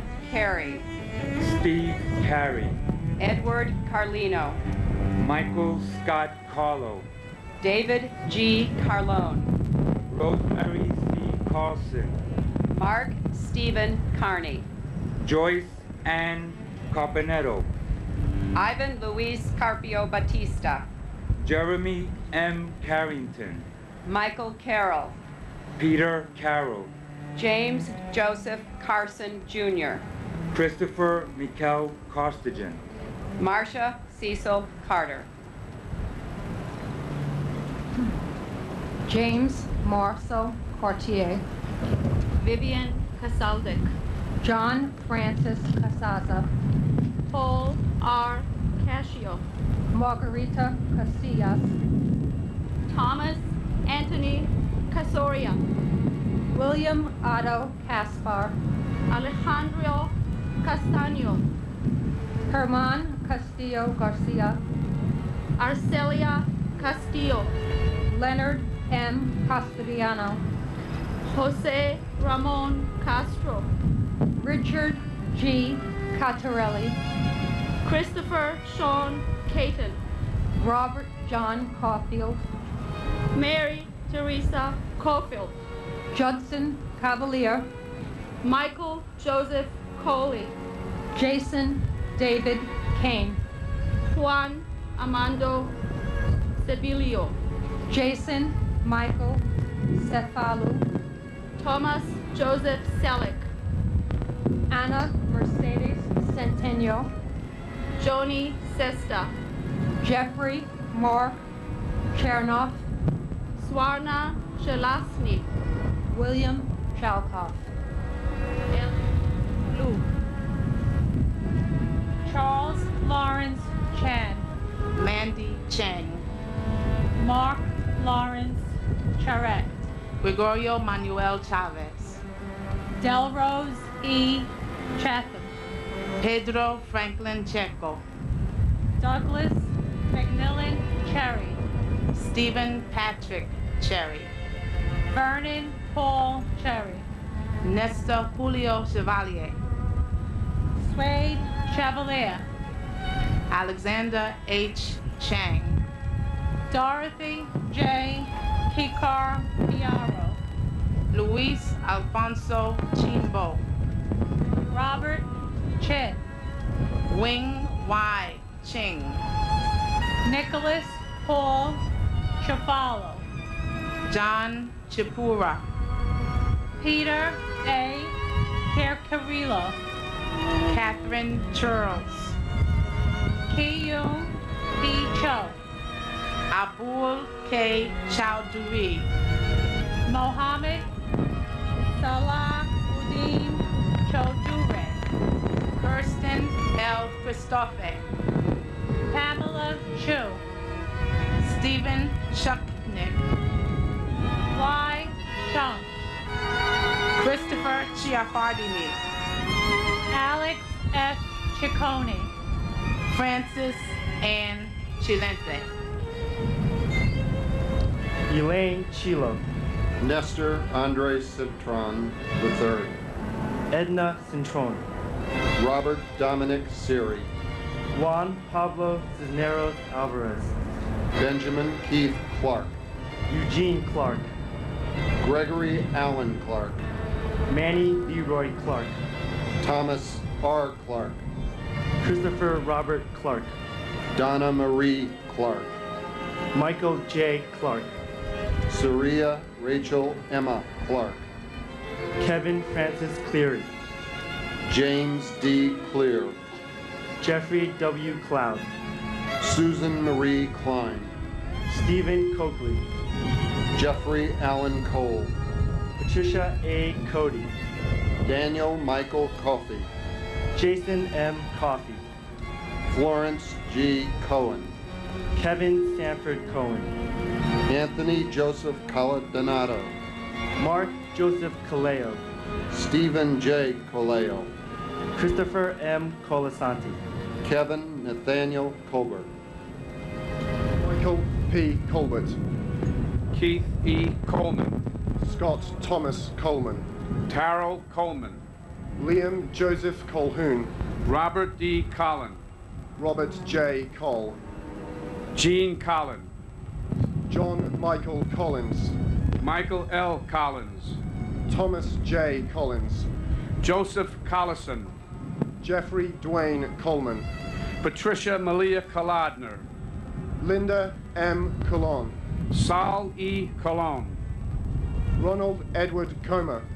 Sandra Jolene Conati Brace. Jaime Concepcion. Albert Condé. Denise Connolly. Susan P. Conlon. Margaret Mary Connor. Cynthia Marie Lease Connolly. John E. Connolly Jr. James Lee Connor. Jonathan M. Connors. Kevin Patrick Connors. Kevin F. Conroy. Jose Manuel Contreras Fernandez. Brenda E. Conway. Dennis Michael Cook. Helen D. Cook. Jeffrey W. Combs. John A. Cooper. Joseph John Capo, Jr.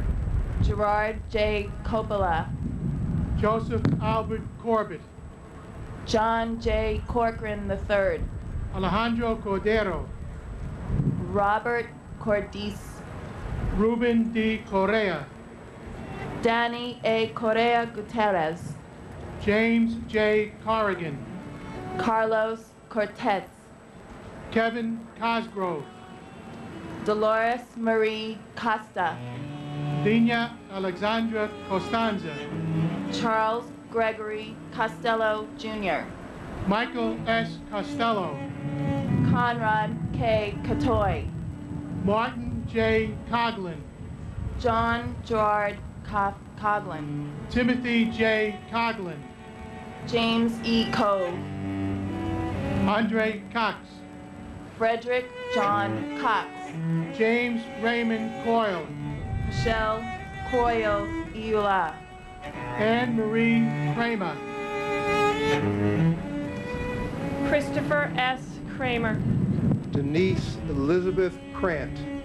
James Leslie Crawford Jr. Robert James Crawford. Tara Kathleen Creamer. Joanne Mary Cregan. Lucy Crafazzi.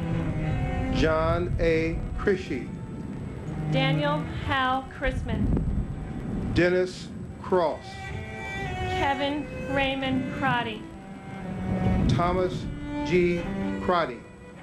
John Crow. Wells Ramey Crowther. Robert L. Cruikshank.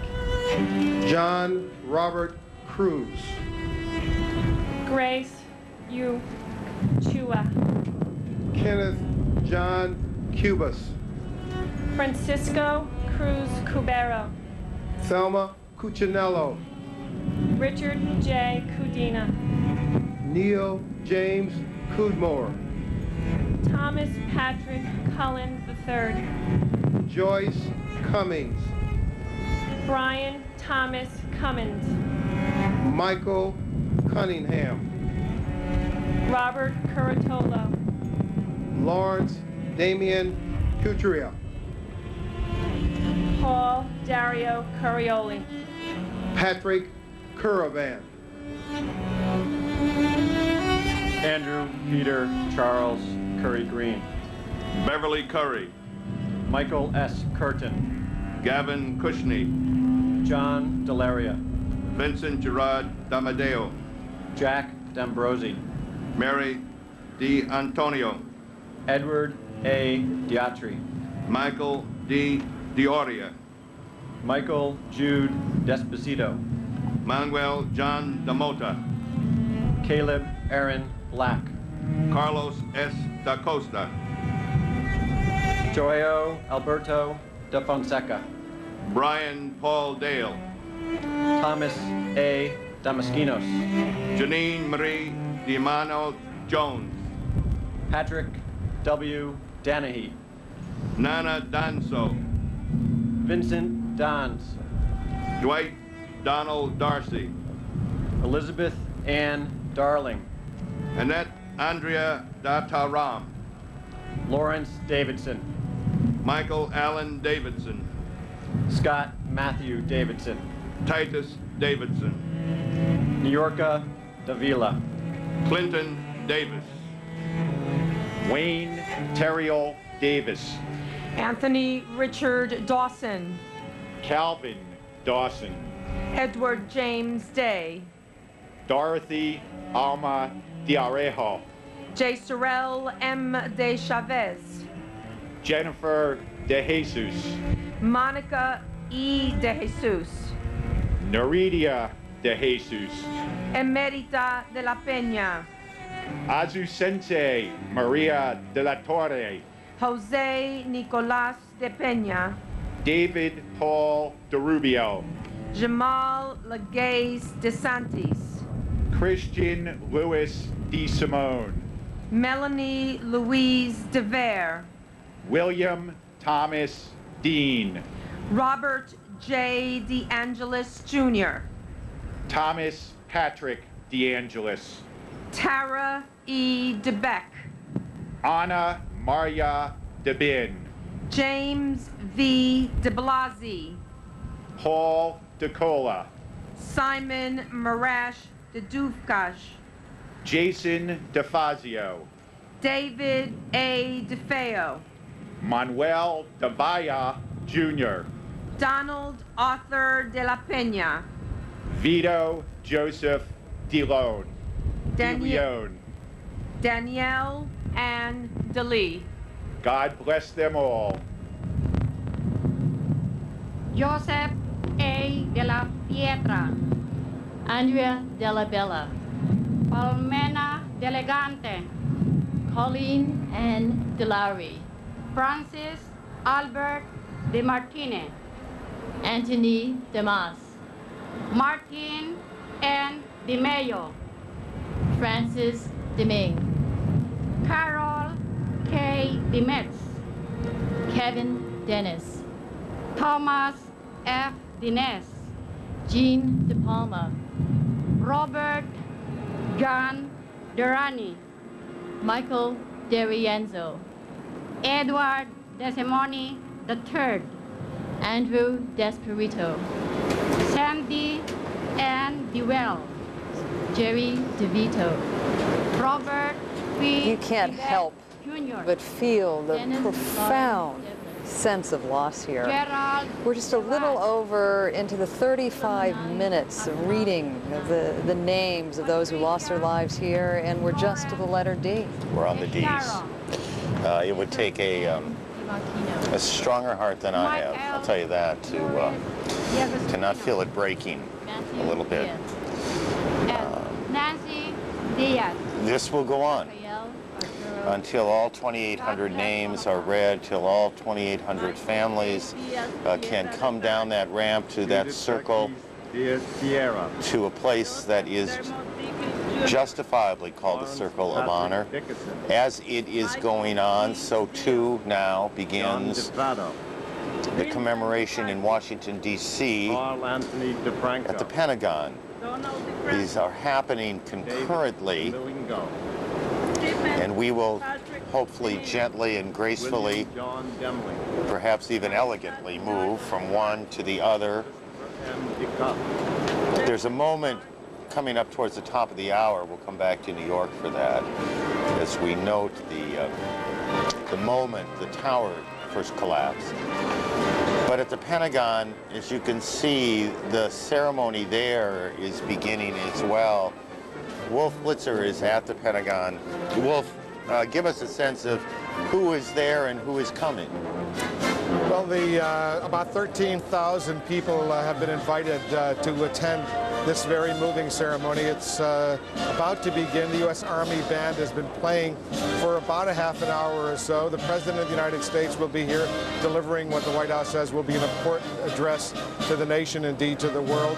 The Chairman of the Joint Chiefs of Staff, General Richard Myers, as well as the Secretary of Defense, Donald Rumsfeld, both of them will be speaking as well. In addition, you might see some children up on the stage, about 100 children. They are representing Washington, D.C. area schools, schools that were once the schools of some of the children aboard American Airlines Flight 77. That plane, of course, exactly 1 year ago, crashed here at the Pentagon, and that, of course, resulted in the death of 189 people killed, 125 of them on the ground, people who were working inside the Pentagon, 64 aboard Flight 77. That was 58 passengers, 4 flight attendants, and 2 pilots, in addition, of course, the 5 hijackers who commandeered that plane. The U.S. Senate is here, members of the House of Representatives. Earlier, we saw the Senate Majority Leader Tom Daschle chatting with the Senate Republican Leader, the Minority Leader Trent Lott, Condoleezza Rice. We saw her walking in, top officials from the Pentagon and elsewhere here in Washington. There will be an invocation, music selection. Moment of silence will occur exactly at 9:37 a.m. Moment of silence when American Airlines Flight 77 crashed into the Pentagon. At 9:38, a minute later, the huge American flag, 20 feet by 38 feet, will be unfurled and will go over the wall here at the Pentagon, the outside wall that had been destroyed, remarkably rebuilt over these past 12 months. People are now back at their desks where they had worked before the September 11th attacks. First speaker will be the Chairman of the Joint Chiefs, then the Defense Secretary, and then the President of the United States. In addition, they'll be doing Pledge of Allegiance and other matters. Washington, in many ways, has become what it was prior to. There is plenty of partisanship in Washington, but on this day, as we join again the reading of the names in New York, it is much more a united city, and perhaps that will extend past the day, but it certainly exists today.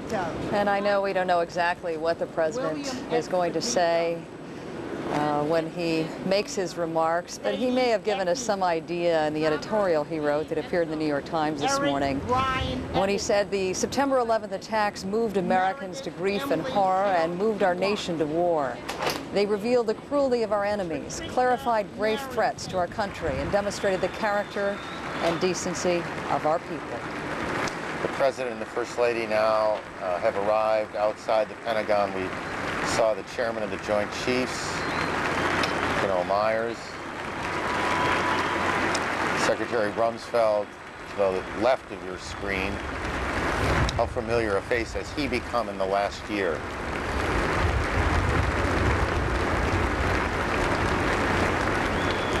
Ladies and gentlemen, please stand for our invocation, delivered by Major General Gun Boots. Let us pray.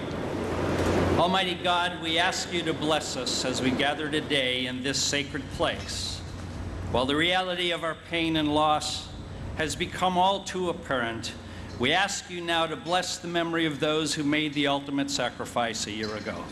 Bless those who suffered injury and are still recovering. Bless all of those who aided in the rescue and recovery.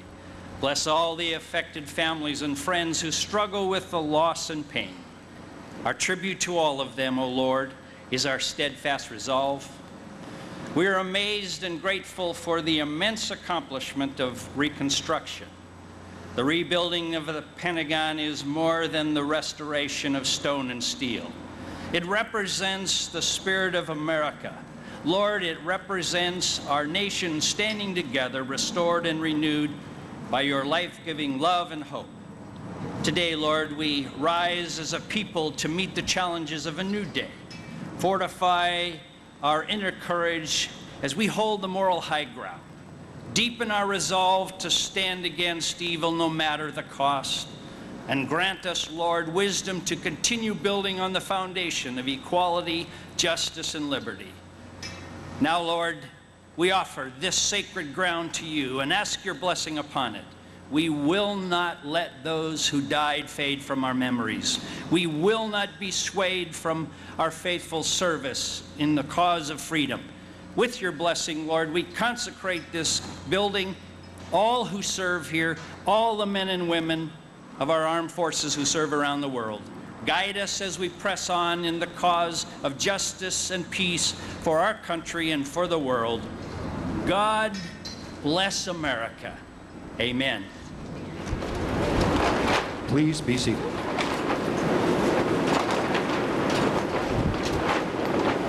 The invocation at the Pentagon, as we said, these events now are going on concurrently in New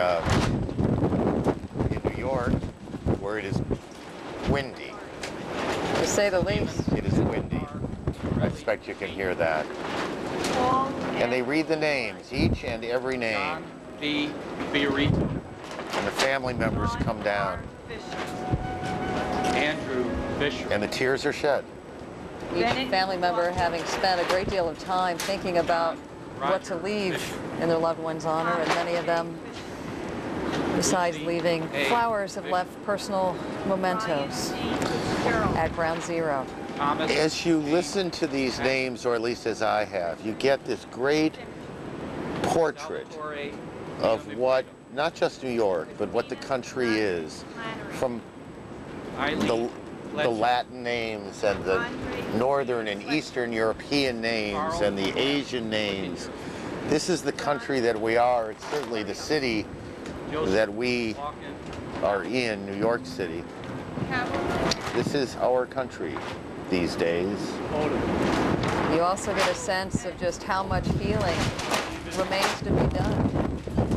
You talk to many of these family members down there about what it means to be at Ground Zero today, and they will tell you there's no such thing as closure. They live with the enduring memory of their loved ones on a minute-by-minute basis. Very difficult for them to erase the pain of what they've endured over the last year. Well, a year is an important human and psychological marker. We've gone through the season of our grief, but that's very different from ending our grief. And no one who lost a father or a husband sees that empty seat at the table forgets. This is Trinity Church here in New York.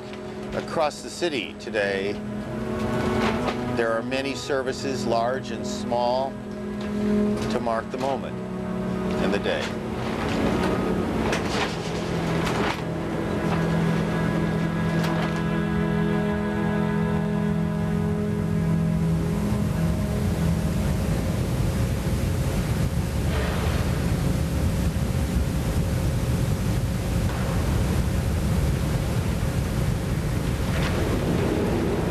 Trinity Church here in New York. At the Trade Center, the reading of the names goes on. At the Pentagon, the ceremony is just getting underway. We also should remind you of the ceremonies that have been held in London today, and in Afghanistan, and many other places around the world. And I hope and I suspect that in many homes and in offices this morning, all around the country, people have stopped. They've looked at each other a little bit differently. They've watched this with a greater sense of understanding and purpose. This is an American experience, not a New York or a Washington experience. Tom Ridge, the Homeland Security Director in Shanksville. He was governor of the state of Pennsylvania a year ago. He was once talked about as a possible vice presidential candidate. He is now the president's advisor. I guess technically it's the term for Homeland Security, a job that didn't exist and perhaps many thought was not necessary a year ago. We know better. We return to the Pentagon now, where a moment of silence is about to be marked, marking the exact time the Pentagon was struck a year ago.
President Bush, escorted by Secretary Rumsfeld, will move to the side stage for the unfurling of the American flag and our national anthem. Please stand.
stand with us for the Pledge of Allegiance, which will be led by children representing the following schools: Bertie Backus Middle School, Ketchum Elementary School, Leckie Elementary School, University Park Elementary School.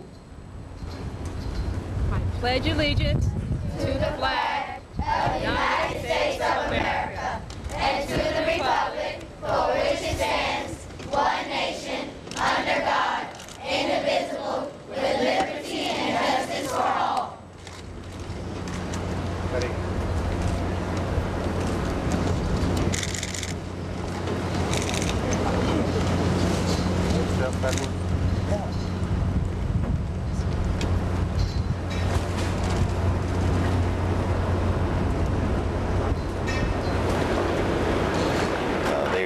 Dr. Kissinger, some of the children leading the pledge there know this tragedy too well. They lost classmates and the parents of classmates in the events of the 11th.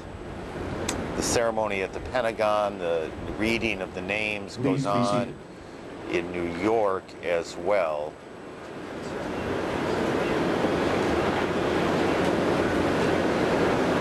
Our senior White House correspondent, John King, has already made his way to New York. The president will be here in New York later today, but John has an idea of what the president's going to say in a few minutes at the Pentagon. John? Aaron, good morning to you from here at Ground Zero. The president's remarks, we were told, will run about 12 to 15 minutes, that the White House views this, and the president personally views this as a moment to look back and reflect on the lives lost, the families whose lives were changed forever. The president will use the symbol of that building behind him, now repaired a year later, to say the nation has come a long way in its healing, but has a long way more to go. Do not look for the president, beyond a tribute to the troops involved in the ongoing war against terrorism, do not look for the president to be looking forward today or discussing the ongoing campaign. That will come tomorrow in a speech to the United Nations. This, we are told, a chance for the president to reflect on his own thoughts on the pain the country suffered and to reflect his resolve, without being specific, to carry the fight against terrorism forward. We will hear from the Defense Secretary Donald Rumsfeld at this ceremony as well. And then, as you noted, the president goes on to Shanksville, Pennsylvania. He has never been to the crash site of Flight 93. No remarks from the president there. And a brief address, we are told, to look for about 8 to 10 minutes from the president tonight when he addresses the nation from here in New York. And John, how will the speech tonight differ from the speech this morning? Not much different, we are told. The president very much wants to make this about the families and the pain they suffered a year ago, the lives lost. He will, in the speech tonight, talk a little bit more about his forward-looking resolve to continue the fight against terrorism. Look, though, for much more on that front from the president tomorrow at the United Nations, when he will discuss not only the ongoing war in Afghanistan and the fight against al-Qaeda, but his position that the world should be considering expanding this to a potential second front in Iraq. That will come tomorrow. The White House says this is not the moment for policy speeches. This is not the moment for the president to be lobbying any other world leaders. This is a chance to look back and reflect. There's one quick for you. The president, remember, it took him 10 hours to get back to Washington last September 11th. And aides recall on Marine One, on the flight in from Andrews Air Force Base, approaching the 7 o'clock hour in the evening at that point, the president looking out the window and getting his first-hand look at the devastation, the smoke still rising from the Pentagon. The president motioned to the handful of aides on the helicopter, told them to look down. He said, ladies and gentlemen, you are looking at the face of war in the 21st century. So at the Pentagon today, a powerful reminder of the president's very hectic day 1 year ago today. And John, the president delivers these addresses under the specter of this increased state of alert we find ourselves in. And I know the Defense Secretary yesterday said there was very little consideration given to canceling today's events. Walk us through what the administration was up against as they decided to go ahead with all of this today.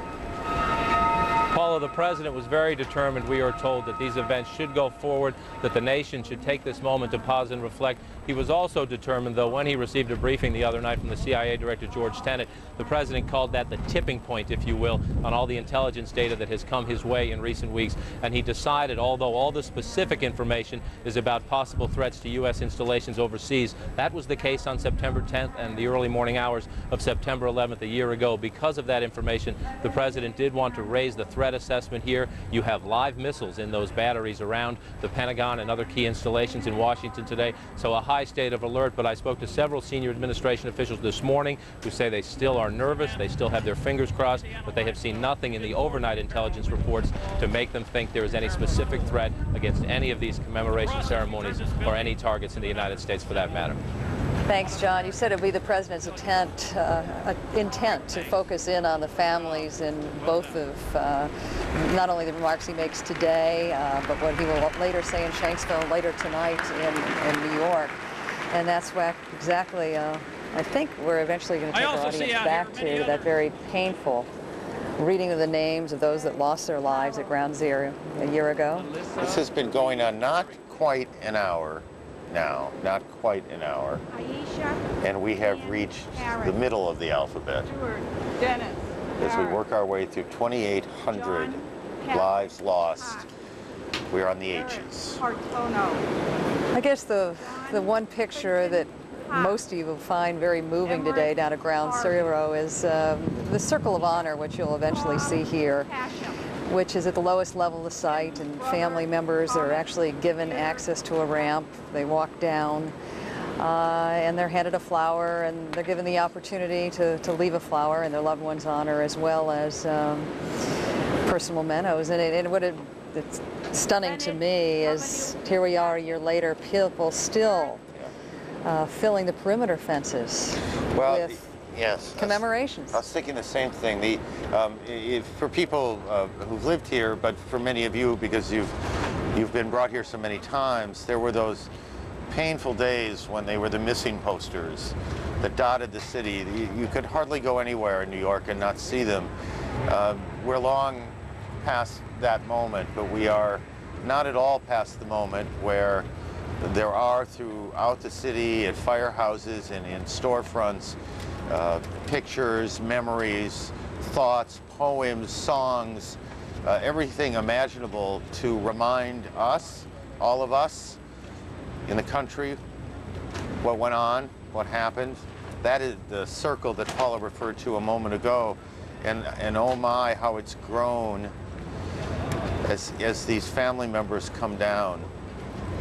For some of the families, it's their first trip down to Ground Zero. I was talking with two families a couple days ago who said they simply didn't have the strength to venture there before today. And for some reason, they're making the trek today, and they hope they will find some comfort, some sense of strength. There was a couple of months, 2 or 3, on a Sunday afternoon, a chilly, kind of breezy Sunday here, a memorial service at Ground Zero for the family members. And while all of the dignitaries that you would expect to show up at an event like that were there, they said none of the words you expected. There were simple readings of poems and musical interludes. It was the most wonderful and solemn event you could imagine. At least until this moment, which has been equally so. If we can just bring the sound up for a second and listen some more. Timothy Higley II. Todd Russell Hill. Clara Victoria Hines. Neil O. Hines. Mark D. Hindi. Katsuyuki Hirai. Heather Malia Ho. Tara Yvette Hobbs. Thomas Anderson Hobbs. James J. Hoban. Robert Wayne Hobson. Patrick A. Hoey. Ronald George Horner. Marcia Hoffman. John A. Hoffer. Frederick Joseph Hoffman. Stephen G. Hoffman. Judith Florence Hoffmiller. Michelle Hoffman. Jonathan R. Holman. Thomas Warren Holwood Jr. John Holland. Cora Hidalgo Holland. Elizabeth Holmes. Joseph F. Holland. Herbert I Wilson wanted to share with you Homer. now something that Christy Farrer wrote. She lost her husband, who was the head of the Port Authority, on September 11th, and she writes this morning, "We who have wept for a year need America to heal with us. We changed when deep darkness pierced that summer day, when buildings became battlefields, then tombs. We changed when our unsuspecting loved ones were anointed as dead heroes, when the bravery of hundreds in uniform and the courage of those passengers on Flight 93 that day put others first." And then she goes on to say, "Never forget. Seek justice, but turn away from the vengeance that breeds more hatred. America's good energy is in the firehouses, factories, and schools. It thrives in small shops and corporate boardrooms. Draw on the contagious vitality this nation inspires and allow that to lift your heart. It is time." Christy's husband was in the towers that day. I believe this is right, the executive director of the Port Authority, which owns the land and until recently ran the buildings. And she's now the mayor's representative of the families. While this goes on here in New York, this painful part of the day, in Washington, at the Pentagon, the ceremony is moving ahead. Wolf Blitzer is there for us, not surprisingly. Wolf. Thomas Edward Hines. A hero for today by U.S. Army Staff Sergeant Steve Kramer of the U.S. Army Band, setting the stage for the Defense Secretary, Donald Rumsfeld, who will speak right now.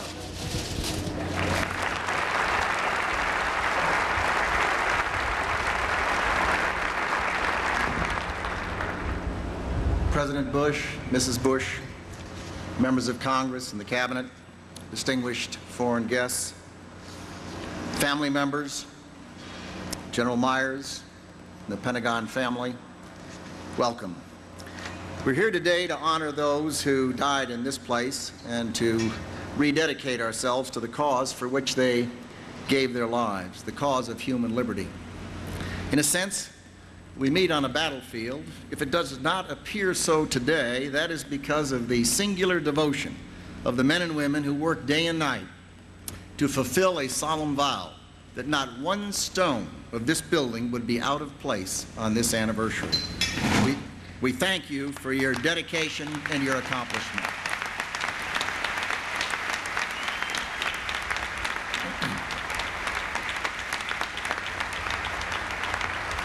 But 1 year ago, this was a battle zone, a scene of billowing smoke, towering flames, broken rock, and twisted metal. It says much about our nation and the fierceness and resilience of the American people that were we not here now in this solemn ceremony, a visitor passing would see no hint of the terrible events that took place here but 1 year ago today.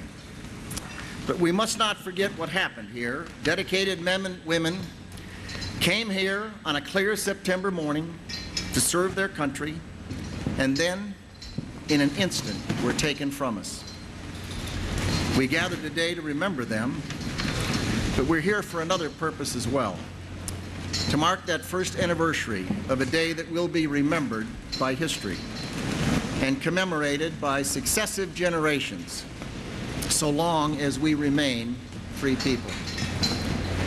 For a battle was joined on that day, a battle still unfolding between a nation of free people and forces that seek to plunge that nation, and indeed the free world, into the darkness of tyranny and terror. We assemble today to ask what has been accomplished in the name of those who died and on behalf of those who live. 1 month after the attacks, our Commander-in-Chief came here to the Pentagon to speak to us, to console us, and to encourage us for the struggle still ahead. Of the terrorists, Mr. President, you said they dwell in dark corners. With patience, the terrorists will be pursued. They will be isolated, surrounded, until there's no place to run, to hide, or to rest. Well, to the men and women of the armed forces, this you are doing. In Afghanistan, you have rescued a country. and liberated a people. You've rooted the terrorists out of the caves and the shadows. You are performing heroically. Know that the American people value what you do for our country.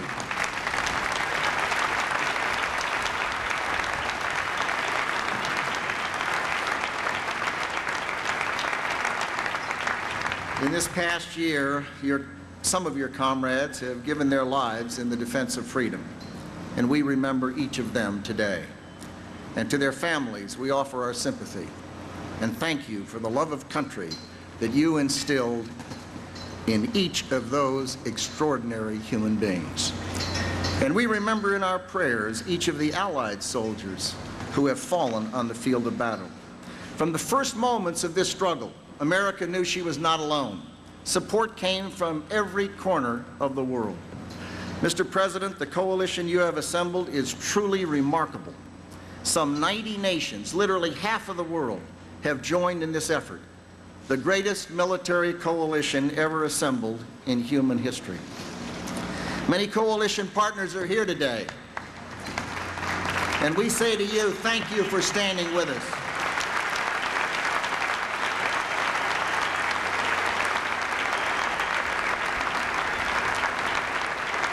And please extend our gratitude to your fellow citizens. Tell them how much we value their friendship and their steadfastness. In the past year, we've been awakened to our vulnerabilities, made conscious of the dangers we face in this new century. That awakening came at a terrible price, but the terrorists aspire to even greater destruction. Unless they are stopped, the light of history will fade from this day, turning its gaze instead to subsequent days, when not thousands, but tens of thousands of lives could be lost.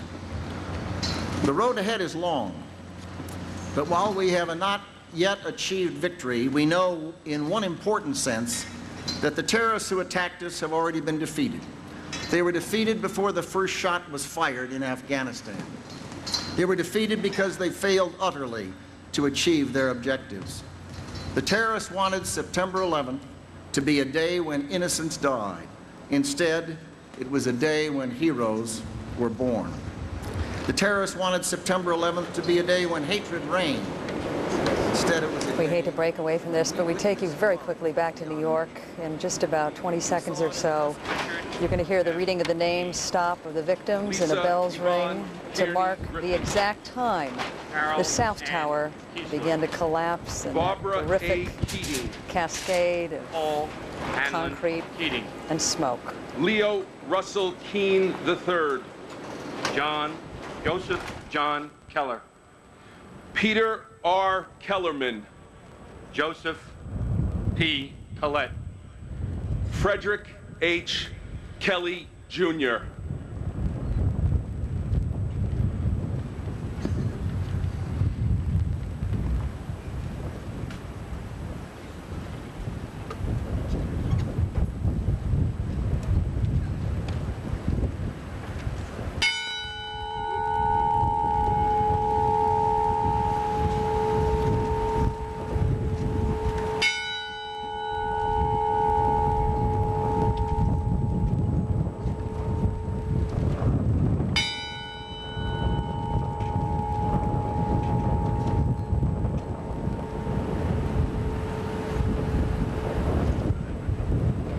My name is Brittany Clark. My father, Keith, was a chef on the 96th floor of the World Trade Center. This poem makes me feel like my daddy is speaking to me. I give you this one thought to keep. I am with you still, I do not sleep. I am 1,000 winds that blow. I am the diamond glints on the snow. I am the sunlight on ripened grain. I am the gentle autumn rain. When you awaken in morning's hush, I am the swift, uplifting rush of quiet birds in circle flight. I am the soft stars that shine at night. Do not think of me as gone. I am with you still in each new dawn.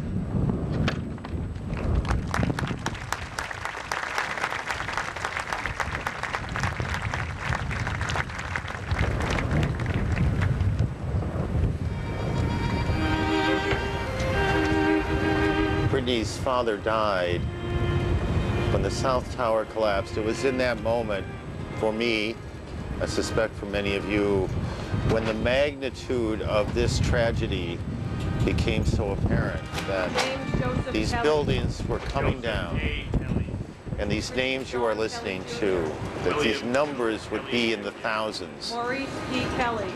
Thomas Michael And of course, Kelly. what we didn't know at that time, that the North Tower, too, would ultimately go. Timothy Colin Kelly.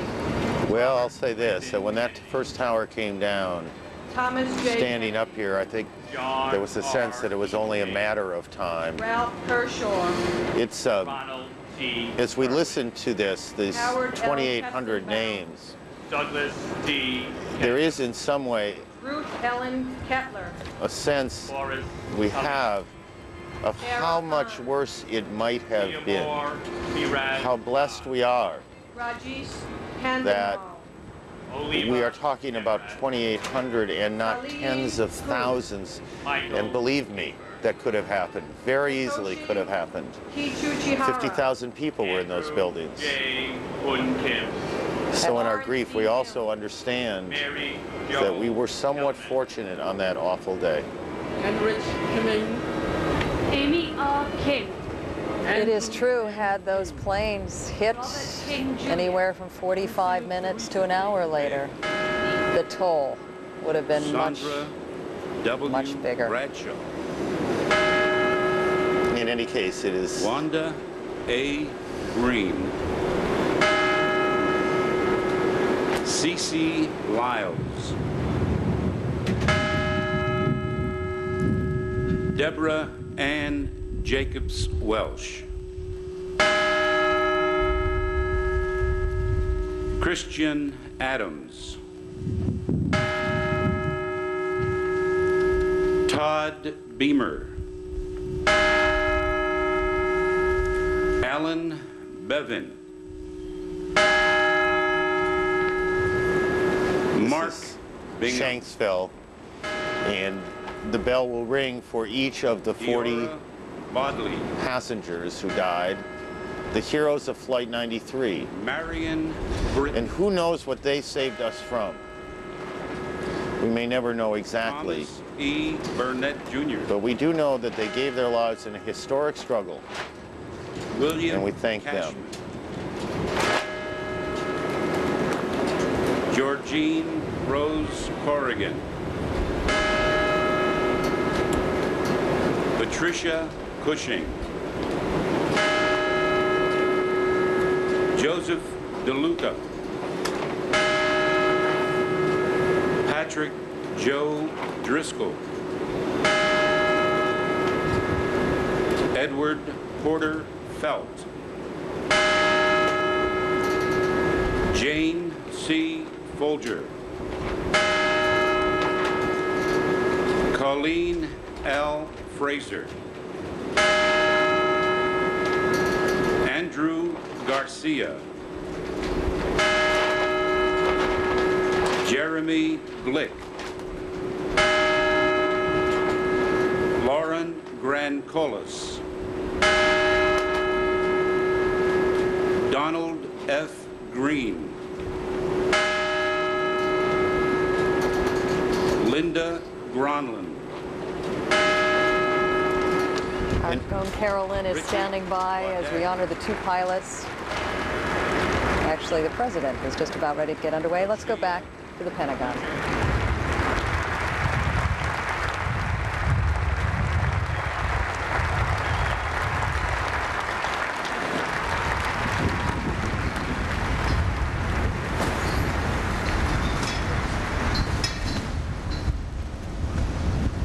One year ago, men and women and children were killed here because they were Americans. And because this place is a symbol to the world of our country's might and resolve. Today we remember each life. We rededicate this proud symbol and we renew our commitment to win the war that began here.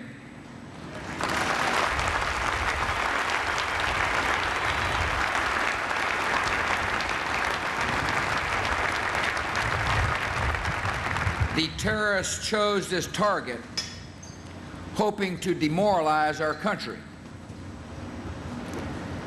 They failed.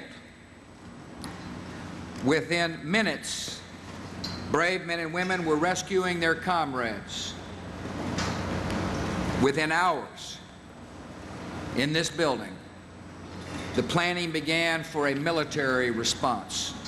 Within weeks, commands went forth from this place that would clear terrorist camps and caves and liberate a nation, and within 1 year, this great building has been made whole once again.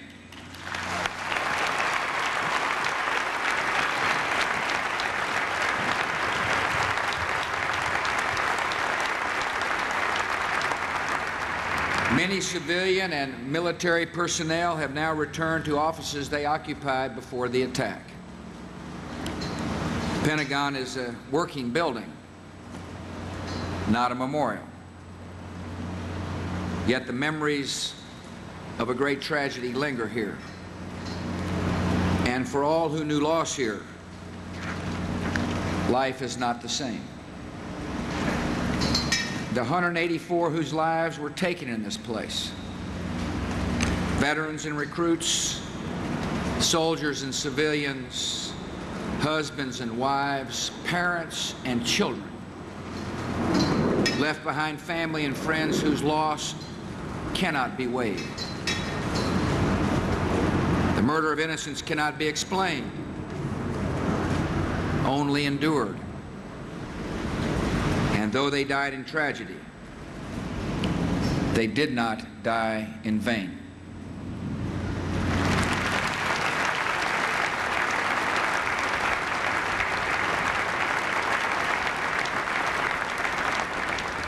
Their loss has moved a nation to action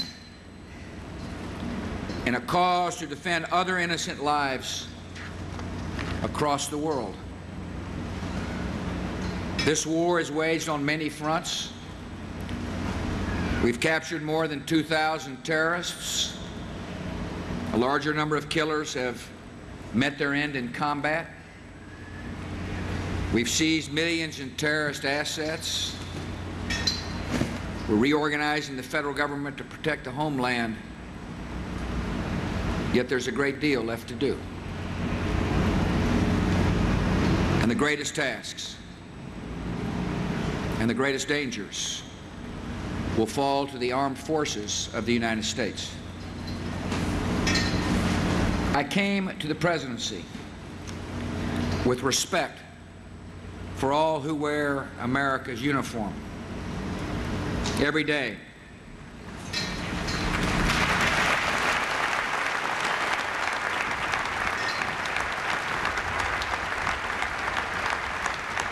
every day as your Commander-in-Chief, my respect and that of our nation has deepened. I have great confidence in every man and woman who wears the uniform of the United States of America.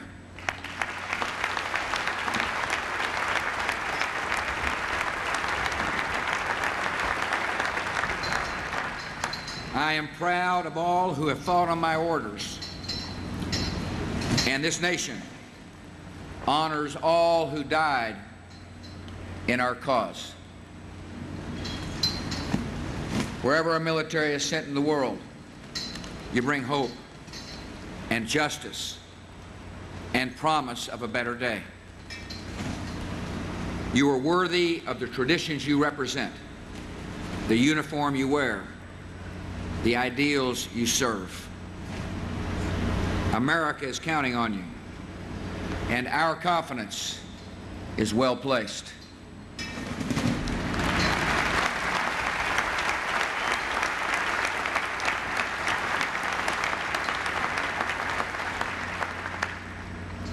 What happened to our nation on a September day set in motion the first great struggle of a new century. The enemies who struck us are determined, and they're resourceful.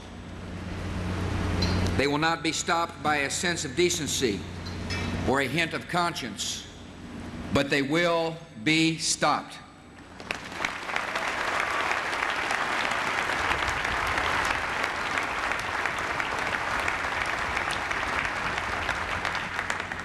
A greater force is amassed against them. They are opposed by freedom-loving people in many lands. They are opposed by our allies who have fought bravely by our side. And as long as terrorists and dictators plot against our lives and our liberty, they will be opposed by the United States Army, Navy, Coast Guard, Air Force, and Marines.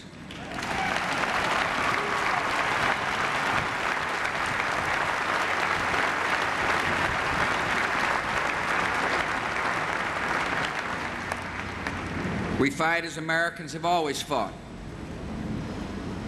not just for ourselves, but for the security of our friends and for peace in the world. We fight for the dignity of life against fanatics who feel no shame in murder. We fight to protect the innocent so that the lawless and the merciless will not inherit the earth.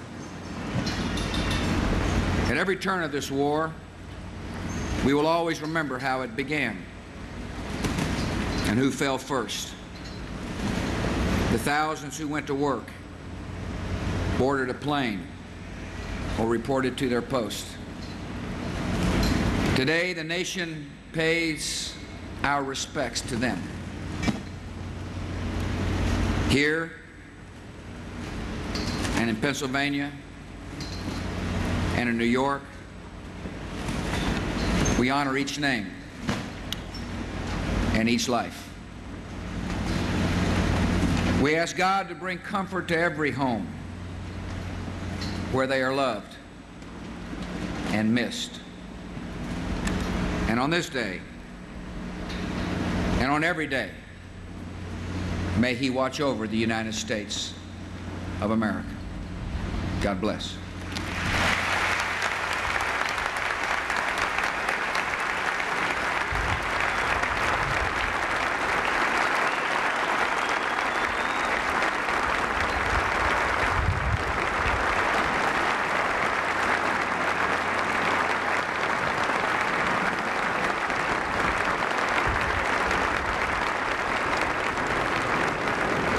The President, in his talk to the Pentagon, a thank you, a vote of confidence, Ladies and a prayer gentlemen, for peace in all those homes that have been lessened by the events of a year ago. Let us pray. Eternal Lord God, who has given us this good land, help us never to forget our September 11th wake-up call. Lord, you awakened us to a deeper appreciation of freedom's high cost. You awakened us to see the heroism in ordinary Americans who face the horrific with courage conceived in faith's womb. You awakened us to rededicating our lives to making the American dream more than rhetoric, but reality. Lord, forgive us when we have failed to transform our creeds into our deeds. Help us to be up and doing for liberty's cause. May Todd Beamer's words, "Let's roll," illuminate the path ahead. Lord, let us roll toward bringing hope and healing in the midst of despair and hope. Let us roll toward bringing unity where we find division. Let us roll toward bringing your peace on earth. In the days to come, Lord, challenge us when our dreams come true because they are too small. Challenge us when we forget that righteousness brings favor and that truth crushed to earth will rise again. Challenge us, Lord, when we arrive safely simply because we have sailed too close to the shore. Make us indeed one indivisible nation, sustained by your loving providence, with liberty and justice for all. Amen.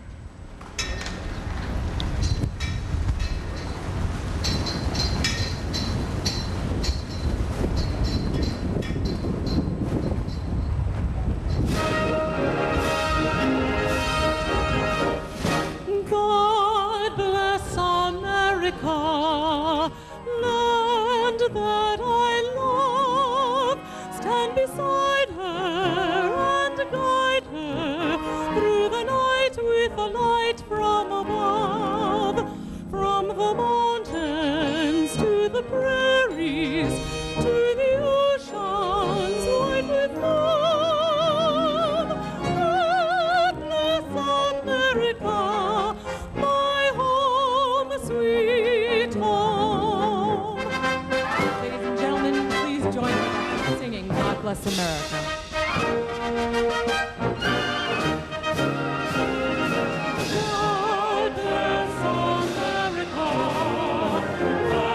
that I love. Stand beside her and guide her through the night with the light from above. From the mountains to the prairies, to the oceans white with love. God bless America, my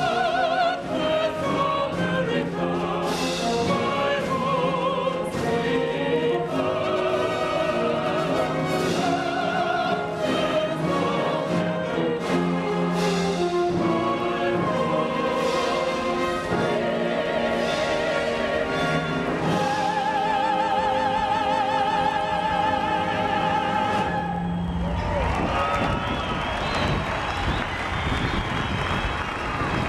sweet The messages we've heard this morning have been fairly consistent, from Chaplain Barry back, challenging us all to come together as we watch this flyover over the Pentagon. For us all to have a greater sense of gratitude for what's good in our lives. The President imploring all of us to remember each of those who lost their lives at the Pentagon, but at Ground Zero and Shanksville, and renew our commitment to, he says, the war that began here. As the ceremony at the Pentagon was going on here in New York, the reading of the names continued. And in Shanksville, Pennsylvania, that is Governor Tom Ridge, now Director of Homeland Security. And Carol Lynn is there also for us. He did not know. Aaron, right now the Homeland Security Director, who was then Governor of Pennsylvania, is talking directly to the family members here and talking about the sacrifice that their loved ones made that day on Flight 93. Let's listen in. The war would last 4 more months or 40 more years. And we do not know how long it will take to defeat the scourge of terrorism, or how many Americans will give their lives for the cause. But we do know one thing with absolute certainty. The passengers and crew of Flight 93 won the first battle.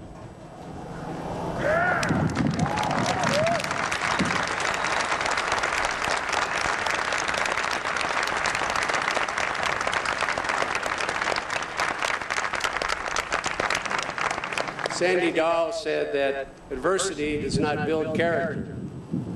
Adversity reveals character. She's absolutely right.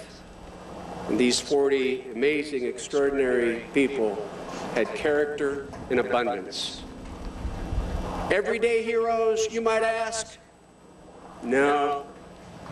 They were heroes every single day. These were men and women who were well practiced in the art of making a difference, whether it was restoring a shelter for battered women, volunteering at a crisis pregnancy center, tutoring elementary school children, becoming an activist for the disabled, or planning humanitarian sabbatical to India. One crew member even used to save leftover airline meals to feed the needy. Heroes every single day, because they brought love and joy to so many. And as a spouse and a father myself, I can only imagine the pain their deaths have caused you. A pain that will be relived not just every anniversary, but every single day. But today is not just to mark their tragic and their honorable deaths. Today is also to celebrate their lives and to express a nation's gratitude for their actions. In their final moments, our 40 brave heroes' thoughts were with their family and their friends.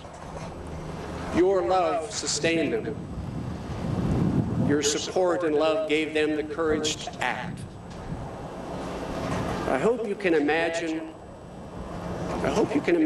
that that love and that support may have even put a smile on their face for a moment or two.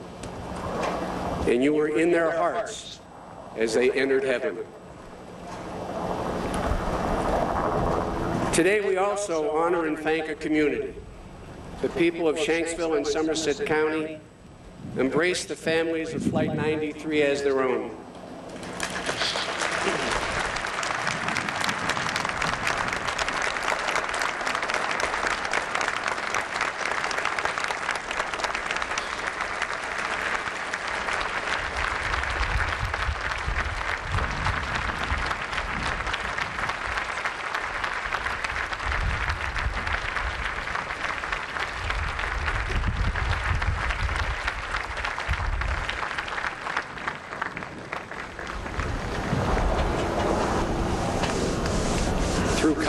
There you're seeing some of the family, some 500 family and friends of the passengers of Flight 93 listening to Governor Ridge as he addresses the very personal loss that they took 1 year ago today. This sleepy little town just puts its arms around you and embraces you.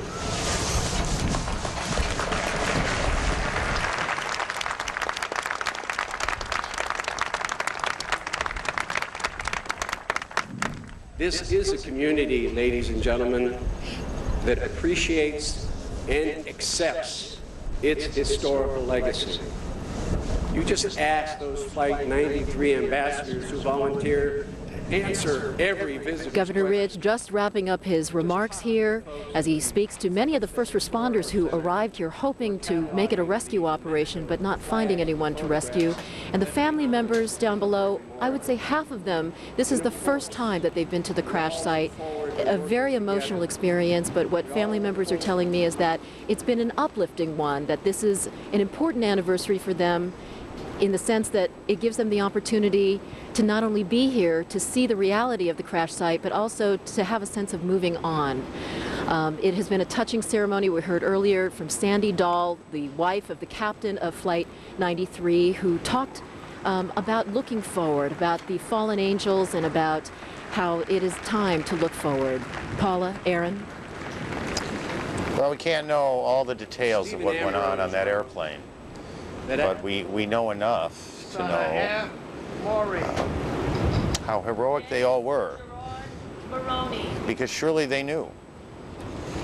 They knew that that plane was headed for trouble, and they knew that they would die on it, and they did what they had to do. And while reminded of the great sorrow in Shanksville, return to New York, where Secretary Powell now is reading the names of those lost at Ground Zero.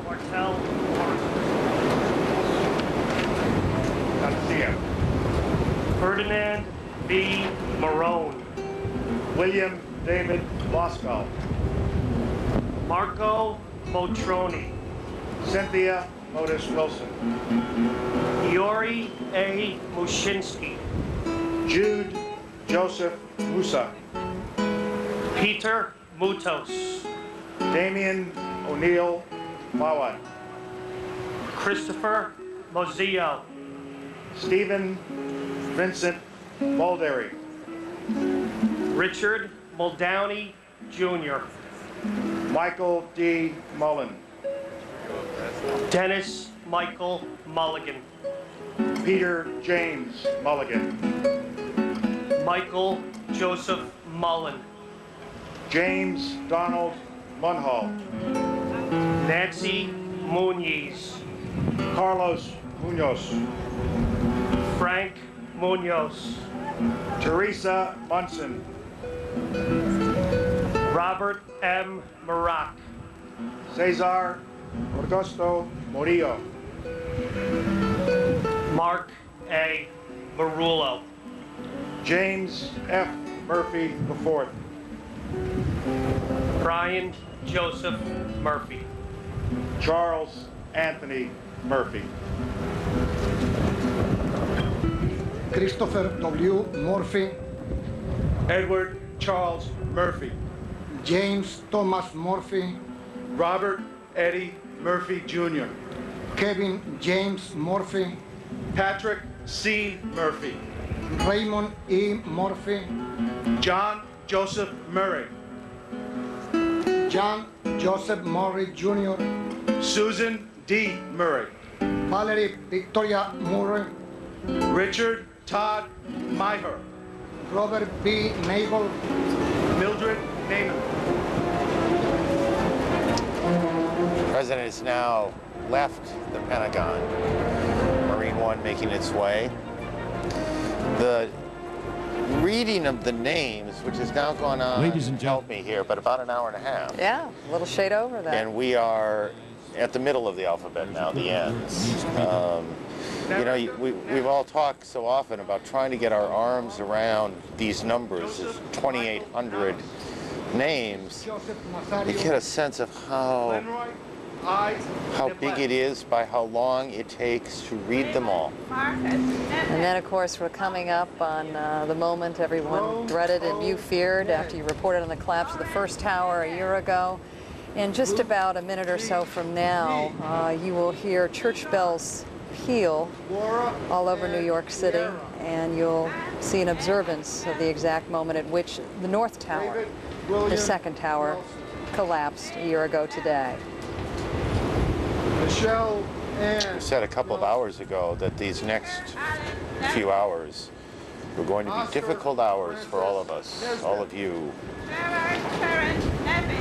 They have lived up to that sad promise. Lucille Newell. Carter. Kapinga Nagua. Nancy Jody Niccolo. Kathleen Ann Castro.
firehouses and churches and street corners.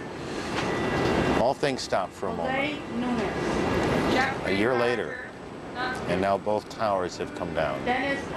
We are told that a majority of Americans will find sometime today from prayer, whether it's in a mosque, in a synagogue, or in a church. And seems like this repeated throughout the country. We can't show you all of the ceremonies that are going on across this great land, but the same sense of sorrow and same sense of honor and dignity that you're seeing expressed here today will be repeated all over the country today. It's a firehouse over in Brooklyn. We spent some time. We wondered, they took a terrible loss on the 11th. I wonder how they're doing today. How they'll remember this day a year later. Bill Hemmer has been at Ground Zero this morning, taking this all in as you have, Bill. Yeah. What a morning, Aaron. I have a what amounts to essentially a phone book of names in front of me here.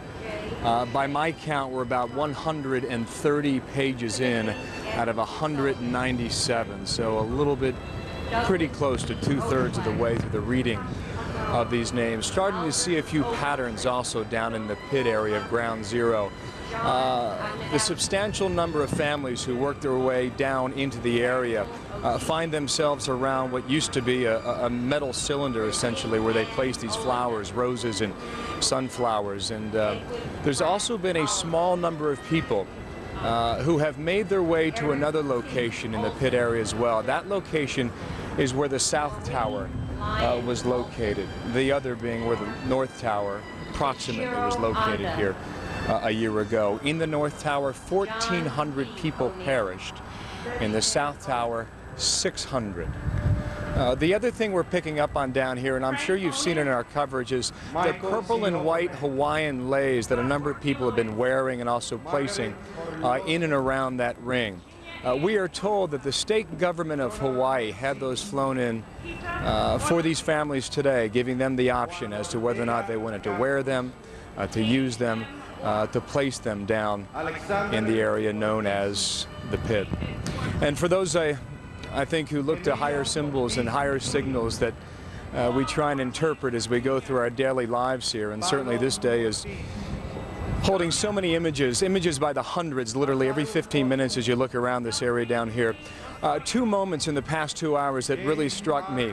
At about 8:30 a.m. Eastern Time, the sunlight, the morning sunlight in Manhattan started to break through the lower Manhattan skyline, and the rays of the sun literally pierced the morning sky and hit directly upon the location where the North Tower is located. And about 20 minutes later, at the beginning of the reading of this long list of names, the first gust of wind we felt started kicking up, and a lot of people looked around and wondered if there were other people talking to us here down in lower Manhattan today. It is an extremely windy day, and as you can see, the dust kicking up down in Ground Zero and literally coating the family members who make their way down there. It's been almost 2 hours, 1 hour and 50 minutes for the reading of these names. We were told it may take as long as 3 hours, and that process continues now. Aaron? We talk about the footprints of the buildings where the buildings once stood. For these family members, so many of them, there has been no remains. There has been nothing to bury. And so they come here because this is their place. This is where their loved ones will rest for eternity. Aaron, we have seen so many funerals in New York City taking place last fall, but this again today appears to be the biggest public wake we have seen in our nation's history. 1,700 families have received no remains. And of those people, 3,000 children lost a mother or a father a year ago today. Aaron. Robert Harrell. Diane Marie Parsons. Leobardo Lopez. I guess, Aaron, when you think about the families who have return to this very painful site, you could just start to try to understand why the debate is as fierce as it is as to what should happen here. The former mayor of the city saying this should absolutely, all 16 acres of it, be a memorial site. There are family members I've spoken with that say absolutely there should be something there to acknowledge the honor and dignity of those that were lost, but at the same time, some of the family members really want commerce to return to this very small chunk of land in the city. Well, I think, having spent a bit of time on it over the last month, in a very slow way, very slow, consensus is building, not on the specifics of what it will look like. That's honestly, certainly where a memorial is concerned, years away before we see the designs that are the final designs, but a sense of the balance, that there must be at what was a center of commerce some commerce, and there must be at what was the center of this tragedy a grand and important American memorial, and that those two seemingly conflicting ideas have to somehow live in peace together. And that's what the design teams are struggling so hard, and they haven't hit it yet. And there's no one involved in the process who believes they've hit it yet. So they went back to the drawing boards, and they are trying again to come up with the perfect compromise. Compromise is rarely perfect. If ever there was a time for one, it strikes me this is it. But these families will continue to be very involved in the process, and just this week it became abundantly clear that some feel strongly enough that they don't even want the subway system to go anywhere near underground where the footprints of either one of those buildings were. And as you say, there's no such thing as a perfect consensus, but there are going to be a lot of tears shed in this process as the city works towards a compromise. And it is, it's a very complicated piece of land because it is in the city, but it is under the auspices, and it's technically owned by the Port Authority of New York and New Jersey. There is something called the Lower Manhattan Development Corporation, which is charged with designing, we saw Senator Schumer there briefly, I believe, which is charged with essentially running the process of reaching consensus, and that represents the Port Authority and the governors of New Jersey and New York, the city of New York, the mayor. The family members have a representative there, but even the family members, Paula, as you just noted, are not all of the same mind as to how best to memorialize those 16 acres.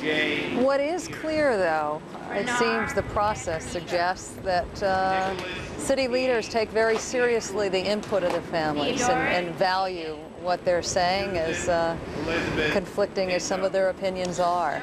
Our friend Paul Goldberger, who writes about architecture for New Yorker magazine, made the difficult point the other day that we must always be respectful of the family's wishes, but we also must understand, he said, that this is an important American place. This is a place that belongs to the city and to the country and to history, and that there are many important constituencies that have legitimate voices in how we memorialize the 16 acres. It is a complicated and difficult process. Just consider that it took us 20 years to find the exact right way to remember the 58,000 men and women who died in Vietnam. 20 years. And we are just a year out here. And as Americans try to heal their broken hearts today, we're reminded that we've awakened a year later to a strikingly different world than we awakened to last year this time. For the first time since 1962, the Cuban Missile Crisis. We find that armed missile launchers will protect the nation's capital today. Defense Secretary Rumsfeld making the decision yesterday to arm the portable missile launchers. We also find that we are living at the second highest state of alert today. the letter orange. Now, in addition to this, CNN has learned this morning that a Liberian-flagged freighter was ordered out of the port of Newark, New Jersey, after an inspection team looking for stowaways found something quite different than that. Let's turn to Jean Meserve, who's going to bring us up to date on this breaking story. Good morning, Jean. Good morning, Paula. That Liberian flag tanker being detained 6 miles offshore, a Coast Guard team on board. Let me tell you what we know about this situation. First of all, the FBI, a spokesman in New Jersey, says there is no reason for concern about this. But Tuesday morning at about 2 a.m., a Coast Guard team boarded a Liberian flagged vessel. They were looking for stowaways, and they heard some noises in several of the cargo holds, which made them suspicious that that was exactly what they were dealing with. And so they ordered the ship to come into the port of Newark for further inspection. They took a closer look. They did not find stowaways, but they did do some testing. And this is where the stories diverge. According to some government sources here in Washington, some of those tests turned up positive for radiation. According to other sources, those tests were inconclusive. In any event, out of an abundance of concern given the significance of the date, the ship was taken back offshore. It is being held there 6 miles offshore. Coast Guard on board. Also, the crew on board, they are being detained there for the time being. It is our understanding from some sources here in Washington that a Department of Energy team has been dispatched and will be doing some further testing on the vessel so they can correctly determine exactly what it is they're dealing with. There are a couple of possible scenarios here. One is that there could be some nuclear substance on board. This would be a worst-case scenario that experts in the field have feared for some time. It could be naturally occurring radiation. We are told of an incident a couple of months ago where a ship came in. There were some positive tests for radiation. It turns out it was a drill bit that had been used for some very deep drilling that had some radioactive residue on it. The third possibility, we're told, is that cargo containers are reused, and it is possible that there is a container or containers on this ship which were previously used to ship something that was radioactive, and that those containers have retained some trace of the radiation. Once again, the FBI in New Jersey saying there is no reason for concern. The spokesman there saying this is not unusual, but given the fact that we are on the orange threat level as of yesterday, given the importance of the day, given the location, the port of Newark, they decided out of an abundance of caution to take this ship further offshore to make a determination of exactly what it is they are dealing with. Paula? So, Jean, before we let you go, they've created a security zone around the ship now? That's our understanding, yes. They have created a zone around the ship, kept the crew on board. Clearly their intent is to keep this isolated, to keep it somewhere where if they are dealing with a hazardous situation, it will do a minimum amount of damage. But once again, we do not know exactly what it is we're dealing with at this juncture. All right, Paula? Jean Meserve, thanks so much for that update. Let's turn to David Enzor, who has more information now. David, you heard Jean just report that she's getting conflicting information from her sources. Some say radiation was found, other sources saying the tests are inconclusive. What have you heard? I can't add anything to this report about the ship, but I can tell you about why more about why the nation is on such a high state of alert. CNN has been told by more than one intelligence source that the key al-Qaeda prisoner whose information led to this heightened state of alert, his information more than any others, is Omar al-Farouk, who is a Kuwaiti national. He was arrested in Indonesia about 2 months ago, and some weeks ago was turned over to the United States. He's in U.S. custody, but not in the United States, and I'm told also not in Guantanamo Bay. He, in the last few days, has started to talk and give useful information, U.S. officials say, including very specific information about plots to attack various American targets, U.S. facilities in Southeast Asia. So more than any other source, it is this Omar al-Farouk who is, it is information from him that has caused the United States to go on this heightened state of alert. Although officials stress there's also other intelligence suggesting, for example, that there could be suicide attacks against targets in the Middle East, and also a general kind of a chatter, Paula, among al-Qaeda supporters that they might like to commemorate this day in a more negative way than the United States is doing today. As you no doubt know, the government is very cautious when it decides to go public with these alerts because they don't want to cause unnecessary sense of panic or fear in Americans. And yet Americans are in some way becoming inured to these warnings. What is it the average American's supposed to do today, particularly as we reach this very important one-year marker?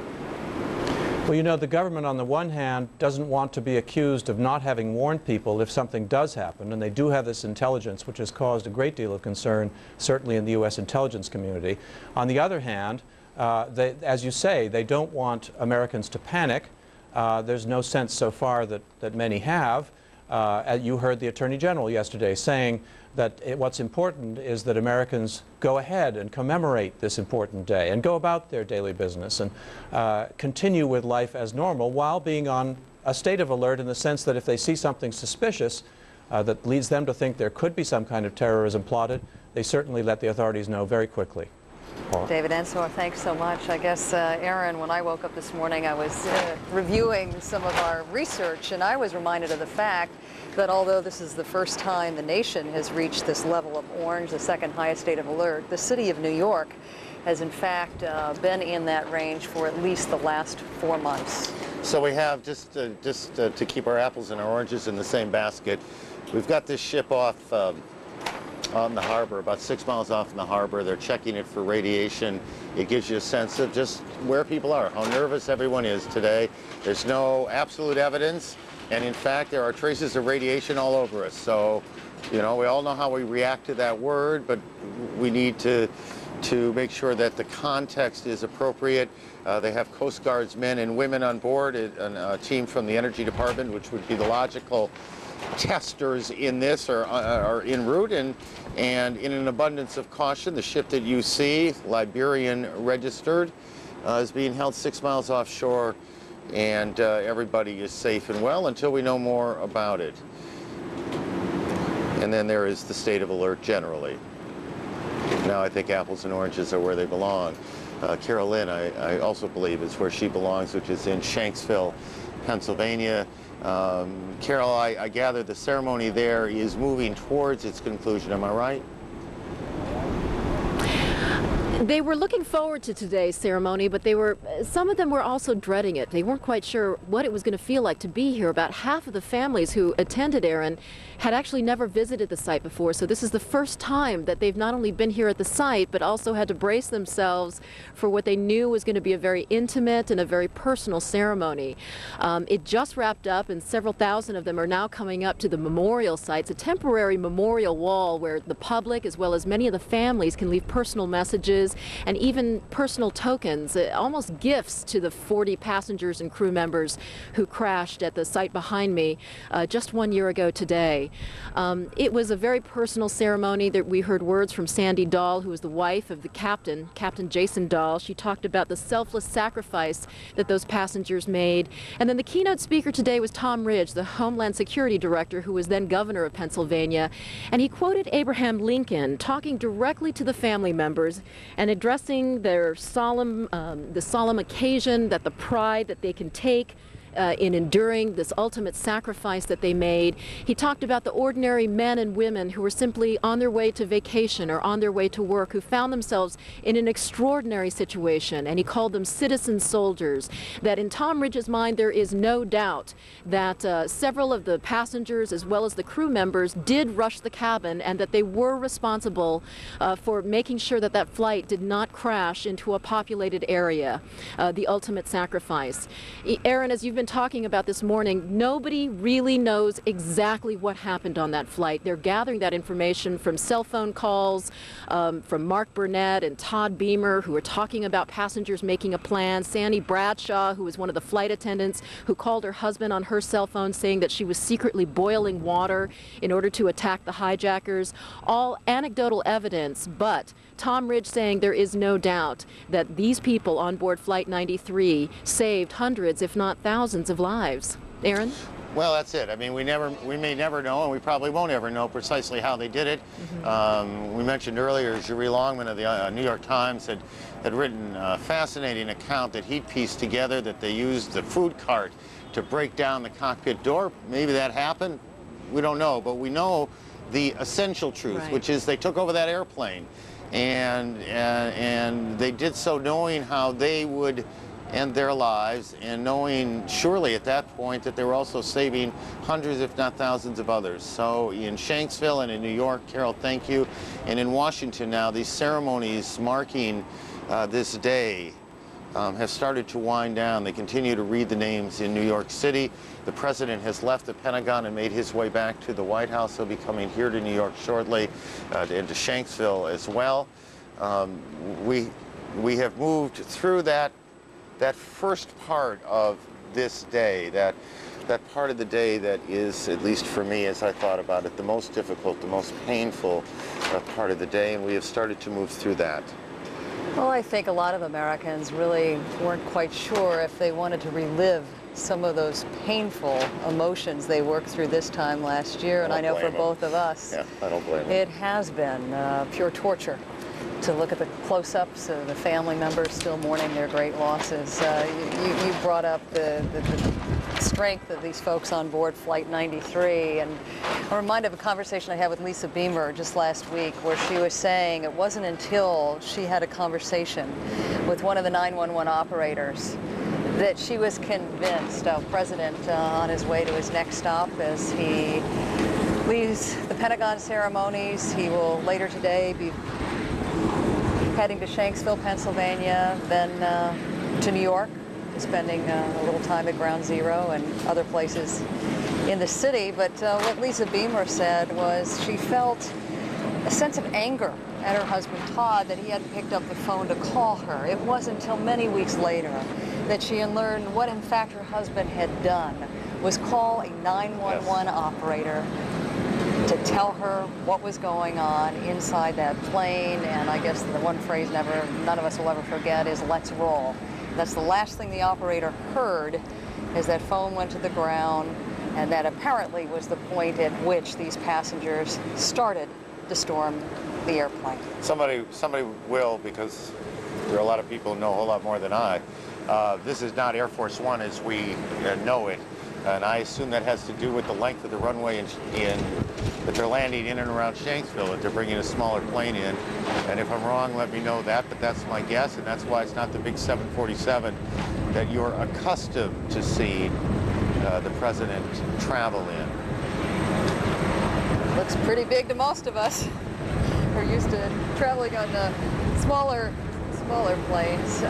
We are going to return to Ground Zero and check in with Gary Tuckman, who I have very vivid memories of his reporting in the beginning hours of the crisis. Gary joined us from not far from Ground Zero, not far from the St. Paul's Church, where so many people have gone from time to time to pray and reflect.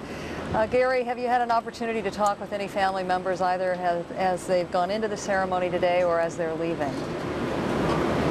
It was something else, Paula, standing here on Church Street, which is the easternmost border of Ground Zero, and watching the family members walk into the site, tears in their eyes, and it just brought me back to a few months ago when we were here for the first memorial service at the site.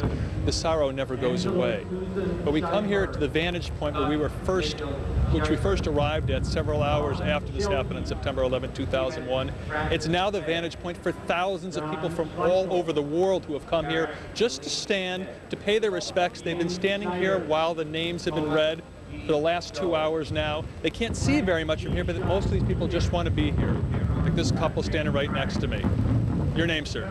Jim Mazurek from North. And your name? Edie Mazurek. And you are from where? Northbrook, Illinois. Northbrook, Illinois, suburb of Chicago. Yes. Did you come to New York to be part of this? I came to New York to work so that I could be part of this, but I wanted to be here on September 11th. Tell me what made you decide to stand here, to listen to the names, to be part of this ceremony. I think it's been the most devastating thing that's ever happened in American history. I just wanted to be part of it. To me, it was important. How has it made you feel, hearing the church bells toll, hearing the names read? I mean, this really gives you an idea of how many people died here. How long did this take? Very sad that this is where our world is at, and very frightened to what might still happen. And I just pray to God that there will be some peace and that we can find it fairly soon so our children will be safe. Thank you for talking with us. Standing right next to you are some ladies who've been here also the whole time. Your name, please? Ann Montoro Williams. And Ann, where are you from? Scranton, Pennsylvania. And I see you have on your lapel a World Trade Center pin. Yes, it was a gift, and it's a show of support for New York City, the people who work here and live here and serve the city every day, and to let the people that did this know that we're united and we're not afraid of them. How has it made you feel standing here being part of the ceremony? It meant a lot to me. One of the reasons I came down is one of the names was the name of a brother of a girl I graduated college with. He was a member of the Port Authority Police Department. So when I heard his name, it was especially meaningful. And thank you very much. One of the things that was most notable when we got here earlier today, it was completely calm outside. Literally 1 minute after they read the first name, the winds picked up to like 35 miles per hour. Everybody standing here noticed that. Paula, back to you. I know Bill Hemmer was reporting a little bit earlier on, Gary, that the one thing that the family members certainly could feel this morning was that rain of dust that was being kicked up by these heavy winds. Thank you. We'll be checking in with you throughout the day. I'm just really struck by the number of people who've come from outside New York City to share in some of the ceremonies today, making business trips here on purpose to share in some of the very, very sad. Yeah, people have been, as they do in New York, I guess in the summertime, people have been coming all summer long, but they added a new stop on the tour of the great and important places in the city, and that's Ground Zero, and they would come with their cameras and they would sit and they would reflect on it all. We have focused a lot this morning, particularly in the last, I don't know if you could hear that, but it was loud here. The sounds of commerce. I guess so. We have focused a lot this morning, understandably, given where we've been so far, on those who perished on the 11th. And so this, in some ways, seems like the rarest of all 9/11 stories. It's a story of a survivor. Before we get to it, I'm going to do this again, but I think it's for the last time, because I think it's the last time we're going to show these pictures today. This piece includes pictures of planes hitting towers and perhaps towers collapsing. We know how sensitive you are to those pictures, and in fact, we are as well. We're trying to be very careful in how we use them and where we use them, and in any time we do use them, we'll give you plenty of notice, because understandably, this stuff is very hard to watch. So having said the long disclaimer, this is the best of all stories we can offer on a day like today. It is the story of someone who made it out alive. Here's CNN's Michael Oku.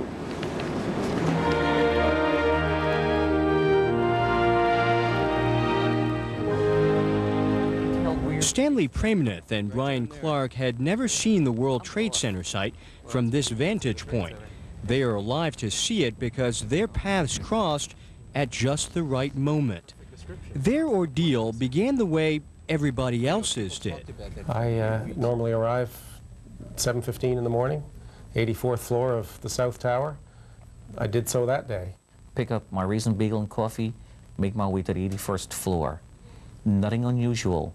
By the time the morning was over, they would owe their lives to each other, and would be two of only 4 people above the 78th floor in the South Tower who would survive. There was just this tremendous boom that I heard, and a bit of a shudder, more from a shock wave than anything else. And I spun around, and where I normally see the Hudson River and the World Financial Center below me was nothing but a fireball, like right against my glass. Just complete flames swirling. 3 floors below, Prameneth, the loan officer with Fuji Bank, was with a co-worker. We ran down the hallway from the south end of the South Tower, took the elevator. We went down to the ground floor. The security guard asked us, "Where you guys are going?" "Well, I saw fireballs coming down. I'm getting out of here." "No, your building is secured. It is safe." Eventually, I got back in that elevator. On the 84th floor, Clark heard the all clear on the PA system as he consoled a female co-worker who had been watching people jump off the North Tower. And I walked her out of our east side trading floor, and I really do think it's that walk Susan coming to me and me walking her to the ladies' room all the way over to the west side of the tower that probably saved my life. In minutes, the second plane would fly into view, careening towards the southeastern section of the South Tower. I just happened to raise my head, watching toward the Statue of Liberty. And as I watched, I saw this giant aircraft, big gray plane. It's coming in slow motion towards me, eye level, eye contact. And I just froze.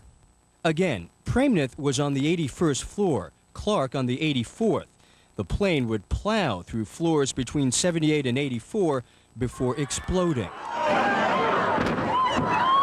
There was this concussion, and our walls, ripped at odd angles. Door frames fell out of the wall. The ceiling just collapsed. Speakers, lighting, cables, air conditioning ducts. The ceiling just emptied, if you like. The building just swayed one way and just kept going. Yards, further. When's it going to stop? Further. And then it finally stopped. And I'm shuddering, and I'm trembling, and I'm crying. Lord, don't leave me to die. And I realize I'm covered with debris when I try to get up. Peeking through the rubble, and all I could see was the plane wing wedged at my office door 20 feet from where I was. What looked like the wing could have been the tail. In any case, Premnath remembers watching it glow like an ember. Back on the 84th floor, where he was a fire warden, Clark grabbed his flashlight. Unaware of the devastation below him, he and 6 other co-workers raced towards the exits. If they had chosen stairwells B or C, they would have eventually been blocked by debris. By sheer chance, they chose A, the only one that could have led them to safety. We met a very heavy-set woman coming from below. Stop, stop, you can't go down. We've just come off a floor in flames, and there's smoke, and we've got to get above it. We've got to climb higher. All of a sudden I heard this banging on the wall, and this voice, strange voice, crying in the darkness somewhere on the 81st floor. And I'm screaming, I'm right here. There's a stand from the loans department. Don't leave me to die. And I clicked on my I guess I had my flashlight on. When I put it on, and I shone it around the floor. And this person is saying behind the wall, knock where you are and I'll know. When I shone the light a little clearer through the hole where he was, I could see this very animated face through an opening. But there was something immovable between us. And Brian said, jump, and I said, I can't jump. He said, if you jump over this wall, I'm going to grab you. And as I jumped, I grabbed, and I held on to this wall. And I jumped and reached over and somehow grabbed onto something under the armpit, I don't know what it was, and pulled this body over the top, and we fell in a heap on the floor. Both men now had open wounds on their hands. And Brian took my hand, my right hand, and he held out his left hand, and he rubbed it like this together, and he said, from today, you're my blood brother. A little more than 5 minutes had passed since the plane hit. The group Clark had descended the stairwell with had changed direction and retreated to higher floors. Only one of them would survive. Did you ever debate going back upstairs? No. When we got to the stairs, I just turned down. I wanted to test what was below. The 2 men made a slippery descent down the wet stairs. Occasional cracks in the walls exposed flames within. And Brian is telling me, take your time, take your time. There's no hurry. And I'm like, no, we've got to go, we've got to hurry. 4 minutes after getting out, they heard it. It was like steel bending and creaking. It made this, I can't explain the sound, but it's like, it was an eerie sound. And we heard this boom, boom, boom.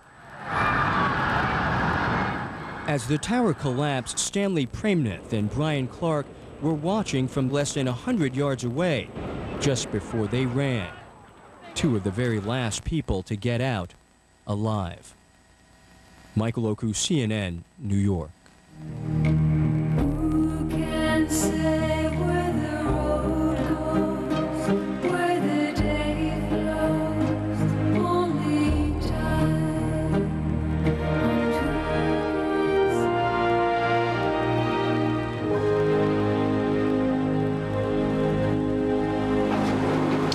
New York City, 1 year later, and 1 year ago, at 5 minutes after 11 Eastern Daylight Time, This city was a disaster, a cloud of dust, debris floating over lower Manhattan up where we are. You could start to smell a smell that would linger over the city for some months to come. Welcome back to CNN's coverage of America Remembers this 1 year marker. I'm Aaron Brown. And I'm Paula Zahn, alongside Aaron on the rooftop of our New York bureau, the same vantage point. A very different view from 1 year ago. I've made a point of not trying to look over my left shoulder today. I think those of us who live here, and you look back at that skyline, there's something very important missing. There's just a gaping hole in that skyline today. Now, people talk about this a lot, but New Yorkers in particular, I think, literally would get their bearings where they were in the city by looking towards the towers. And it's been, and all the other things that have been horrible about the year, it's been disconcerting in many ways. Among the things, honestly, that are disconcerting today is the fact that the nation is on an elevated state of alert. Military bases in Afghanistan are on their highest state of alert. The state of alert that occurs if they believe an attack is underway or imminent. It is not the kind of thing that you normally prepare for. To give you some idea of how the troops overseas are dealing with the day, Bob Franken is at the Pentagon, and he's been covering that and more, and so we welcome him into the mix. Bob, good morning to you. Good morning to you. And as you know, Aaron, there is an A to D security stratification in the military: A, Alpha, B, Bravo, C, Charlie, and D, Delta. Delta is the highest. As you said, it is the designation when there is the prospect of an imminent attack, and the practical effect of it is that the military forces in the various countries that are covered by the Central Command are at their weapons. They are prepared to immediately engage in combat. It is a highly unusual designation. It is something that, in fact, is quite startling because of its severity. The CENTCOM, the Central Command, of course, covers Afghanistan and most of the Middle East, and those countries, of course, are right in the middle of the greatest security fears. Of course, the entire world, including the United States, learned the lesson last September 11th that all places are the danger zones in the world. In addition to that security, there is the military reality that around the country right now, there are now what they call 10 combat air patrol sites. That means that in 10 spots around the United States, airplanes are in the air 24 hours a day, 7 days a week. Combat jet aircraft protecting the skies. In addition to which, there are 15 strip alert sites. Those are military bases where the people can scramble and be in their planes and in the air ready for combat in just a few moments. Most military bases in the United States have gone up from the combat readiness of Alpha to Bravo today on September 11th. And of course, that is all part of the concern about September 11th and some intelligence. One of the things I wanted to show you appeared here at the Pentagon as the ceremonies here were going on with the President of the United States. On the roof of the Pentagon, we could see, right now you're seeing missile batteries that surround Washington. These are mobile missile batteries carrying Stinger missiles. It is the first time that there have been armed missiles surrounding Washington, D.C. since the Cuban Missile Crisis in the 60s. In addition to which, what you're looking at now is the rooftop of the Pentagon in back of us. That we saw just a while ago, snipers and observers watching for any problems. Now, part of this is based on information which came from an informant, a Kuwaiti, Omar al-Farouk. According to CNN's David Ensor, intelligence sources are saying this is somebody who has been held by the United States, who has been interrogated for quite some time. Only recently did he give information that was corroborated with information that the interrogators and other intelligence sources have been gaining over the weeks and months. That is what caused everybody to ratchet up the security alert. So the United States, of course, Aaron, is jittery today, but it is a substantive jitteriness, and it is just protection to make sure that there is as little chance as possible that anything could go wrong. Well, we hope that's exactly what it is, that this is one of those exercises that in the end means nothing. We would just point out first, anytime the President of the United States is anywhere, there is intense security. There are snipers on rooftops in New York under ordinary circumstances. So just again, it's just a note of context. Thank you, Bob.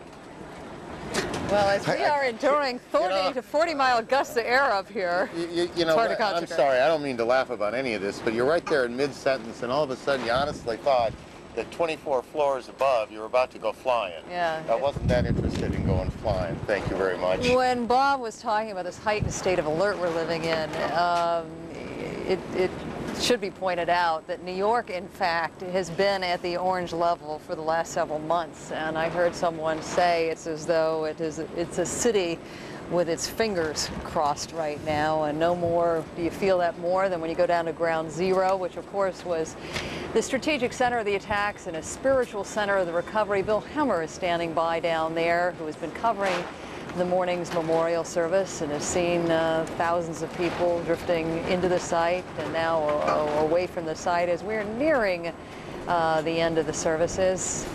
Good morning again, Bill. Yeah, Paula, by our count, about 100 names left, and one of the readers right now down at the lectern down on West Street literally shouting out the names. Each speaker here given about 14 different victims' names to read out, and it was quite clear that she wanted everyone in Manhattan to hear the names of the victims that she was reading off.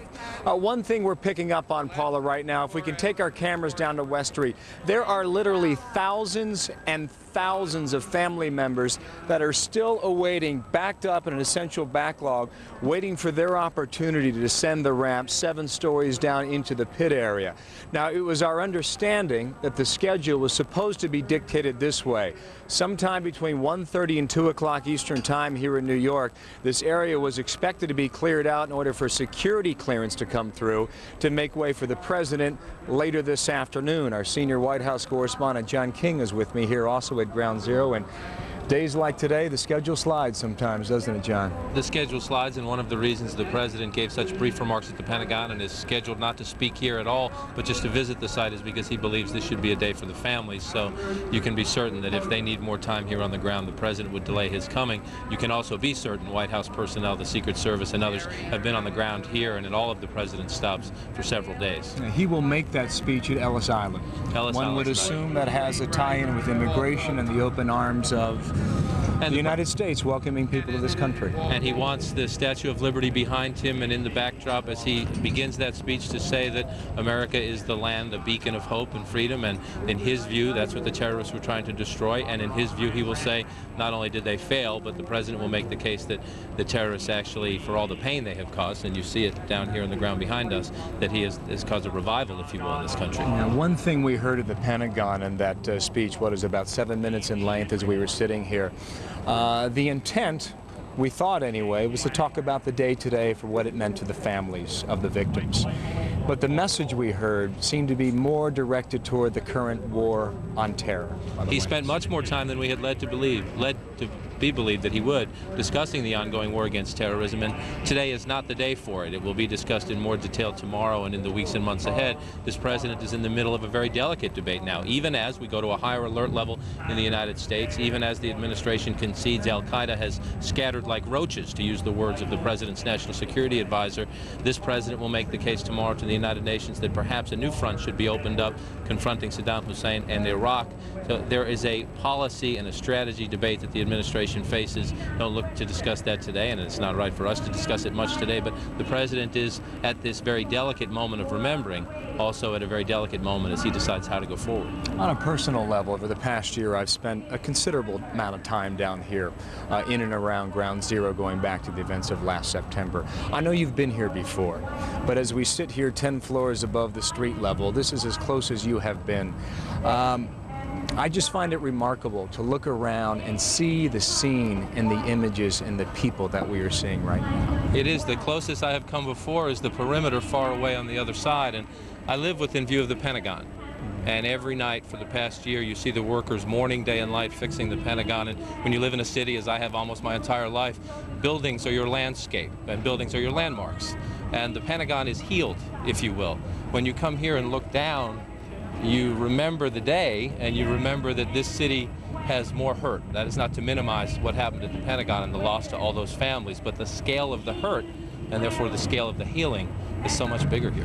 There is a giant sign that's hanging at the southern end of Ground Zero behind us, Paula. It says the human spirit is not measured by the size of the act, but by the size of the heart. And there's a giant red, white, and blue heart that stands out on the southern skyline of Manhattan that literally towers over the Statue of Liberty based on the artist's depiction that we see here at the south end of Ground Zero. Back to the president for a moment. This is a very personal issue to him. Oftentimes we have seen him come to a microphone, greet family members, and it's difficult, it appears to me anyway from a distance, for him to hide and hold back his emotions. Do you see that too, the White House? He is a very emotional president. He tears up whenever he talks about this issue. Aides recall his private meetings, which we have not seen over the course of the past year, including in those early days when he came here to Ground Zero.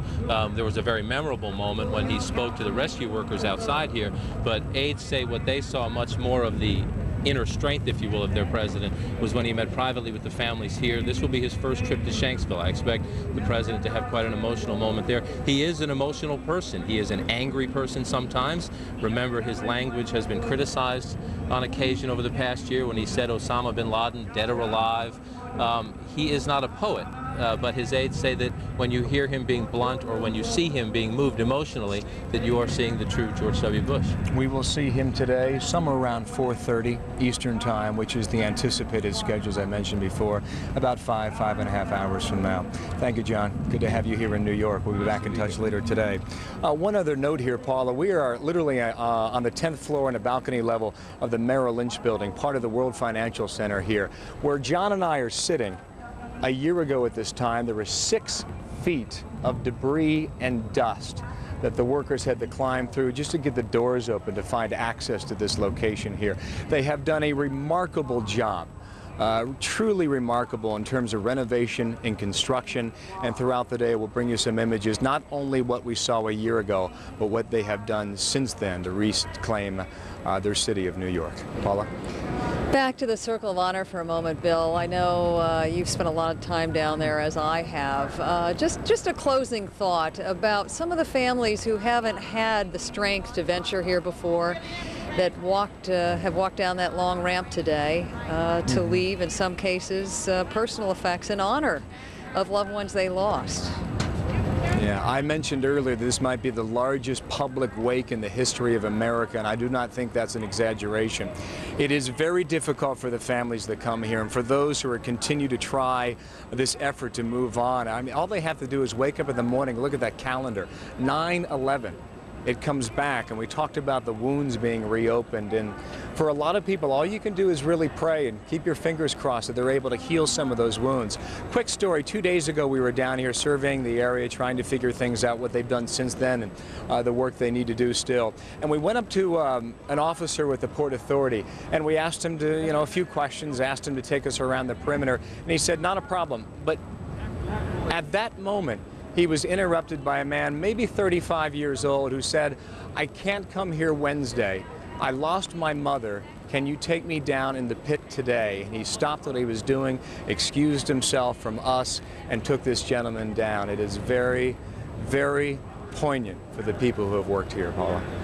And when you think of the officers that have been down there on duty around the clock, it's quite impressive to see what they've created in some of the mobile units that existed down there, where they had taken things from the site and created their own little shrines. We go back to the ceremony now. It's just interesting to note that it has been going on now for about 2 hours and 25 minutes, the individual reading of the names. Yao Justin Zhao.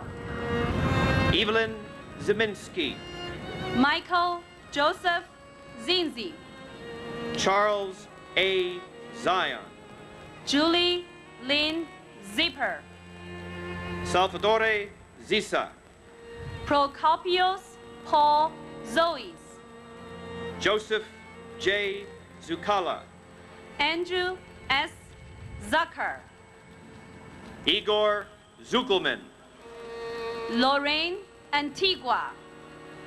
Frank Thomas Aquilino. Babita Jajamati Guman. Dujuan Hodges. Donna T. Jones. Donald W. Jones, Michael F.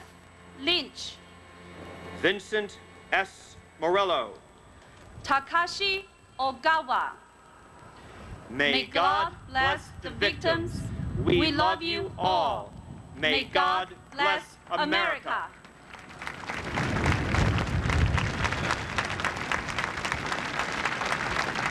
That long and difficult reading of every victim at the Trade Center.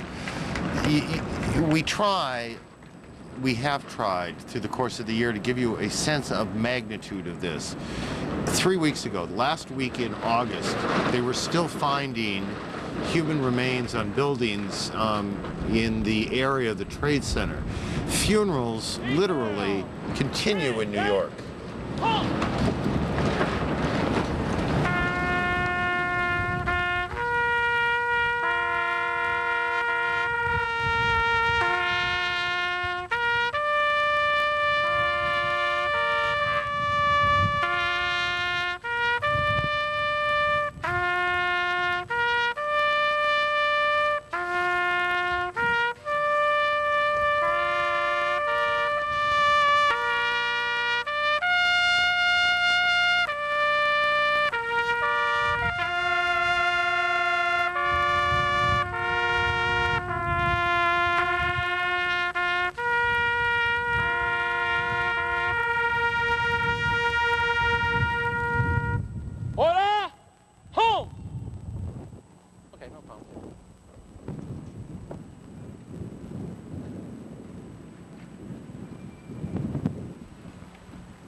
New York will introduce the governor of New Jersey. The Port Authority, this land that we are talking about, is jointly controlled by both the states of New York and New Jersey, and that's why the governor of New Jersey will make some remarks. He'll read from the Declaration of Independence, but first Mayor Bloomberg. On which we build our lives. Governor James E. McGreevey.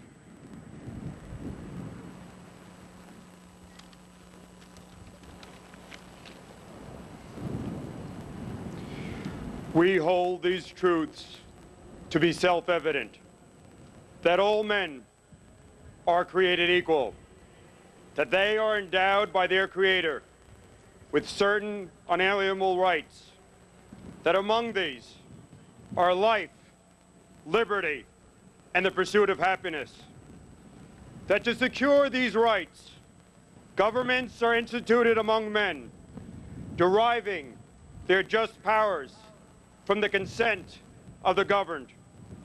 And for the support of this declaration, with a firm reliance on the protection of divine providence, we mutually pledge to each other our lives, our fortunes, and our sacred honor.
lot of the family members who attended the services downtown New York really didn't know what to expect, and I hope to hear later today that they felt that the integrity of the ceremonies and the dignity of the ceremonies helped them as they go through yet another tough day of successions of very, very painful days since last September 11th.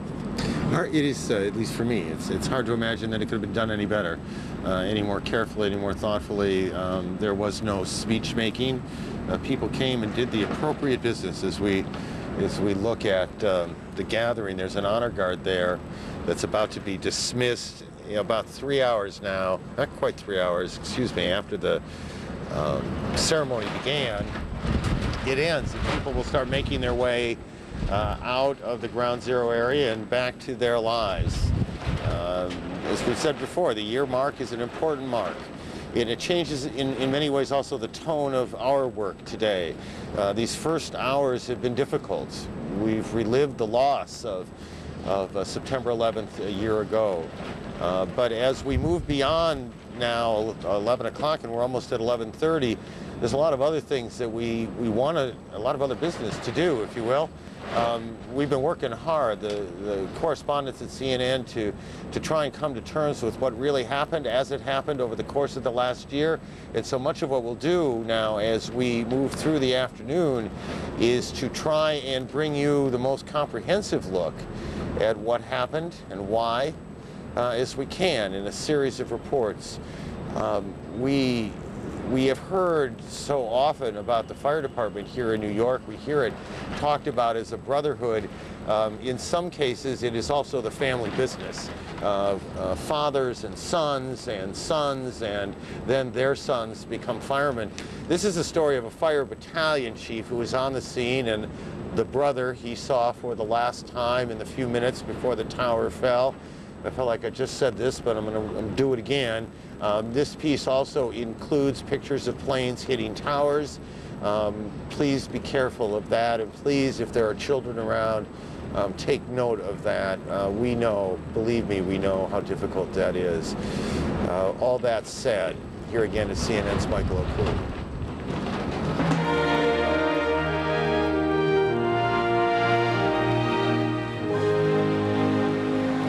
It's 8:46 a.m. Battalion Chief Joe Pfeiffer is on a routine call looking for the origins of a gas leak 12 blocks north of the World Trade Center. We hear this roar of the plane, and it passes to the west of us and then heads for the Trade Center. I could see the plane steer right into the buildings, and then there was a huge fireball, and a couple seconds later we heard the explosion. The first fire chief on the scene, Pfeiffer sets up a command post on the ground floor of the North Tower. In the dizzying moments ahead, he will dispatch teams of firefighters up the stairs, closer to the point of impact, including his brother Kevin, a lieutenant with Engine 33. I thought he was going to be off that day because he was going to study for the captain's test. So he comes up to me at the command post. And he doesn't say a word. And he looks at me, and I tell him where I thought the fire was. And then it was like time just stopped. We stood there for a couple seconds and just stood there looking at each other. It was the last time they would ever see each other.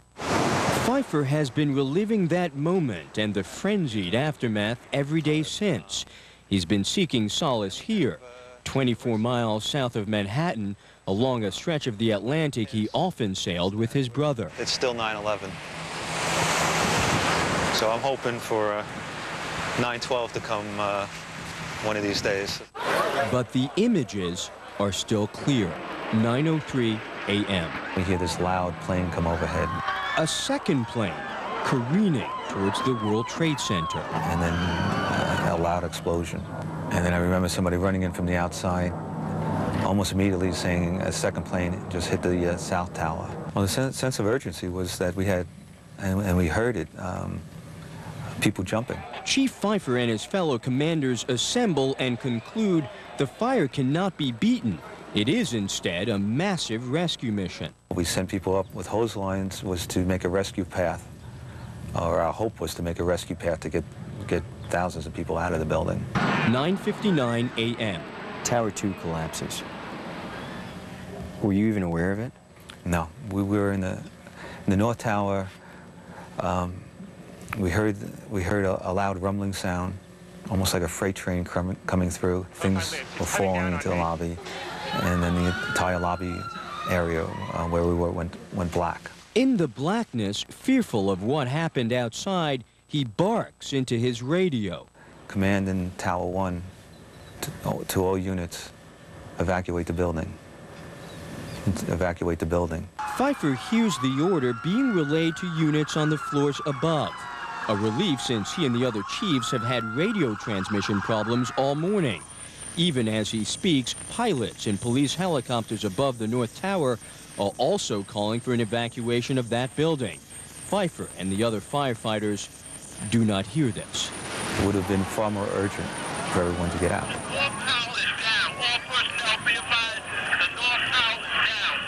Miraculously, Pfeiffer and others are carrying the fire department's dead chaplain out of the building just before it collapses. I remember running, I don't know, maybe 20 yards, and the street starting to turn that brownish color that so many people saw on TV.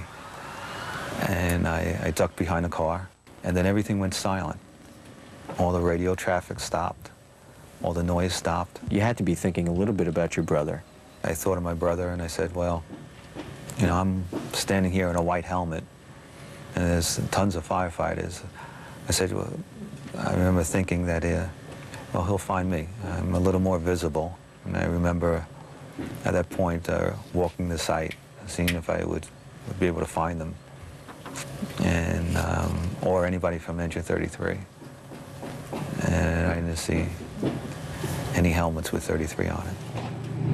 He knows no walk on the beach will ever erase that memory. Now, you heard Joseph Pfeiffer say in that piece that he's so looking forward to September 12th because every day since September 11th has been the same. That is clearly the case here at the Chelsea Firehouse. People here, the firefighters, were among the first to respond to the scene a year ago, and they've been desperately trying to move on. They have lost 5 of their members, and it has been very difficult for them to move on. You can see just to my right here, all day people have been stopping by to recognize those people at the at this firehouse who lost their lives, laying down candles, bringing flowers, and some of them contributing American flags. And of course, an inscription here reading, "No farewell words were spoken, no time to say goodbye. You were gone before we knew it, and only God knows why." Moments from now, there will be you will be seeing an effort on their part to move on. A flag that has been on top of the firehouse since September 11th of last year has been at half staff.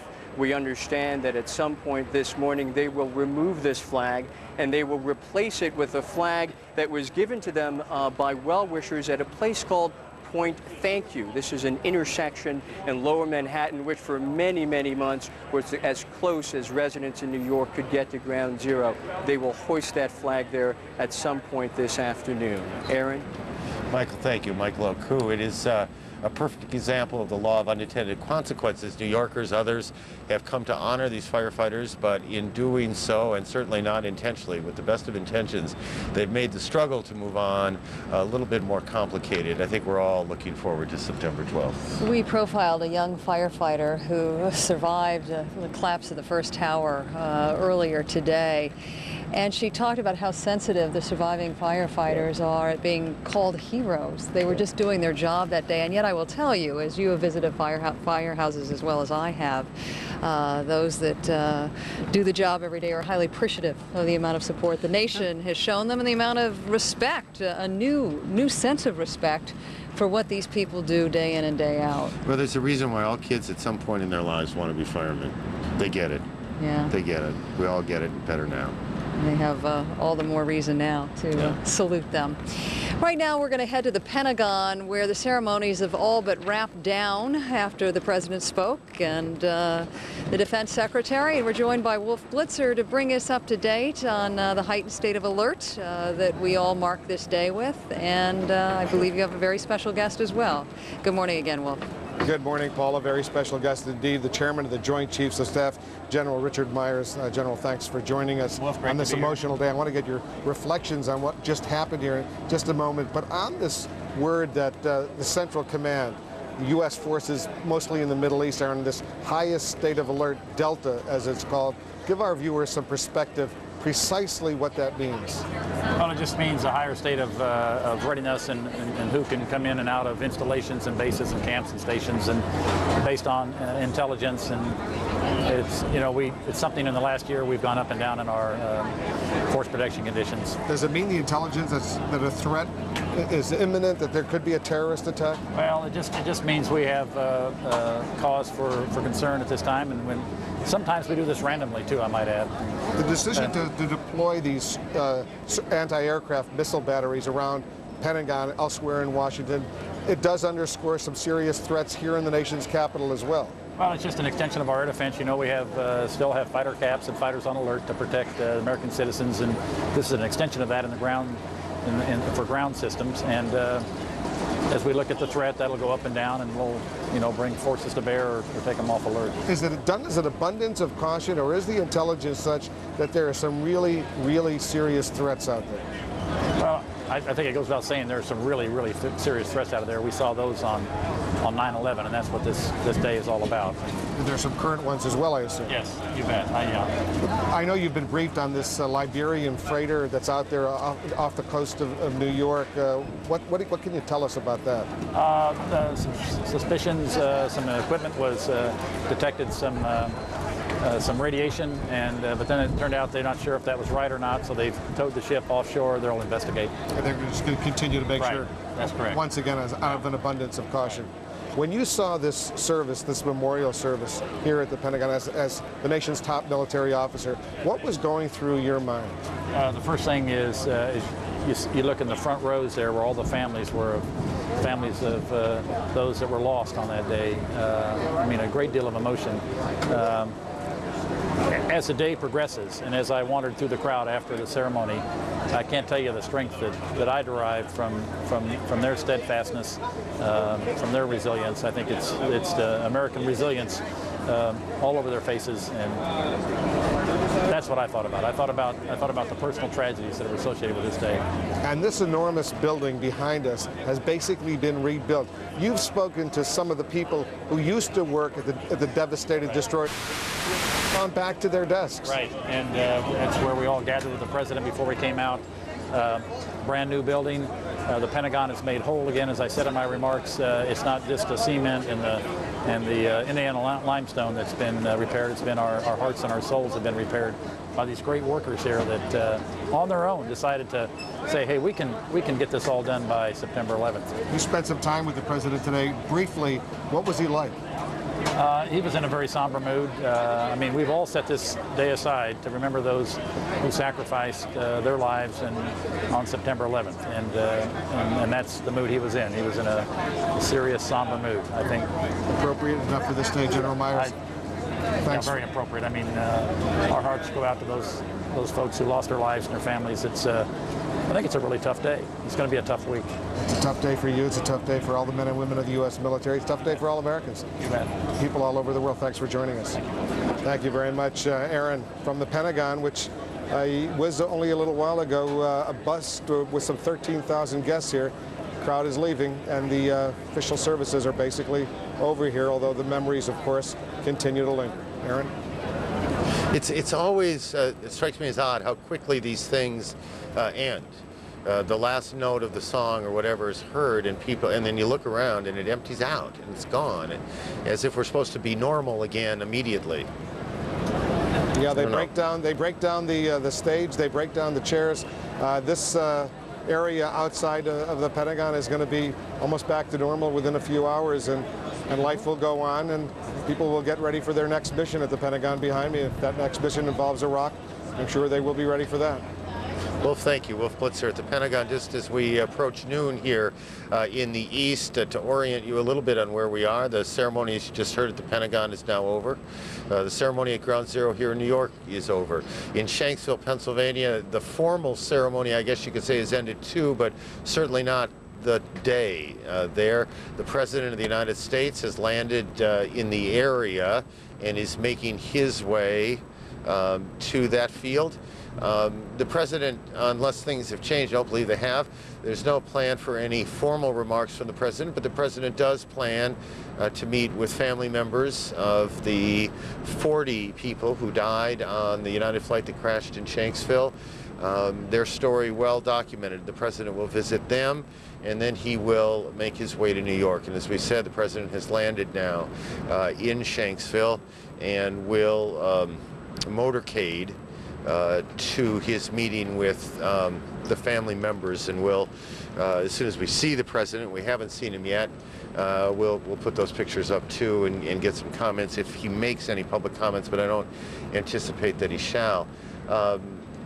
Again, I think, if I may, just to give some guidance as to where we feel we are in the day, one of the things we want to try and do is give you the best look that we possibly can, that our correspondents can, as to what really happened in roughly the time it really happened. After the planes hit the World Trade Center and the Pentagon, for example, and we're at about that point, we were all struck with this horror of the day. On Flight 93, one of the great stories of this extraordinary tragedy, these acts of courage and determination, I think that's a fair word, that has lived with all of us for the past year.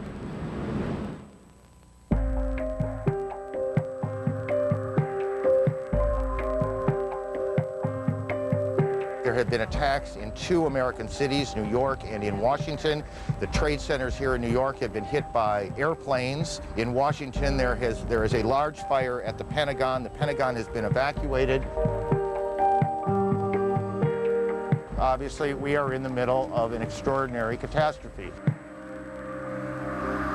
It went straight down, and it crashed, and I seen the smoke and the flame come up. Another plane has crashed, this one about 80 miles south of Pittsburgh. This is United 93. Flew way out, all the way out toward Ohio, and then took a drastic 180-degree turn, was headed clearly toward Washington, D.C.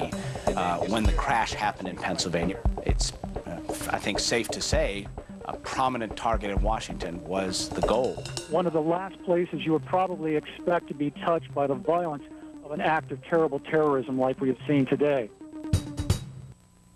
What we didn't know at the time was that there were 4 hijackers on board.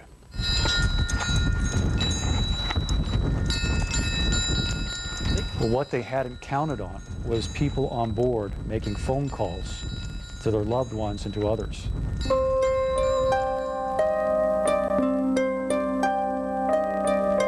They knew then that they were next, and they decided to do something about it. They got together, they discussed it, and this is what really gets me.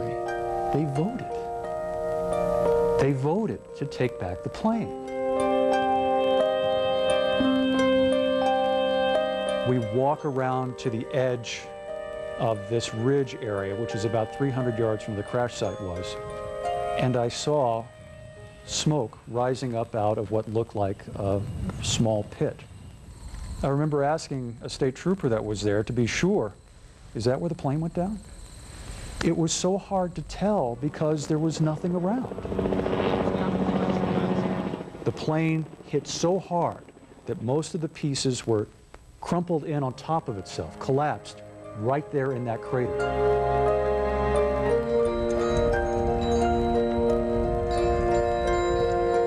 I've heard this a number of times, and I think it's very accurate, that Shanksville, Pennsylvania is the site of the first victory in the war on terrorism. These passengers, they fought back.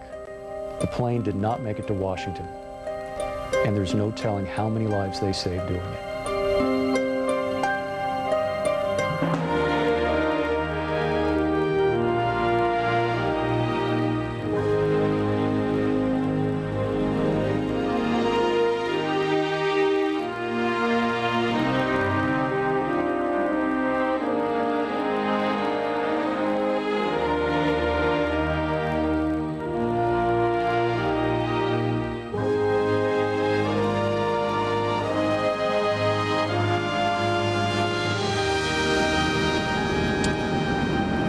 Good afternoon. Welcome back to America Remembers and our attempt to share with you events that are going on all over the country today as we mark that 1 year point we've reached after September 11th.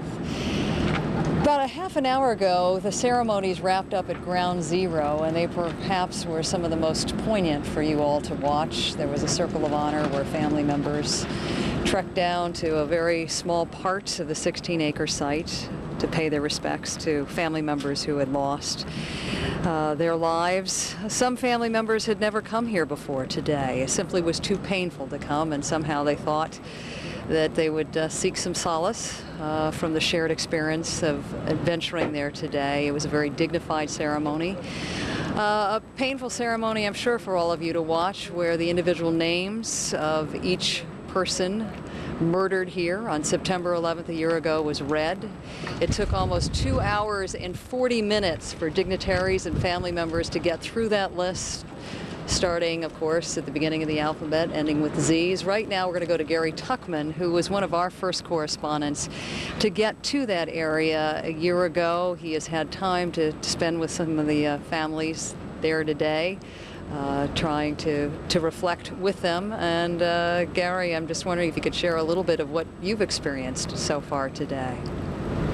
Well, Paula will be able to do it firsthand, because the fact is, while people all over the world watch this ceremony was especially designed for the family members, those who lost loved ones in the World Trade Center on September 11, 2001. And with us right now is one of those family members, or four of the members of the family. This is Pat Bacanelli. Pat lost her brother, Vinny Damadeo. The two children, the smallest kids right here, this is 8-year-old Frankie Damadeo. This is 11-year-old Jerry. They lost their dad. And this is James Racanelli. He lost his uncle. I want to ask you, Pat, did this give you comfort being here today? It did give me comfort. My brother died alone. He was with none of his family. We're a very close family. And I told him that evening, I said, Vinny, you were all by yourself. And all year long that haunted me. So I said, I'm coming here. And I did. And I was scared to, very scared to, because I loved him very much. When I got down into the pit, I felt him. I really did. Tell me how you felt. He loved working for Cantor Fitzgerald. He loved the World Trade Center. He's been down here 18 years. I felt his joy. I felt his love of life. His boys were with me. They're talking about their dad. They used to come visit him all the time here. It was very, very comforting. I felt he was with me in a very special way. And I'm thankful for today. And I want to talk to his boys for a second. Jerry, you're 11 years old in 6th grade. Has 6th grade been tough for you this year without your dad? Yes. Tell me what kind of dad your dad was. I bet you he was a great guy, right? Yes. Tell me why he was such a great guy. He always played sports with us. What sports do you play? Basketball, soccer, baseball, football. You must miss him a whole lot. Yes. Let me talk to your little brother. This is Frankie. Frankie is in 3rd grade. He just started 3rd grade the other day, right? Like 3 days ago. Tell me what kind of guy your dad was. A nice one. Yeah, why was he so nice to you? He used to buy me lots of stuff. He used to, see, that's what makes a nice dad. Must be hard for you right now. You have your brothers, you have your mom at home, you have your aunt and your uncle, right? What would you say to your dad, though, if you could talk to your dad right now? I love him. You miss him, right? And you miss him, right? Yeah. And I think that's the most important message you could give him. Before we go, let's talk to the elder statesman of the youth group here. This is James. He was your uncle. What kind of uncle was your dad? Was your uncle? Yeah, Uncle Vinny was great. You know, he always took us to Yankee games, and he was always there when you needed him. He was the greatest person. He would do anything for anybody at any time. And it's hard without him, because, you know, as my mother said, we're such a close family, and now that he's gone, it's hard to just try to move on without him. But I mean, we see him and his 4 boys, and it brings me comfort when I see them, because I see Uncle Vinny in them. And Pat, you were telling me that just last month they found the remains of your brother. Yeah. Did you have a funeral? Yes, we did. We had a mass. We had a memorial service back in October, and we had a mass, full church. Everybody came to the mass. It was a beautiful tribute to my brother at church, and it was very hard, because that was reality when we buried him. So it's been a tough month for all of us, a very tough month, as well as a very hard year. I'm very grateful that you talked to us on CNN. I thank you. We wish you all the best. And one thing we want to mention about this is a lifetime of heartache for family members who lost loved ones in the World Trade Center. We hope that today's service provides some comfort for the people who did end up coming here today. Paula, back to you. Gary, I had the opportunity to spend some time with a couple of the families last week who actually ventured out to the Statue of Liberty to look back in the city and remember family members they had lost. And the one thing they said to me was that they didn't think the rest of America really understood that there was no such thing as closure. That their pain is not fleeting, that they endured around the clock. And I'm just wondering, hang on one second. This is on the large part of your screen, on the right part of the screen. This is a ceremony, a service, if you will. Why don't we take it full, if you guys don't mind? A service going on at the firehouse in Chelsea. Chelsea's in Lower Manhattan. There has been bunting around the firehouse, and at some point today that will come down, and the flag at the firehouse will be raised to full mast or full staff. I always confuse the two. Thank you. Depends on whether it's one's at ground and one's at sea. There we go. This is the kind of thing, let me talk gently here. Just take this in for a moment.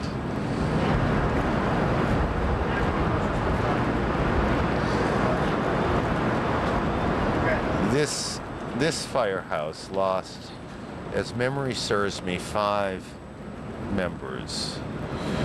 There are few firehouses in New York that lost none. Each of them today will wish for tomorrow.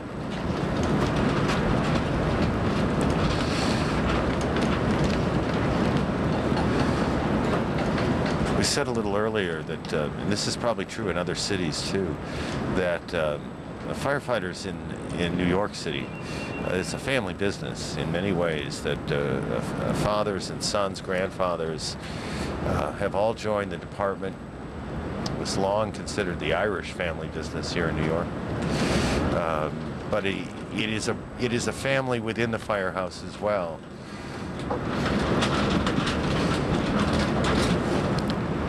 And they have suffered such an extraordinary loss. It is truly indescribable. We see the flag now at full staff. And as they live through this loss, there are still so many questions being raised about whether the city could have done more to make these firefighters safer that day. Surveys have shown that the radio operations and communication systems weren't what they were supposed to have been that day. They were making a switch from an analog to a digital system, and that left many of these firefighters unable to communicate with their superiors. Well, I think there are, and there ought to be, many investigations to go on in many different places as to how things might have turned out differently. But one of the absolute truths of this tragedy is that firefighters did what firefighters do, is that they ran towards danger to save other people. And it may turn out that had the communication systems been better and the rest, the number would have been something other than 343. But you can't take the danger out of the firefighting business, and you, as it turns out, can't take the heroism out of the firefighter either. All the best equipment and the best command be damned in that case. It's a dangerous, tricky business. And when the worst thing happens, and the worst thing happened, this is where we end up. But I think where the bitterness really came in was the days following the tragedy, where these guys needed respiratory equipment that just wasn't capable of being brought in. We go down to the New York Stock Exchange. Christine Romans is standing by. I believe we might be in our moment of silence here.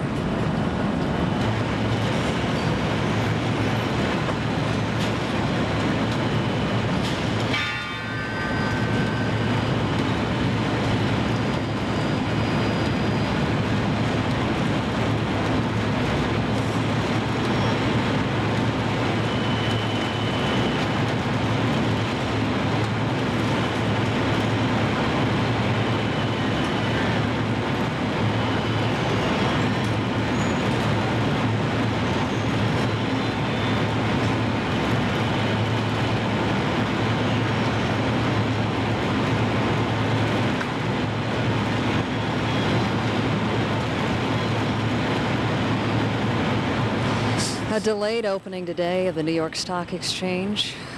Stock Exchange was closed for a week. It was the Stock Exchange, for those of you who aren't familiar, perhaps there are a few of you, is located in Lower Manhattan. New York Stock Exchange is located in Lower Manhattan, and so in many cases it's literally impossible to get there. Remember being in a hotel in those first few weeks, and Merrill Lynch had set up offices in that hotel, which is 30, 40, 50 blocks away. But in any case, the Stock Exchange stayed closed, and then when it opened, it was not a very pleasant day for the stock market. Oh, we remember that. It's a very powerful lineup you have at the podium today. When we get that shot again, you'll see the head of the SEC, Governor of New York, current Mayor of New York, former Mayor of New York.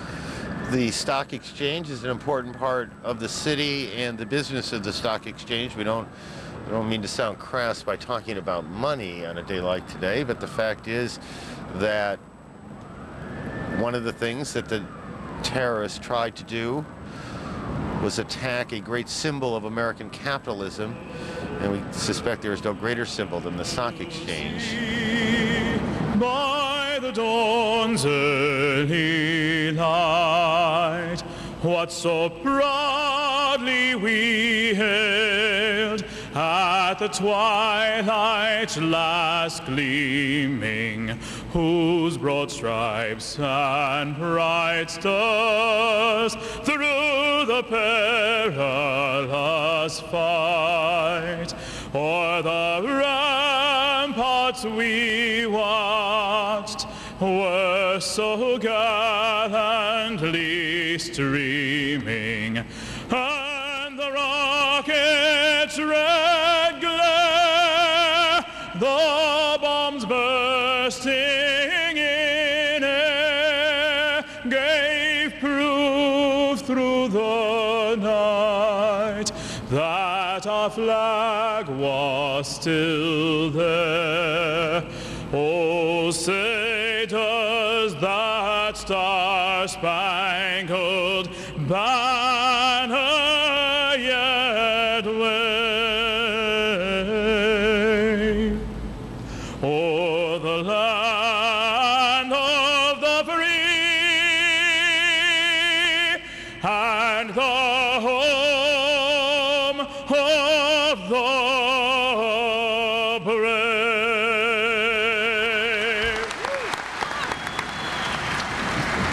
From the Stock Exchange in New York, which is back in business.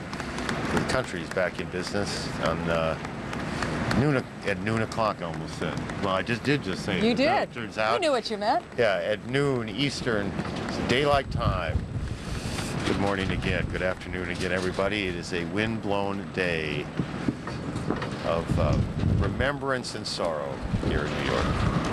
And we actually have one of our own who is inside and can actually hear what's going on, Christine Romans, who joins us from the Stock Exchange to tell us a little bit more about what Dick Grasso, the head of the Stock Exchange, has to say today and what he wants us to learn. Hi there, Paula. Hi there, too, Aaron. Yeah, a very somber day here. Really, the very dull, dim mood here, broken by cheers for Rudy Giuliani and Governor Pataki and Mayor Bloomberg and Dick Grasso when they came into the building. And there's the opening bell. Trading will get underway. As you know, last year on this day, there was no trading at the New York Stock Exchange, and the NYSE was closed for 4 days. And people here take it very seriously. The people who were lost just a few blocks away from here, you know, the attack on Lower Manhattan. The south part of this island is a financial capital because of the New York Stock Exchange and the stock trading that goes on here. So people take it very seriously, and they are quite defiant today. They really, really are. A year on, they're still very defiant about what happened here, and they're really determined to trade stocks. I guess what we haven't been able to figure out today is what the futures may predict for the day. What are analysts saying there? So far, so good. You've got the market a little bit higher here. You know, since September 10th last year, September 10th really, a lot of people here would say it was the last day of normalcy for many of them. The Dow is down 10%. The S&P is down significantly. So is the NASDAQ. These markets have been lower, hit by a variety of factors. But overall, people say they're pretty encouraged by how well this market and this economy has absorbed the shocks of the past year. And people overall are pretty confident moving ahead. They say they hope the worst is behind the markets and that things can be stable, at least for today. That seems to be the case. The Dow is up 66 points right now. Thank you, Christine. We're going to go straight to Pennsylvania and show you a live picture of the soon-to-be unveiled landing of the president in Shanksville. They've flown an Air Force One, not the Air Force One, nearby. Now the president's helicoptering over to the field in Shanksville, and there you see that version of Marine One. I don't know how many versions of Marine One there are, but the president and the First Lady will spend some time, private time, with the families who have come to Shanksville from all over the country. We do know that the president has a sincere interest in talking with individual family members, and those family members at Ground Zero who had the opportunity to meet with him months ago talked about how personally affected the president seemed to be by their fate. Apologies. You can see fighter escorts, military fighter escort jets. Again, there's always extraordinary security around the President of the United States, but you rarely see it. What you see here is testament to the heightened state of alert that the country is on and the general concerns about the possibility that something untoward might happen to the President or anyone else. On the subject of something untoward, did I tell you it was a windy day in New York? Judy Woodruff is in Washington. Okay, and we'll get to Judy in a minute. Bill Hemmer is down at Ground Zero. Bill? Yeah. Aaron, I think the heavens are taking a deep breath today and exhaling all over us.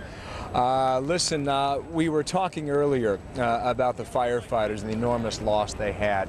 And watching that ceremony at the Chelsea Firehouse a few moments ago, a constant and consistent reminder of the amazing toll that division paid a year ago today. 343 men lost when the towers fell. The chief is with us, Frank Crothers of the Fire Department of New York. A man, good morning to you, by the way. Good afternoon. 2 days ago, you were sworn in as the chief, the only man in New York history to be a chief, be a former chief, and then come back again. I think there was a message in there. Am I right? If you want to read it that way, yeah, I guess so. Why'd you come back then?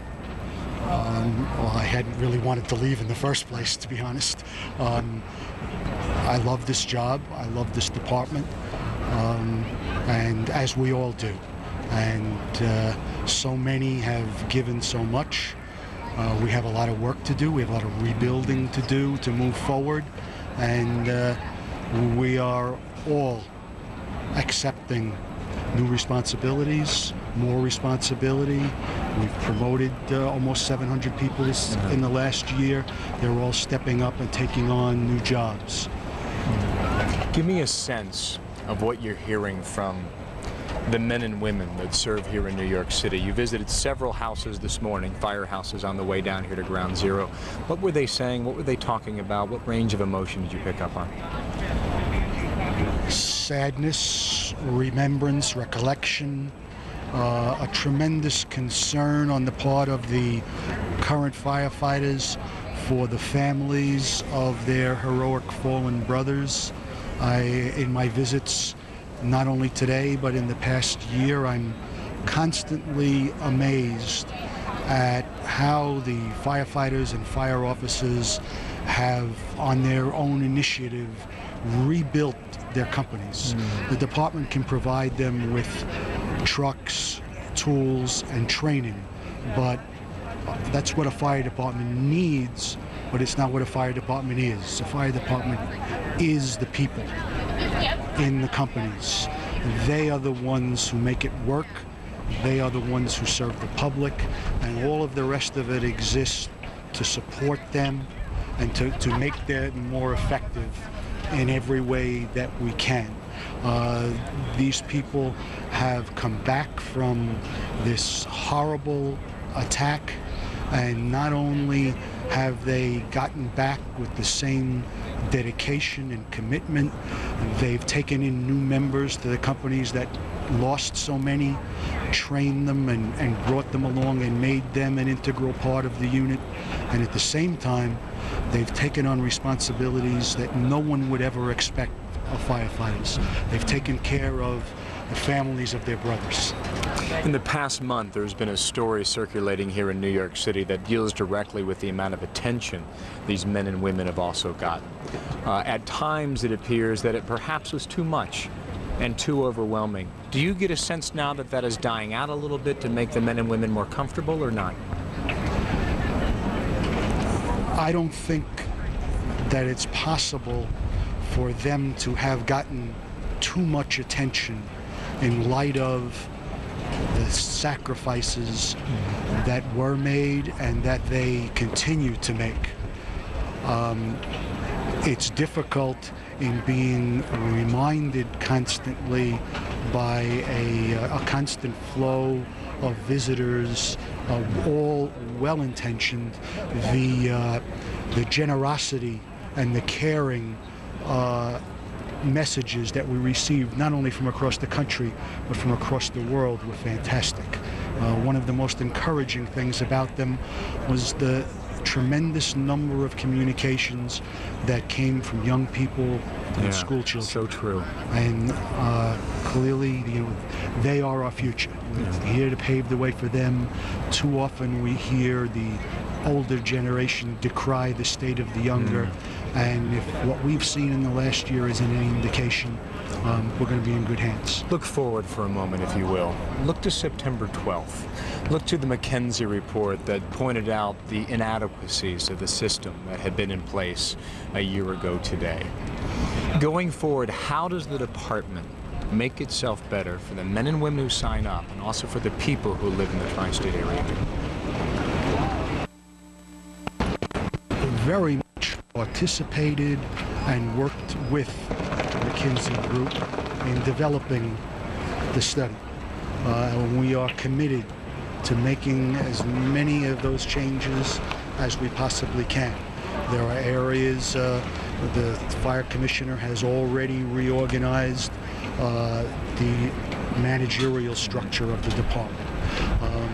We've are in the process of training officers and distributing radiation detection devices to every unit.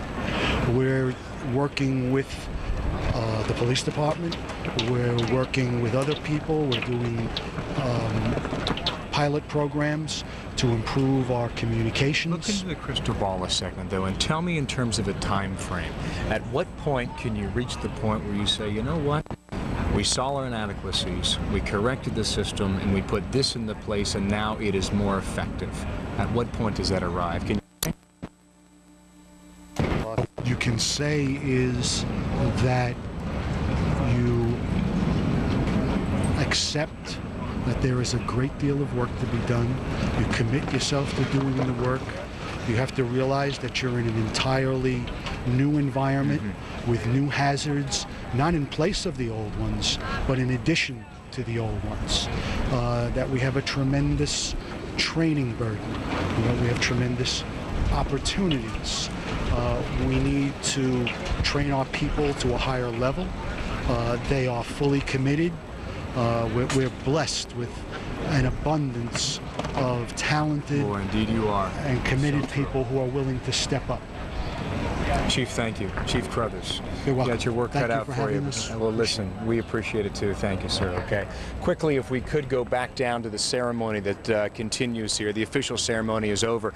But what we're seeing right now is upwards of about 1,000 people, is my best guess right now. 1,000 family members are still making their way down that ramp, down into the pit area. There is an extraordinary amount of dust and dirt that blows down in there, and it's quite possible as we see the procession go out, it could be that dust that is chasing some of the family members away sooner than they would like. For so many of these families, 1,700 to date, there are still no remains that have been turned over or found for them. In this area down here in Lower Manhattan is essentially a burial ground for so many people today. More in a moment from Ground Zero. For now, to Washington and my colleague Judy Woodruff. Judy. Thank you, Bill. And what you say about New York and how for so many of these families there are no remains is also true in Shanksville, Pennsylvania. You see, President Bush has just arrived at Shanksville, making his way to this another sacred ground, in fact. Bill Hemmer was describing what there is left in New York. Shanksville, Pennsylvania is another such place.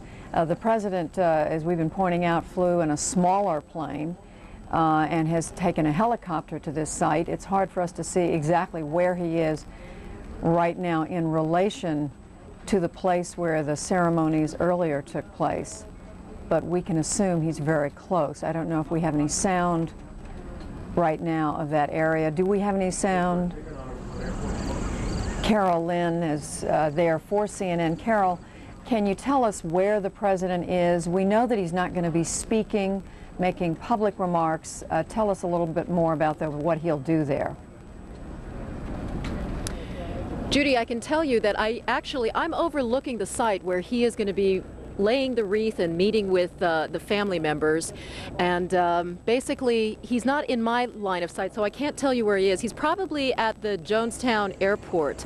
Jonestown isn't very far from here, and then his jet will have landed there, and he will be boarding a helicopter and then flying directly over to this site, Judy. All right, Carol, I'm asking you to do something it's impossible Judy, for let you me to correct do, and myself. that is to see. Judy, let me Go correct ahead, myself Carol. because he is here, but I can't. He is here. He is at the location, but I can't see him. He's far off in the distance, actually. If you look over this way, he is walking onto the site now. That is literally the crash site, the impact site. And you're taking a look at the picture there as President Bush and Laura Bush arrive there at the impact site. This is President Bush's first visit, Laura Bush's second visit with the families. She came out here shortly after the crash to speak to some of the family members. They're heading over to those bales of hay, which made up a temporary memorial site right after the crash. The applause you're hearing from some 250 of the closest family members to the victims. This actually started off as a very simple ceremony, which expanded as many of the families had ideas as to what they wanted to see, as well as what they wanted to say to the president today.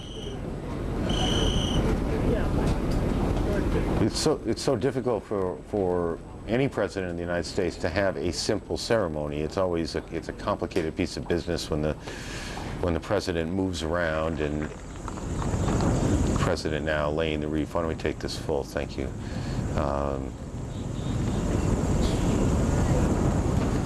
This is such a small town that became such an important place. 44 passengers lost that day, including the pilots and the flight attendants. I guess what most of us are thinking about today is the enormous amount of courage and bravery that was exhibited by the men who tried to overtake this plane, take it back from the hijackers. So often we've wondered, in moments like this with presidents, what must they be thinking?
president had some powerful words to say to the nation earlier today when he said the murder of innocents cannot be explained, only endured.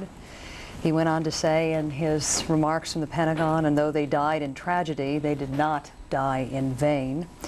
Their loss has moved a nation to action in a cause to defend other innocent lives across the world. And today he pledged to win the war that began here, referring to the Pentagon at that point, but obviously also referring to the other points of impact during the first terrorist attacks we've endured on the mainland. We ask of our president here in this country so much that he or she not only be the political leader, but also the ceremonial head of state. And it is that part of the job now that the president must do to represent the country in all of these. And will set my sanctuary in the midst of them forevermore.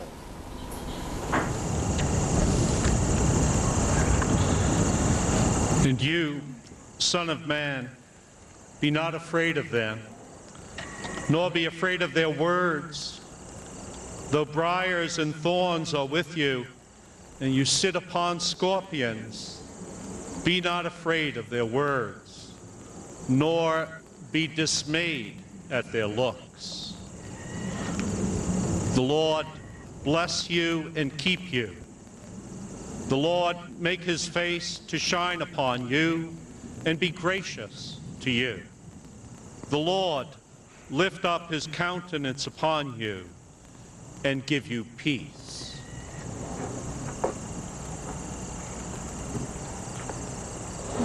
His truth is marching on. Mine eyes have seen the glory of the coming of the Lord. He is trampling out the vintage where the grapes of wrath are stored. He hath loosed the fateful lightning of his terrible sword. His truth is marching on. Glory, glory, hallelujah. Glory, glory, hallelujah. Glory, glory, hallelujah. His truth is marching on. I have seen him in the watchfires of 100 circling camps. They have builded him an altar in the evening dews and damps. I can read his righteous sentence by the dim and flaring lamps. His day is marching on. Glory, glory, hallelujah. Glory, glory, hallelujah. Glory, glory, hallelujah. His truth is marching on. I have read a fiery gospel written burnished rows of steel. As he deal with my contemners, so with you my grace shall deal. Let the hero born of woman crush the serpent with his heel, since God is marching on. Glory, glory, hallelujah. Glory, glory, hallelujah. Glory, glory, hallelujah. His truth is marching on. He has sounded forth the trumpet that shall never come retreat. He is sifting out the hearts of men before his judgment seat. Oh, be swift, my soul, to answer him, be jubilant, my feet. Our God is marching on. Glory, glory, hallelujah. Glory, glory, hallelujah. Glory, glory, hallelujah. His truth is marching on. In the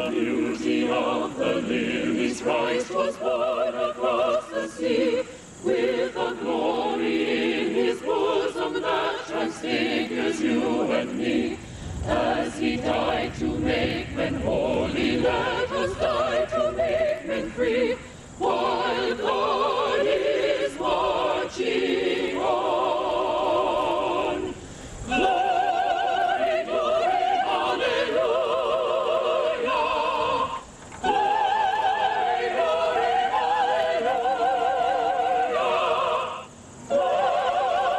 glory, hallelujah.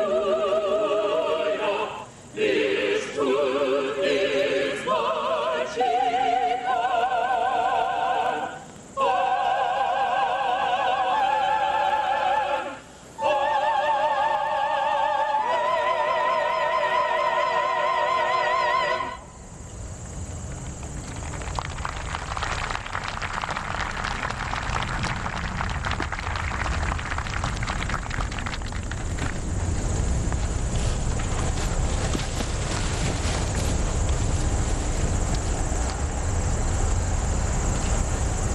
The one thing that we're just beginning to learn about the president's first days after 9/11 of last year was just how tortured he was by what had happened to this nation.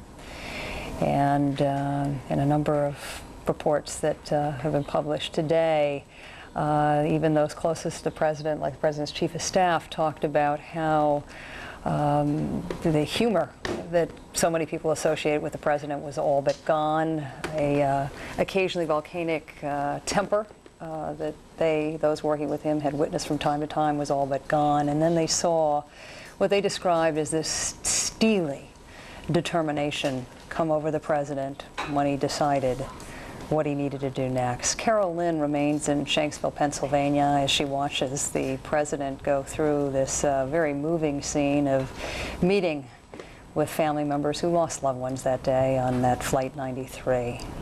Carol, what are you seeing? Paula, it is hallowed ground behind me. That is literally the impact site of where Flight 93 flew over this field, upside down, inverted itself, and plunged into the ground as deep as 35 feet down. Some 60% of the remains were never found. And so that is not only considered a heroic site and a military site, an investigation site, but hallowed ground for the people here of both Shanksville as well as the families visiting, many for the first time today. The president also having his first chance to see the impact site. And Paula, when you come out here, it doesn't even, the television coverage doesn't even compare to the feeling and the emotion of being out here. There really isn't that much to see, but you still see many of the scars of the impact, the trees around still charred, some of them scarred permanently. The site itself has already grown over, but they still find remnants of the plane, and I'm told that they will continue to find remnants of the plane over time. The coroner of Shanksville has gone out of his way to find each and every family of each and every passenger and crew member on Flight 93 some sort of memento that they can keep, a wedding ring, even photographs that were found completely intact. And so for many of the family members here, they have developed a relationship with the town of Shanksville. They feel that they owe it to them to come here to this site, as well as to resolve some of their own feelings on this very important anniversary. Some of the family members had said yesterday that they were trying to think of the words to express their gratitude to the president for his actions after the terrorist attacks, and they wanted to talk with him about their family members and trying to keep many of those memories alive of who was on board, and wanting to believe so badly, Paula, that each and every passenger had some sort of role in overtaking that plane, taking it back from the hijackers, and preventing an even greater disaster. The high school, actually, it's the entire pre-kindergarten through high school, is only about a 20 seconds by air from this location. So even the entirety of Shanksville feels that had it not been for the passengers and the crew of Flight 93, that it could have been a much more horrible disaster even in their own community. The plane could have easily crashed into that small community. I know you were saying how important this recognition of the president early on, like during his State of the Union speech and now here today, is to these families. I've spoken with some along the way who have felt that because of the enormity of loss of life in New York and Washington, that sometimes they felt as though their story had been forgotten. Have you heard that expressed at all from any of these family members gathered today? Yes, there is a feeling that the Flight 93 passengers and crew were the forgotten heroes of September 11th, primarily because the death toll itself was not nearly as high as that of Ground Zero and, of course, at the Pentagon. But I believe that over time the actions of these people have been savored by the nation, and I think the families certainly have a greater sense of appreciation. It's interesting, Paula, though, that really, when you come here, you realize the relationship between the family and the town is really at the core of their consciousness. They are not looking for recognition from around the country. These people actually stay in touch with one another. They stay in each other's homes when many of the families come out and visit, say on important anniversaries or birthdays of their loved ones. And so what they have even said about today's ceremony, that this was for mass public consumption. This was something for the nation to enjoy and to honor their loved ones. But actually, their honoring of their loved ones goes throughout the year. And you wouldn't believe it, Paula, some 1,000 to 3,000 people every weekend have traveled to Shanksville, which is only a population of 245 people. But so many people have been touched by the stories of these passengers that Shanksville itself is dramatically changed, and even now weighing its own future as to what's going to happen to the town in the years to come as it has become a national destination. As you're speaking, and Aaron, as you were watching, I was just struck by how visibly moved the First Lady has been as she's moved through this crowd, as well as the President. I know. And how can you not be? Yeah. I mean, when you think about it all, these moments, and they're just brief moments. The President will stop.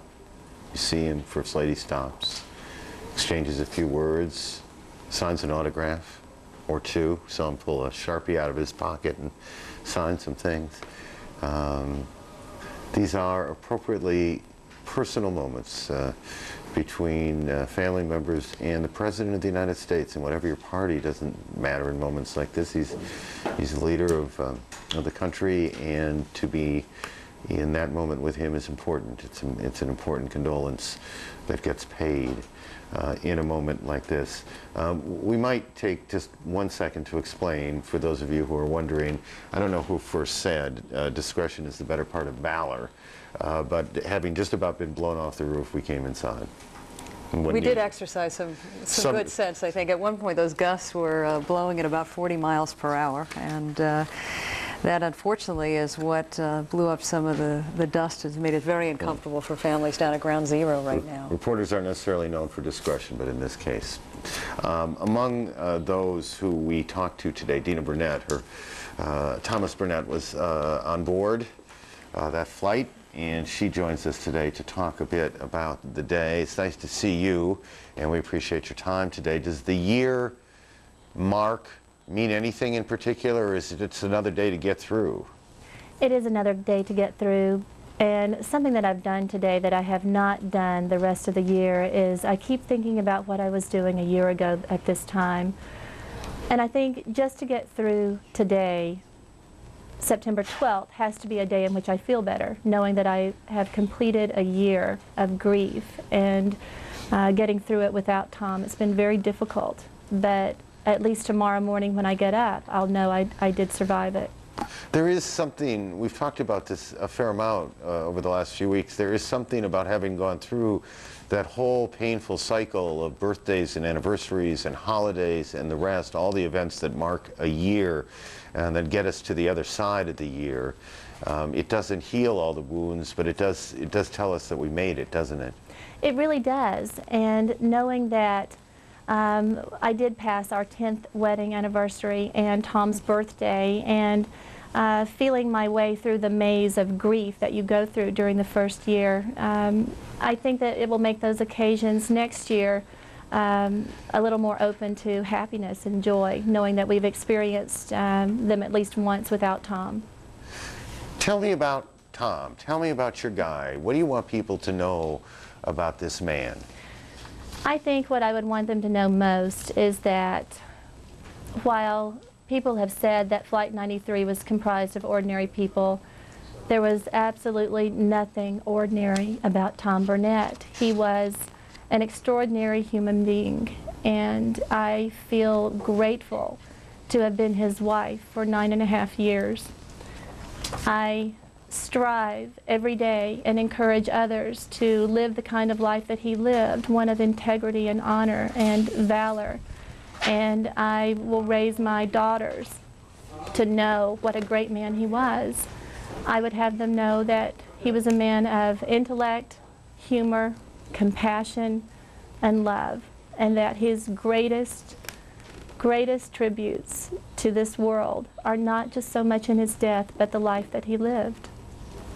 Doesn't surprise you, does it, that he was part of that group, that cadre of men and women who decided that they would take some action, even knowing how it would play out?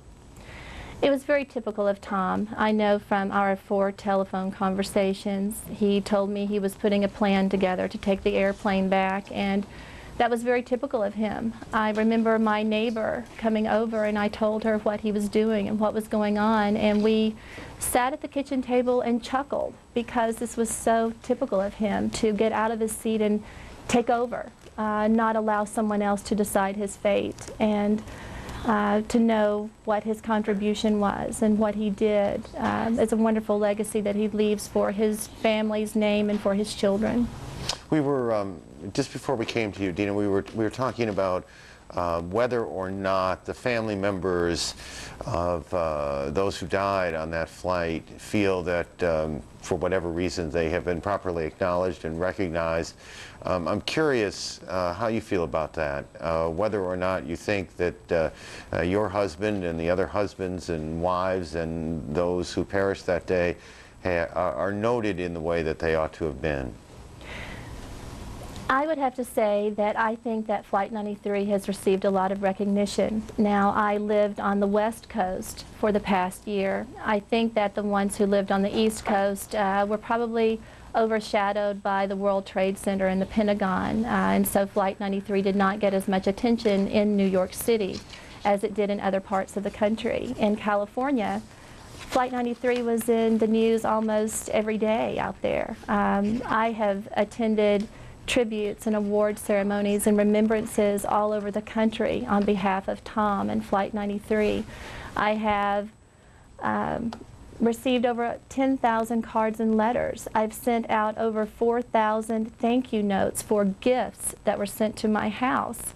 I have an attic full of certificates and banners and quilts and awards that have been bestowed upon Tom. And so perhaps I'm not the right person to answer that, but I would have to say that Flight 93 has been well recognized in other parts of the country, and it certainly should be.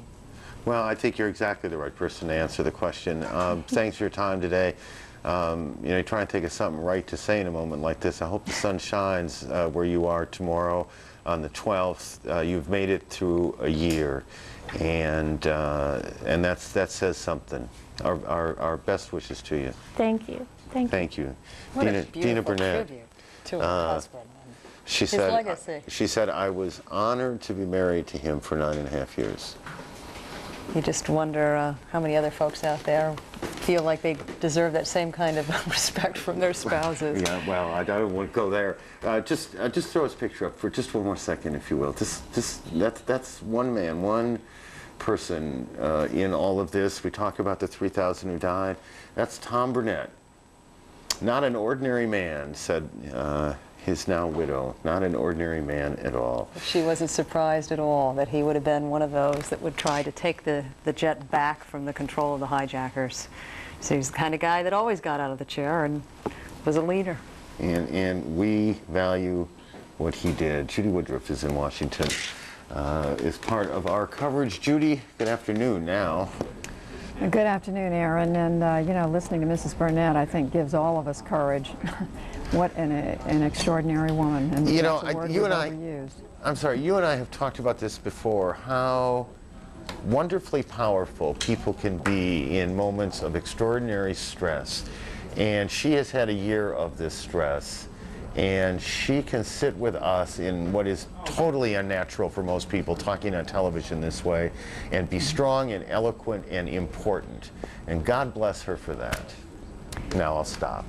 Yeah, you're exactly right. I mean, you could hear her voice almost breaking, but she hung in there, Aaron, and she answered your questions, and she came across powerfully. While we are remembering what happened in Pennsylvania and in New York and here in Washington, the nation goes about the business, the government goes about the business of keeping this country safe, and in connection with that, commercial airline flights being monitored more carefully than ever. And in that connection, I want to go right now to Reagan National Airport here in Washington, where our Patty Davis has some news to report about a plane that was brought down today. Patty? That's right, Judy. On a day of heightened alert in the U.S. aviation system, an incident involving a Northwest Airlines flight this morning, about an hour and a half ago. Flight 979 from Memphis to Las Vegas was diverted to Fort Smith, Arkansas. CNN's Kelly Arena spoke with U.S. government officials who say that at least 3 men were involved in a confrontation with the flight crew. They apparently had locked themselves in the airplane's bathroom at some point during this confrontation. Passengers then helped subdue these men along with the flight crew. The plane was met by the FBI and law enforcement, and the FBI is now interviewing these men and is investigating. Northwest Airlines tells us that all the passengers on board this flight are safe. That flight 979 left Memphis this morning about 8:45, an Airbus A320, 94 passengers on board, 5 crew. Now, we're told by the North American Aerospace Defense Command, NORAD, that in fact they did not scramble any jets. They were not involved in any intercepts or helping this plane be diverted. The White House, meanwhile, telling our Kelly Wallace that they are downplaying this incident, that it involved inappropriate behavior, not terrorist related. Judy. And again, that plane on the way to Las Vegas. Patty, what extra steps, though, are being taken these days in terms of commercial airliners? We know air marshals on board many, if not all, flights. You'd have to say the crew on these planes and passengers are more vigilant than ever. Absolutely, and that really has been the case since September 11th, that passengers are willing to step up, and they're not even putting up with any air rage, which used to be so common, really not taking place anymore. But since the level was raised from yellow to orange, the alert status yesterday, the Transportation Security Administration has put all of its air marshals on flights now, full staff running. Normally they are rotated in and out. They are all on flights, both domestic and international. All TSA personnel at airports are also on heightened alert status. They're looking at baggage more carefully. They are looking at passengers more carefully. And in fact, we heard earlier today that there were some lines at some airports today because perhaps those passenger screeners were being a little bit more vigilant. Overall, though, we're hearing at airports across the country that there are fewer passengers flying today.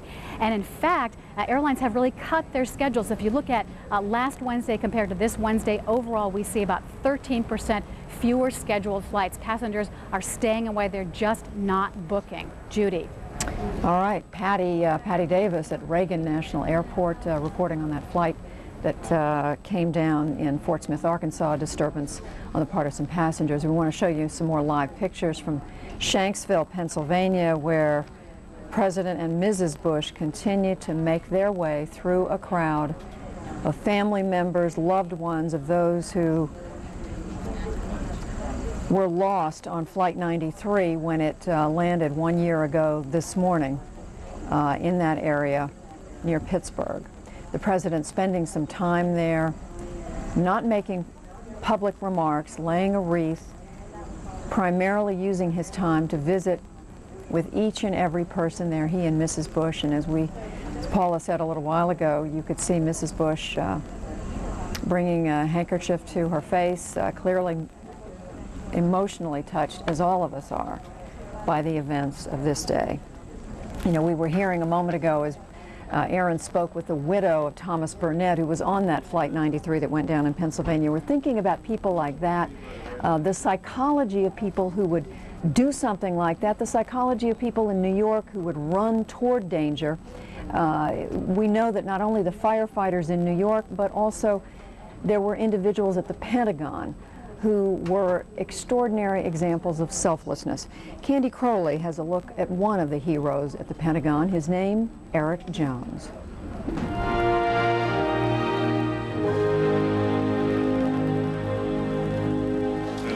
The Medal for Valor is presented to Mr. Eric Moreland Jones for performing acts of heroism and sacrifice. You know, you hear people calling out, they're right in front of you, you pick them up and carry them out, and there wasn't really much thought involved.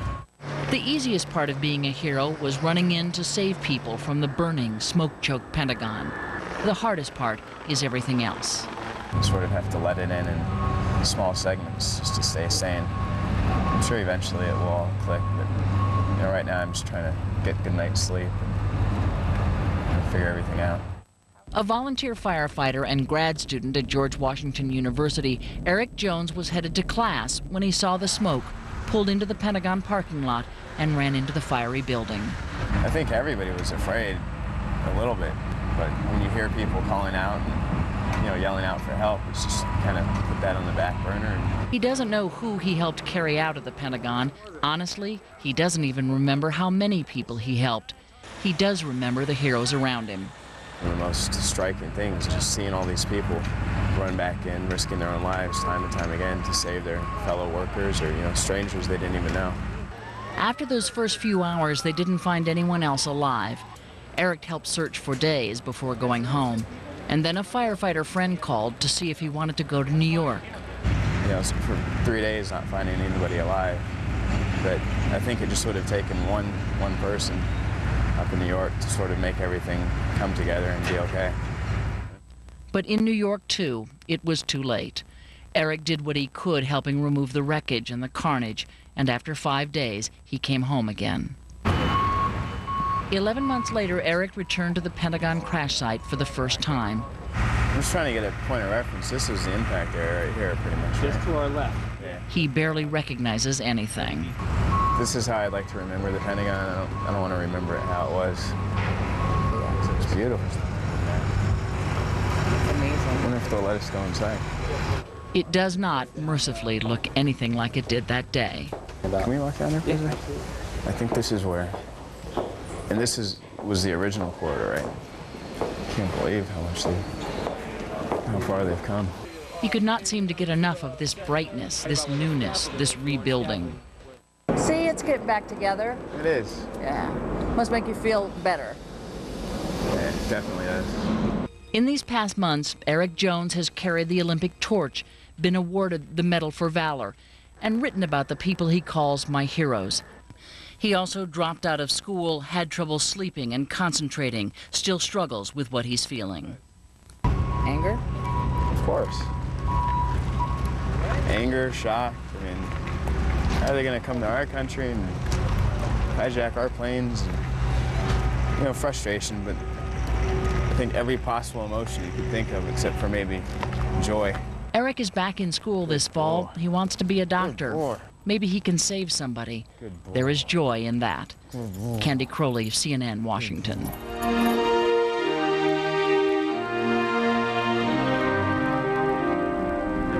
Eric Jones is at the Pentagon again today. He's with our Wolf Blitzer. Wolf.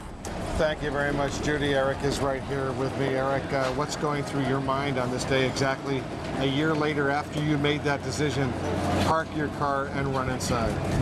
It's obviously a very emotional day, being back here at the scene with a lot of the same people that I worked with that day and the following days and the family members. It's obviously very difficult. When you ran inside to try to rescue people, was that just your adrenaline, your instincts? Did you think about it, or did you just move? I think I pretty much just moved. Everybody I was with, we were just going back in, and we could hear people calling out. We could hear people banging or yelling to be saved. And it just seemed like the right thing to do. There wasn't really another option. But did you think about the dangers that you could have been engulfed in those flames yourself? A little bit, and we were all scared, but we just couldn't run away and turn away from these people. Had you ever done anything remotely similar to that in your life? No, certainly not on this scale. Nothing even close. And so you and your friends decided, you know, this was just something you had to do? And how many people did you and your buddy manage to get out of there? I think initially we figured we carried out 4 or 5 people. That most of them survived. I think all of the people we carried out survived. They all survived, the ones that you managed to get out of there? Right. And so over this past year, you've had a lot of time to think about what happened. and your life has obviously changed dramatically. Talk a little bit about that. Well, as the years gone on, I remember less the negatives. Obviously, it was the most horrible thing I think anybody could ever imagine. But as time goes on, I remember the just incredible acts of courage that people exhibited from all walks of life, military, civilian, right here behind me. And it's those acts, day after day, that sort of keep me going and give me faith in humanity and faith in my fellow Americans. And I've had a newfound love of our country based on my experiences in the weeks following September 11th. Last week you went back to school. Right. You're going to get a master's in public health. Right. How difficult is it to get back into academia after what you've gone through this past year? It's very difficult, just trying to sit in class and focus and stay focused on the lecture at hand. I have a hard time trying to relate to academics right now. Everything's still so fresh, and my mind wanders every 20 or 30 seconds. You told our Candy Girlie that you have nightmares still. They're getting less frequent. Certain things trigger them, certain smells. I think the smell is something that I think will be with me forever. So certain scents just bring it all back. The burning stench that you smell, is that it? That, certain foods, coleslaw is one that I know another of the rescue workers were talking about the similarities. Coleslaw, for some reason, brings back a flood of memories. All right, Eric, I want to thank you. Thank you for all the work you did. I know you've got a huge future ahead of you, and good luck to you. Appreciate it. Aaron, back to you in New York. Thank you, Wolf, very much, and thank Eric. And tell him for me, get to school. You got to do that or you get in trouble. I can guarantee you that. From a reporter's point of view, 9/11 produced about as many stories as you could handle in a lifetime of regular people who do extraordinary things. We have one more on tap. We take a very brief break before then. CNN's coverage of America Remembers continues in just a moment.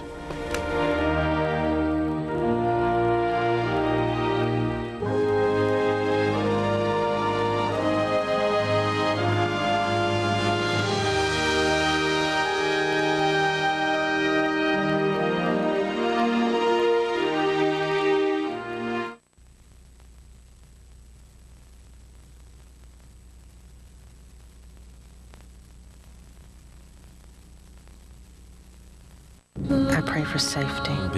Geef mij de genade. Gib mir die Kraft, mich mit dem Bösen auseinanderzusetzen. I pray for a change in angry hearts. No matter how you pray, Die zornigen Herzen. or where, Pour la sécurité de tous. the people of the United Methodist Church are praying with you. In God's name we pray.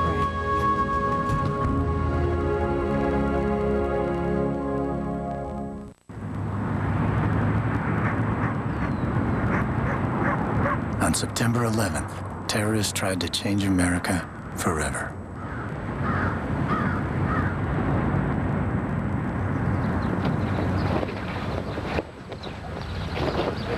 Well, they succeeded.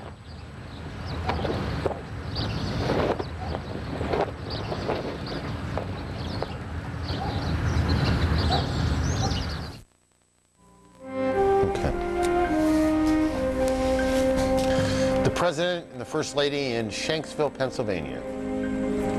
Spending moments, First Lady there with her back to you, spending moments with the family members. There was an explanation earlier on these wreaths. I believe they came from the governor of Hawaii, if I remember it. We've seen them in a number of places. There's the President just on the right side there. I think you can see him. This has been a very quiet remembrance for the President and for the families, for that matter.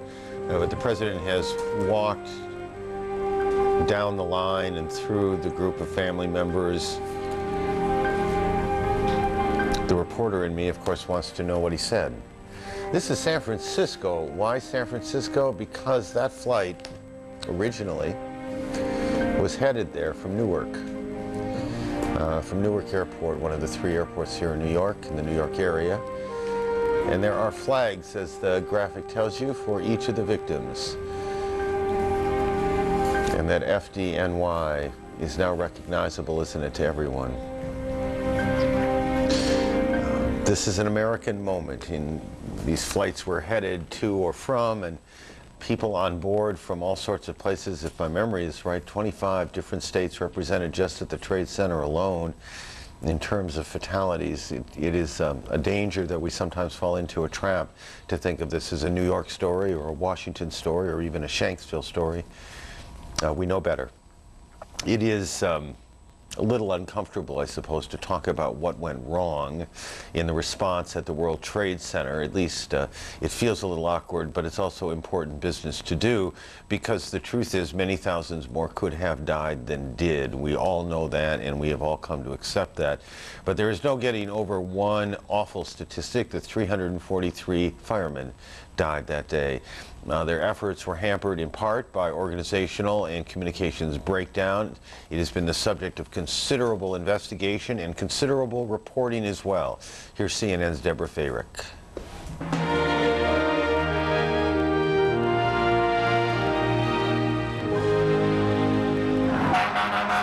When firefighters arrived at the North Tower, commanders knew right away the fire was too big to fight. The plane had wiped out the tower's water pipes and sprinklers, also destroying the loudspeakers and radio repeaters, which amplify and rebroadcast messages.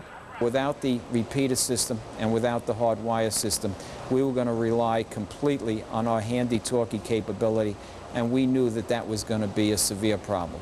Chief Joseph Callan was among those in charge of operations in the North Tower. 45 minutes after the plane hit, with hundreds of people still trapped inside, Chief Callan ordered all firefighters to evacuate. For me to make the decision to take our firefighters out of the building with civilians still in it, that was very tough for me. But I did that because I did not think the building was safe any longer. And that was just prior to 9:30. Yet even with the evacuation order almost a full hour before Tower 1 fell, more than 100 firefighters didn't make it out. Callan blames it on handheld radios not strong enough to reliably penetrate concrete and steel. The reason they didn't come down is because they didn't get the message. The only other acceptable reason why they didn't come down immediately is because, in my mind, they were helping civilians get to the stairway and down the stairway. Other than that, I'm very sure that if they heard the command to evacuate, they would have evacuated. New York City's former fire commissioner Tom Von Essen says it's wrong to blame the radios. It's so unfair to imply that it was the equipment, and it was more the terrorism and the act of war and the confusion and the magnitude of the tragedy. Even so, Von Essen acknowledges there were problems. You have buildings falling down and repeaters that are working or not working, recorders that are working, not working, people that are on repeated channels and not on repeated channels. Of course you have problems with communications. If it happened today, again, you'd have the same problems with communications. It was virtually impossible to evacuate the South Tower. Even though it was hit second, it fell first, without warning. But a city report based on eyewitness interviews finds in the North Tower, firefighters and officers on upper floors never heard the evacuation order. Says the current fire commissioner. I don't think it's one got the warning and the other didn't. And it's not useful to speculate on things that we don't know for sure would have happened or would not have happened. And even though police knew the North Tower was leaning, fire chiefs didn't get that information because the two departments use different radio systems. And according to the city report, didn't share critical information. New York City is now implementing plans for better fire radios and improved communication between the police and fire departments. We did the best we could, and I think the practice and preparation over the years resulted in the saving of 20 to 25,000 people. We lost 3,000, but had we not responded the way we did, I think the casualties would have been much, much higher. Chief Joseph Callan still haunted by the guys who never made it out. Is that something that you think about a lot, about the guys who may not have heard and just kept on going? Think about it all the time. I do believe that if we had a better communication system, that we would have saved almost all of those firefighters if they would have been able to hear that order. Deborah Thayerick, CNN, New York. Well, that is a controversy that's going to go on for some time here in New York as these investigations continue and people try and figure out what you can do and how much you can do. And in fact is, I think everybody gets this, that there are limits to what you can do, but certainly where firefighters, police officers, the rest are concerned, you want to make sure that you do what you can. Our next hero story, and it is it's a good one, I think, about Port Authority officers, one who got out and one who did not. Partners, I think we can fairly say we're about as close as partners could get.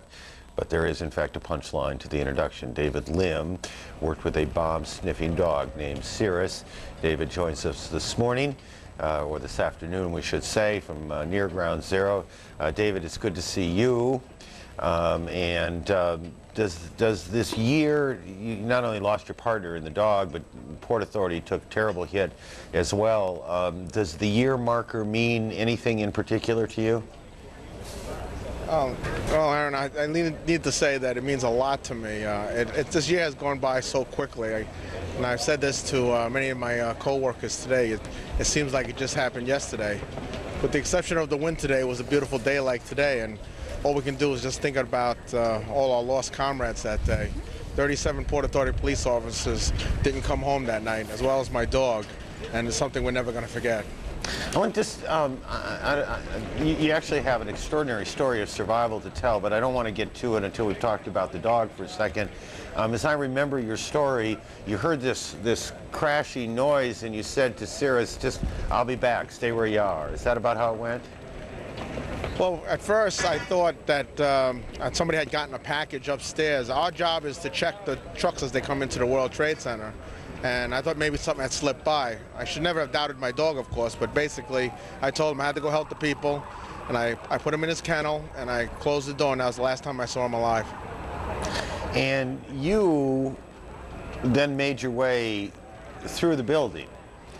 And it is fair to say, I think, that you are a very lucky man to be talking to anybody today. Oh, most certainly. I'm very fortunate. I ended up surviving in the fourth floor of the B staircase in Tower Number 1 for about 5 hours before we got out. Myself, Ladder Company 6, and Josephine Harris. I remember somewhere reading that at some period in this, it is as if the whole world went silent, that there was this kind of absolute stillness around you. Yes, after the collapse, it was an eerie sort of silence. At first I thought that I was dead and this was what death was, because it was not a sound and I couldn't see anything, and I just felt that this was the end. But then I heard a voice yell out, "Who's here?" And then I realized that I was still alive and I would still have that opportunity to see my wife and kids again, who I just thought about. And how long a period is that from the time that you think this is in fact what death is to the time when you realize you were a little ahead of yourself? That's one way of putting it. I guess it's hard to put into a time frame. Time seems to work kind of funny when you're in a situation like that. It was probably no more than a few minutes, I guess. And that would be a guess. I'll bet it's a long few minutes. You're back on the job, and I gather you're back in the same business you were in before, which is to keep what you gently refer to as packages out of places they shouldn't be, bombs. You got a new partner? Yeah, I have a new partner now, Sprig, and much to the consternation of my wife, of course, coming back after surviving and getting another bomb dog, but she's a wonderful woman. My wife, Diane, my kids, Deborah and Michael, they're great support, and they support anything that I do when it comes to this. I mean, people ask me if I should have retired, since I have more than 20 years, but I feel that I will set my own retirement date, and when I'm ready, I'll retire on my own terms. David, be as honest with me as you can about this. Do you feel any guilt for having survived? I'll be honest, initially I did. I mean, it's very hard to put into perspective when you're only one of maybe 18 people that survived the actual collapse of the Trade Center. I'm no special than anybody else. I did no more than anybody else. There were police and fire and civilians doing all kinds of good work that day, and I don't think I did any more or less than anybody else, so it was hard for me to deal with that fact. But I've come now to realize that I did survive, and I'm going to make the most of that, and maybe we could be a little bit closer to my family and friends, and maybe not take life so seriously all the time. That's a great way to put it. On the subject of your friends, one of them is with you, a relatively new friend, I know, William Rodriguez. If Mr. Rodriguez is actually close enough, we've got a mic on him. Just tell the story of how, William, tell the story of how the two of you met. No, we knew each other for many years. I work at the building. I'm the person in charge of all the stairs, of all the maintenance of the stairs in the building. And I knew David for probably 15, 16 years. And at that terrible day, when I took people out of the office, one of them totally burned because he was standing in front of the freight elevator, and the ball of fire came down the duct of the elevator itself.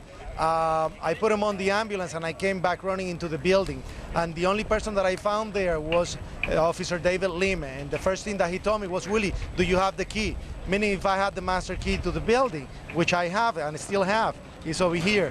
This is the key that opened all the doors on the staircase. It's called the T2 key. And he said, "Let's go." And we went up, he opened the door on the lobby, we went on the basement, number 1. And there, when we opened the door, the fire department was there waiting in front of the 50-car elevator, which was already gone because the airplane, when it came through the building, broke all the cables and practically destroyed the elevator, because the elevator went down 7 flights of floors. And he said to the fireman, "Follow me.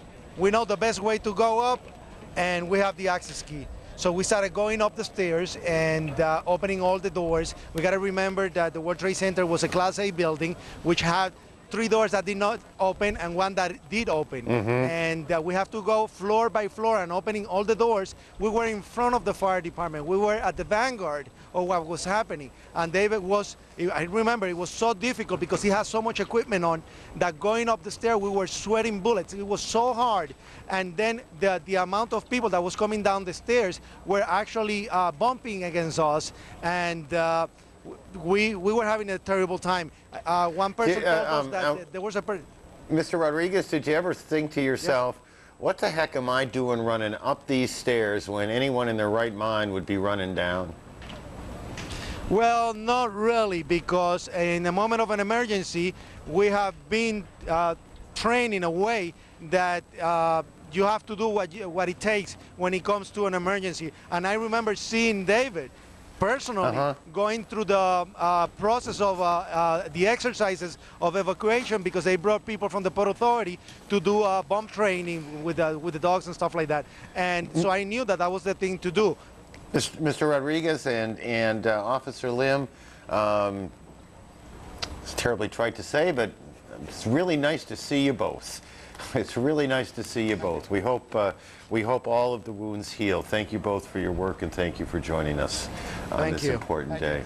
It's almost a reflexive action on their part to say, we just did what we were trained to do. How many times have we heard that in the course of covering this story? And I'm not sure, year? but I think I heard a technical term. We were sweating bullets. I think that's a technical term.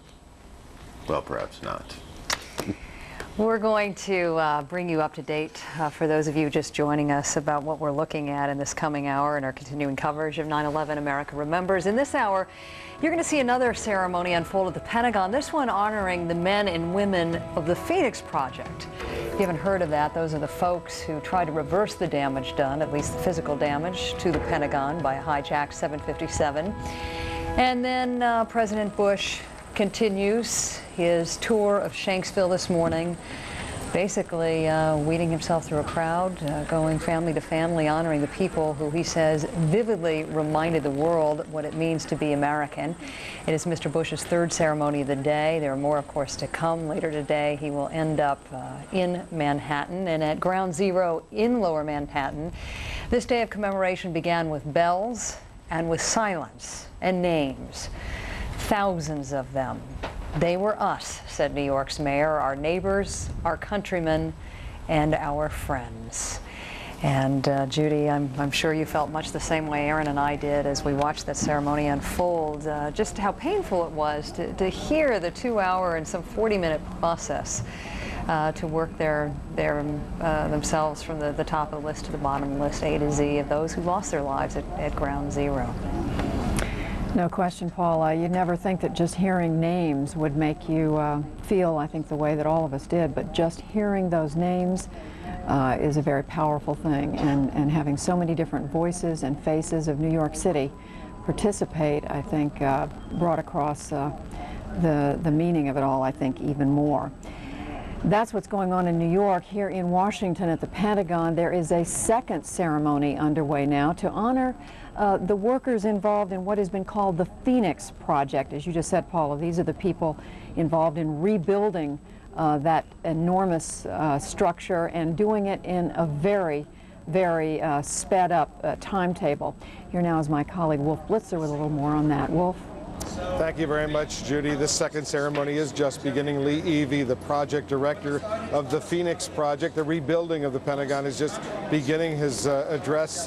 People have gathered here once again. This is the second ceremony here at the Pentagon on this first anniversary of 9/11. Earlier this morning, the President of the United States, the Secretary of Defense, the Chairman of the Joint Chiefs of Staff, and other dignitaries gathered. Some 13,000 people in attendance. One of the first things they did observe was the unfurling of the U.S. flag, a huge flag that came down along the side of the Pentagon, the area that has been rebuilt over this past year. Individuals now back at their desks where they had worked only a year ago, just before the 9/11 strike, when American Airlines Flight 77 crashed in, slammed in to the side of the Pentagon.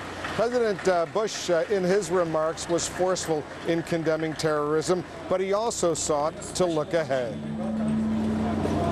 What happened to our nation on a September day set in motion the first great struggle of a new century.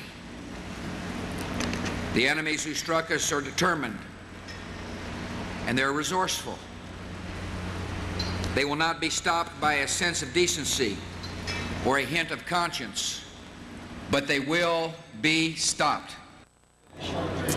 Defense Secretary Donald Rumsfeld also spoke out here at the Pentagon. He'll be speaking, by the way, in about a half an hour at this second ceremony as well. He also condemned terrorism, and he insisted the United States will win this war. The terrorists who attacked us have already been defeated. They were defeated before the first shot was fired in Afghanistan. They were defeated because they failed utterly to achieve their objectives. The terrorists wanted September 11th to be a day when innocents died. Instead, it was a day when heroes were born. Both the President and the Secretary of Defense spoke in general terms about this war against terrorism. Neither mentioned a potential second front in this war, a war that could involve the United States and Iraq, although presidential aides insist tomorrow, when Mr. Bush addresses the United Nations General Assembly, the focus on Iraq will be very clear-cut. Judy?